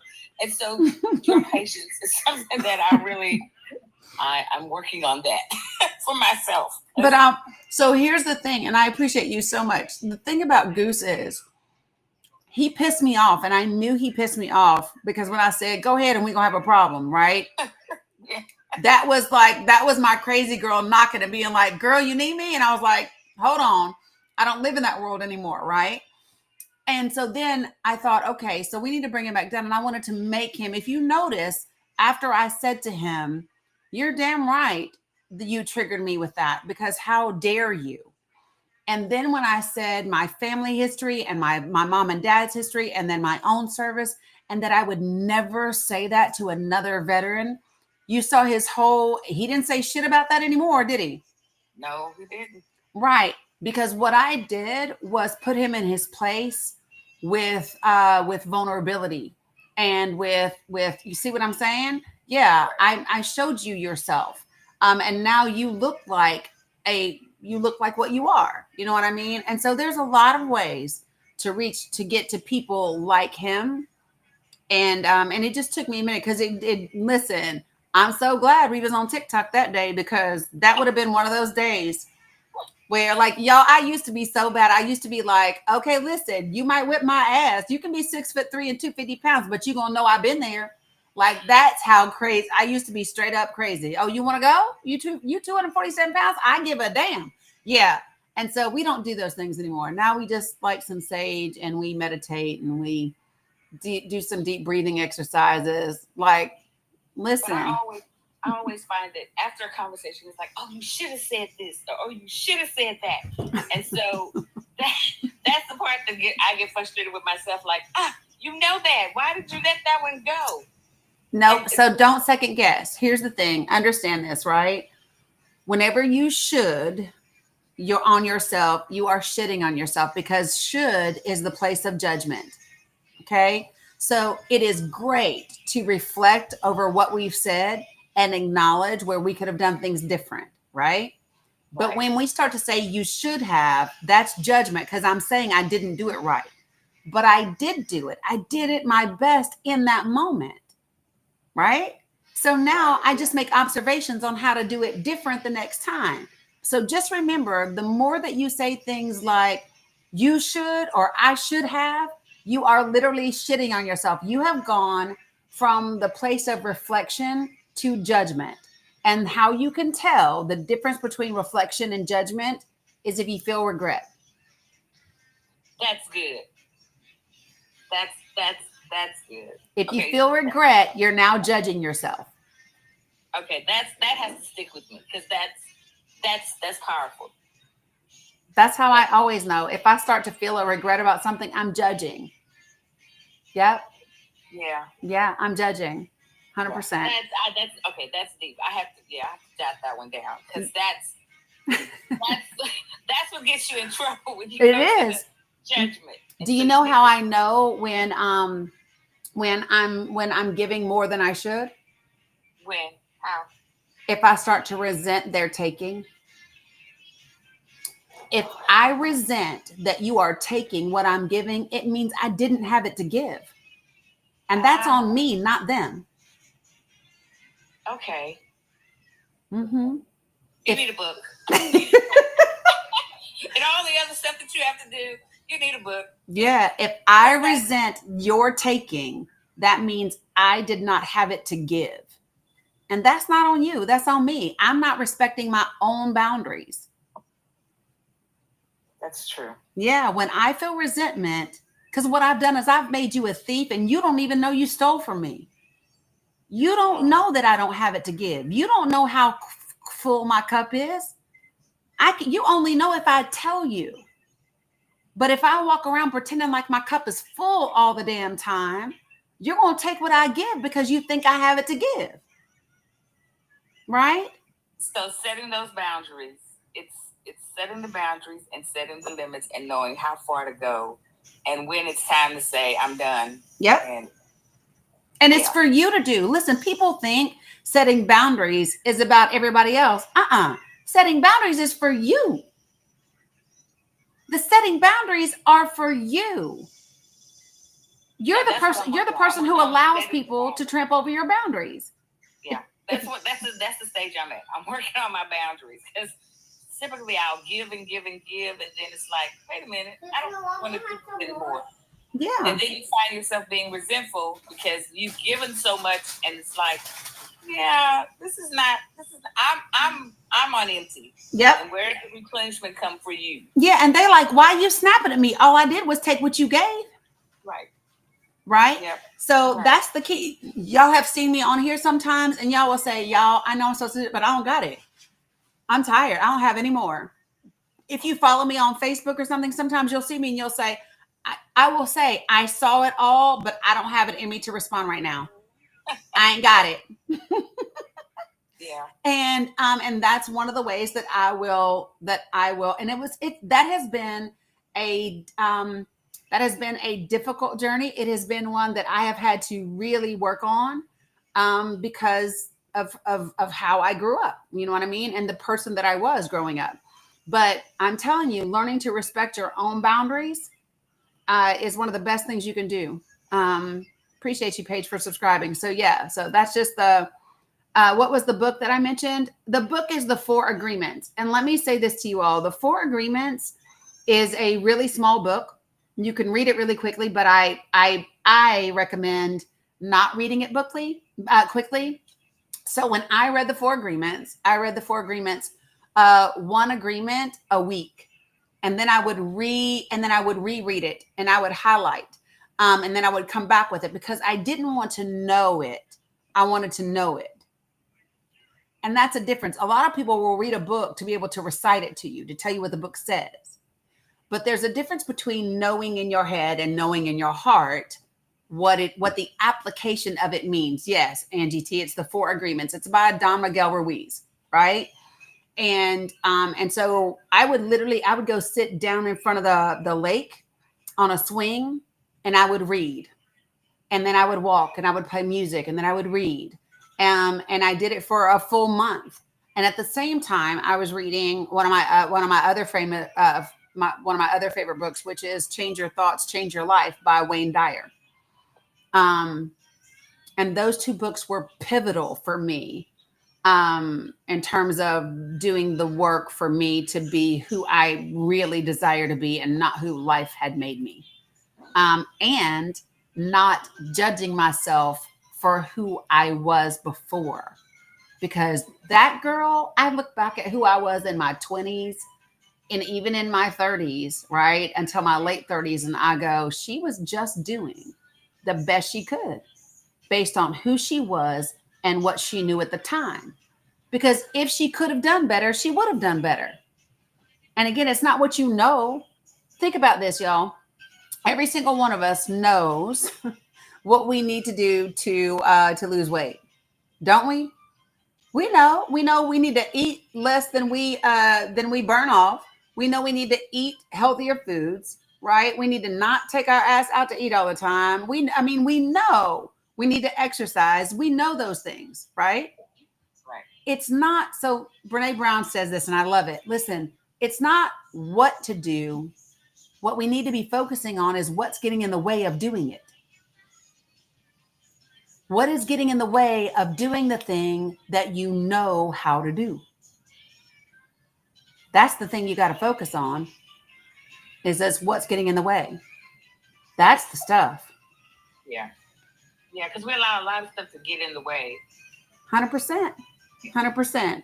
As I eat this French fry. I'm a procrastinator. I can figure out, I think I'm gonna put that off until tomorrow. So that's not, because procrastination is just another. But dig a level lower than the procrastination. There's something under the procrastination. Is there something under there that says you can't do it? Is there something under there that says I don't deserve to have this thing? Right? Is there something under there that says, what if I try to do it and it doesn't happen and I'm scared of failure? Like there's something behind the procrastination is the symptom of whatever is underneath. Yeah. It's weird. It's the, you say we don't say that word, but it's the it's the, okay, this may not have the outcome that I wanted. And then the not being invested into outcome, that's the other piece that's difficult. Is to not be invested in the outcome. Yeah, you can be invested in it, but not being attached to it. Yeah, not being attached to it. Yeah, that's the other thing. See, Cassie got it. She said her procrastination comes from the strive for perfection. Yeah, so you just get to sit with that. And I'll tell you a good exercise to do.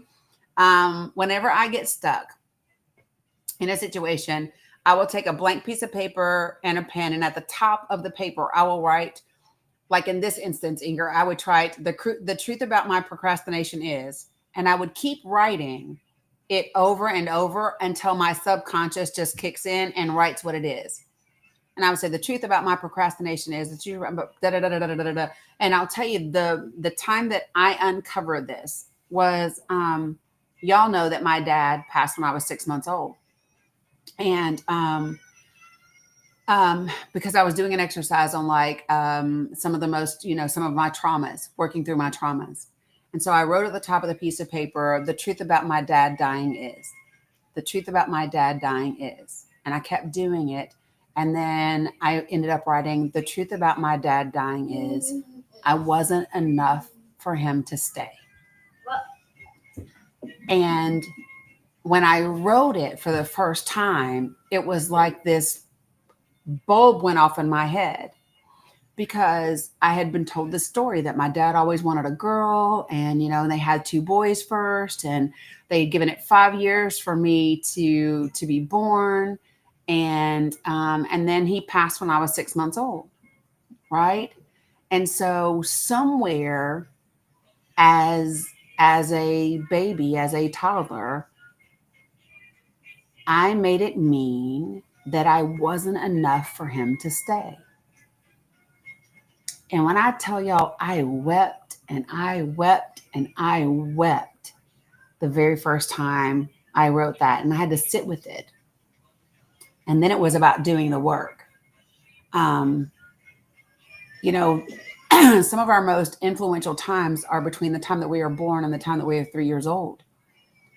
And we don't really know all the things that our brain picks up during that time. But by the time we're 3 or 4, we've already figured out like what relationships should or shouldn't look like, and all different types of things. And so when I talk about doing this work, I talk about it from a place of having done it and still doing it. And it shocked the hell out of me. I had no idea that that was down in there. But I had to get quiet, and I had to get out of my brain, and I just had to write, and I had to let my subconscious bring things up for me so that I could then deal with them. So it's a great exercise if you're wondering like what the root cause of something is. It's a great exercise to do. Now I have a lot to work on. Don't we all? Oh, and by the time we get back together for our next workshop, I'm going to be able to tell you how these outcomes came. And so I just want to tell you how much I really appreciate you. Back at you. You're wonderful. And so I'm so glad that I found you and that I'm part of your community, and you're awesome. And I know you hear that a lot, but I mean it from the bottom of my heart. You are really somebody that I admire, and I get it. I mean, I can tell that you've done the work. For somebody who's doing the work herself right now, I can tell you. And so that's what I admire the most, because I can see the potential. If you do the work, then all the relationships can be healthy. You can be healthy, you know. And so that's what I strive for. That's what I really appreciate about you, is that you're vulnerable and you give us the opportunity to see the work that you put in, and you challenge us to do the work. Well, I appreciate you. You guys have to be showing up. So as much as you appreciate me, appreciate yourself. Pat yourself on the back, because everybody has a choice. Everybody has a choice. And there are a lot of people who come in this room and in these lives, and they make a different choice. So take a minute to celebrate you, because you choose to be here and do the work, and not everybody does. So appreciate you. Have a good one, sis. All right. So I see Jen. Jen is just spinning. I'm here. Oh, well, why? It just said you were spinning and girl, it still says you are spinning. I almost disconnected you. Look, don't it, y'all? Does it say she's spinning to y'all? Because it says she's blue and red spinning. Girl, I was about to disconnect you. See? I know. But no, you're good. Okay. What's up, Jen? Yeah, I was in your workshop last night. I was pretty quiet. I like to just kind of observe.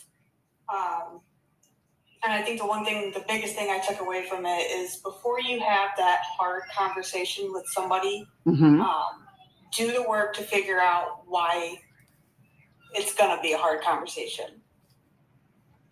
Like, and I have to have a conversation with my dad, because he was here this week, came out to help us do some stuff. Really appreciative for that. But the stuff that he said, I just had to walk away from it because I wasn't ready for it yet. And figuring out why what he was saying was affecting me so much. So I really appreciate that. And the fact that that dude that was in here earlier, that you clap back at him as a vet, I was vibrating. Yeah, Jen's a vet too. So yeah, you saw, I was like, say it again. Oh my Lord. But yeah, so your workshop was awesome. So thank you. I appreciate you. Remember, figuring out why the last conversation was hard, so that this conversation doesn't have to be. It can be complex, but don't set your mind that that future conversation is going to be hard, or it will be. Yeah. Just a little tidbit. Appreciate you. Yeah, appreciate you. Thanks, Jen. All right, Cheryl, what you got for me? Good afternoon. I'm going to see if I can describe, like, I don't know, how I see you, Dani. So you know how there's lots of advocates out there, and some are in it for the right reasons, and some of them are not in it for the right reasons. Some want to do the work, and some just bring information, but they're not willing to continue learning, you know? Yeah. And for me, I feel like whenever I'm listening to you and we're doing our thing, or there's workshops and stuff, I see you as like a coworker, but the good coworker, the ones that you go in with, that you're both there to do the work, you're both there for the right reasons, you're both there to learn, you're both there to help each other, and you make the work worthwhile instead of showing up with that coworker who's not there for that. You know, You remember one of the things I mentioned last night was that the things that are going on now, and the things that are happening, and the things that the relationships I have that just aren't there anymore, is they make me feel like everything I've done prior to all this was worthless. You make me feel like it's not, because you're still doing it, and you're still out there. And I've lost a lot of people who have given up on still doing the work because of them feeling like how I felt, you know? Yeah. And it's really important. It's even more important. It's like, yes, you know, in some ways, everything we've done, there's some things that we're having to fight for again that we never knew we were going to have to keep and stuff like that. But you still have to do it. And you help me keep that level head of staying in the game, as well as, you know, things we learn from each other. So, like, you know, we don't all know everything, and we don't all see everything necessarily for what it is. And we need that help. And that's how I feel about you. You were that person I feel like standing on the line with me, you know? 100%. And you make me feel like what I do is still worthwhile. And that's where I really, really appreciate you. Because it is. Well, I know it is, but it's like you have to feel it too, you know? Yeah, like, but because it you know is. something, but you have to feel something. Yeah. So like for me, prior to this space and prior to Bella having an IEP, and I didn't know that there were IEP advocates out there. I didn't know about, you know, a lot of different things. And so I told you this before. One of the things that I do love about you is that you'll hear me say something, and if it's something that I simply don't know, or that you know more on, or you know something different on, you're fine coming up and saying, hey, I just wanted to offer you this, right? And I love that, because some people won't do that with me. And I love that you will, because I'm someone who always wants to learn. And I want to, I don't want to say do it better. What I want to say is that I want my best to improve all the time. And the only way I do that is when I am getting and gleaning new information and new ways from other people who are engrossed in the meeting. I read Cam's note, meeting. Jesus, see how my brain is? I was talking and then read her sentence. Cam wrote, gotta run, got a meeting. And I said, engrossed in the meeting. Yep, nope, engrossed in the conversation. So, girl, not your fault. That was my brain. It just went brrr. So, but yeah, no, but I really do. I appreciate you 100%. Yeah, that's exactly how I feel. Like, you see, part of that is because you are somebody who makes me feel like I can do that with you. Yeah. You know, it takes both of us. And, you know, people have to be able to. I'm still learning. You know, you're giving me valuable information in areas where I don't know, and avenues and other areas where I can educate myself, because I've always tried to, you know, with disability, there's the intersections of everything. Yep. And in order for me to be the best advocate, I have to learn information in those areas where I have not had experience and will never have experience in, because it's not an area that, you know, pertains to me as far as like my life experience, you know? Yeah. So I have to take that information and apply it to what I already know. And you provide that. And these workshops, I always tell people, because I have other advocates, obviously, in my life that aren't in your lives, and I keep telling them, doing the work is showing up even when you think, like, you can't go in saying, I'm not going to learn everything. If nothing else, you're reinforcing what you know, and you're sharing and helping others learn. You do both.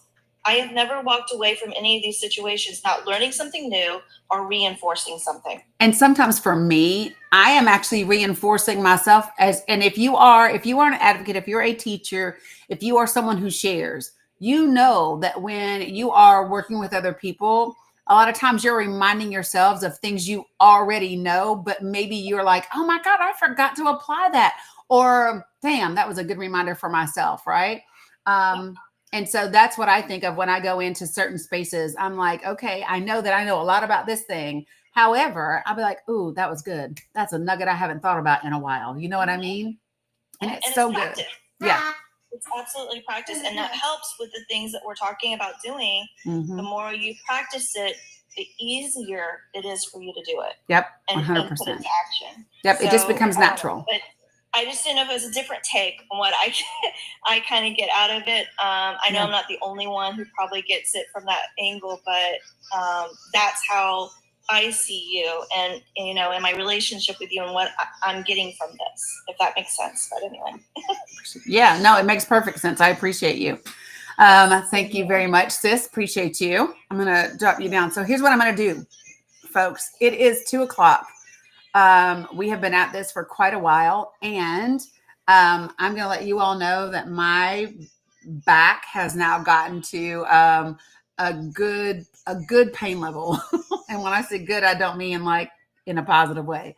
And so even though I know there's still several hundred people in the room and things like that, I'm going to cut off TikTok and honor my own cup. Right. And I need to get some medicine and put some stuff on it. Yep. I need to do that. So I appreciate you all. If you are on Substack and you watched for the very first time, you are appreciated. If you are on YouTube, I see you, Rebecca Little Bird, and Facebook. I appreciate you greatly. TikTok, love you. I love all y'all too. And so I appreciate you all. Perfect, Marnie. I love that. I appreciate it. And I'm going to try to kind of work on the link tree and some other stuff later. Yep. I'm going to respect my own boundaries. Yeah. It's really, I don't know if you can't see the way that I'm sitting right now. You guys can. I'm literally up here because it hurts to even put my thumb in my lower back. So I'm going to get off here and I'm going to get some rest. Love you, mean it. And if I don't see you all later tonight, I will see you all tomorrow morning, 100%. Yep. Our 1-year anniversary together going live on TikTok is July the 28th. I'm going to get with my youngin' and see about DJing the party. So I will talk to you all later. Love you, mean it. Yeah, you can see it on my face. Yeah, Kat, it's a thing. So love you, mean it. I'll talk to you guys later. See you later. Bye. Oof.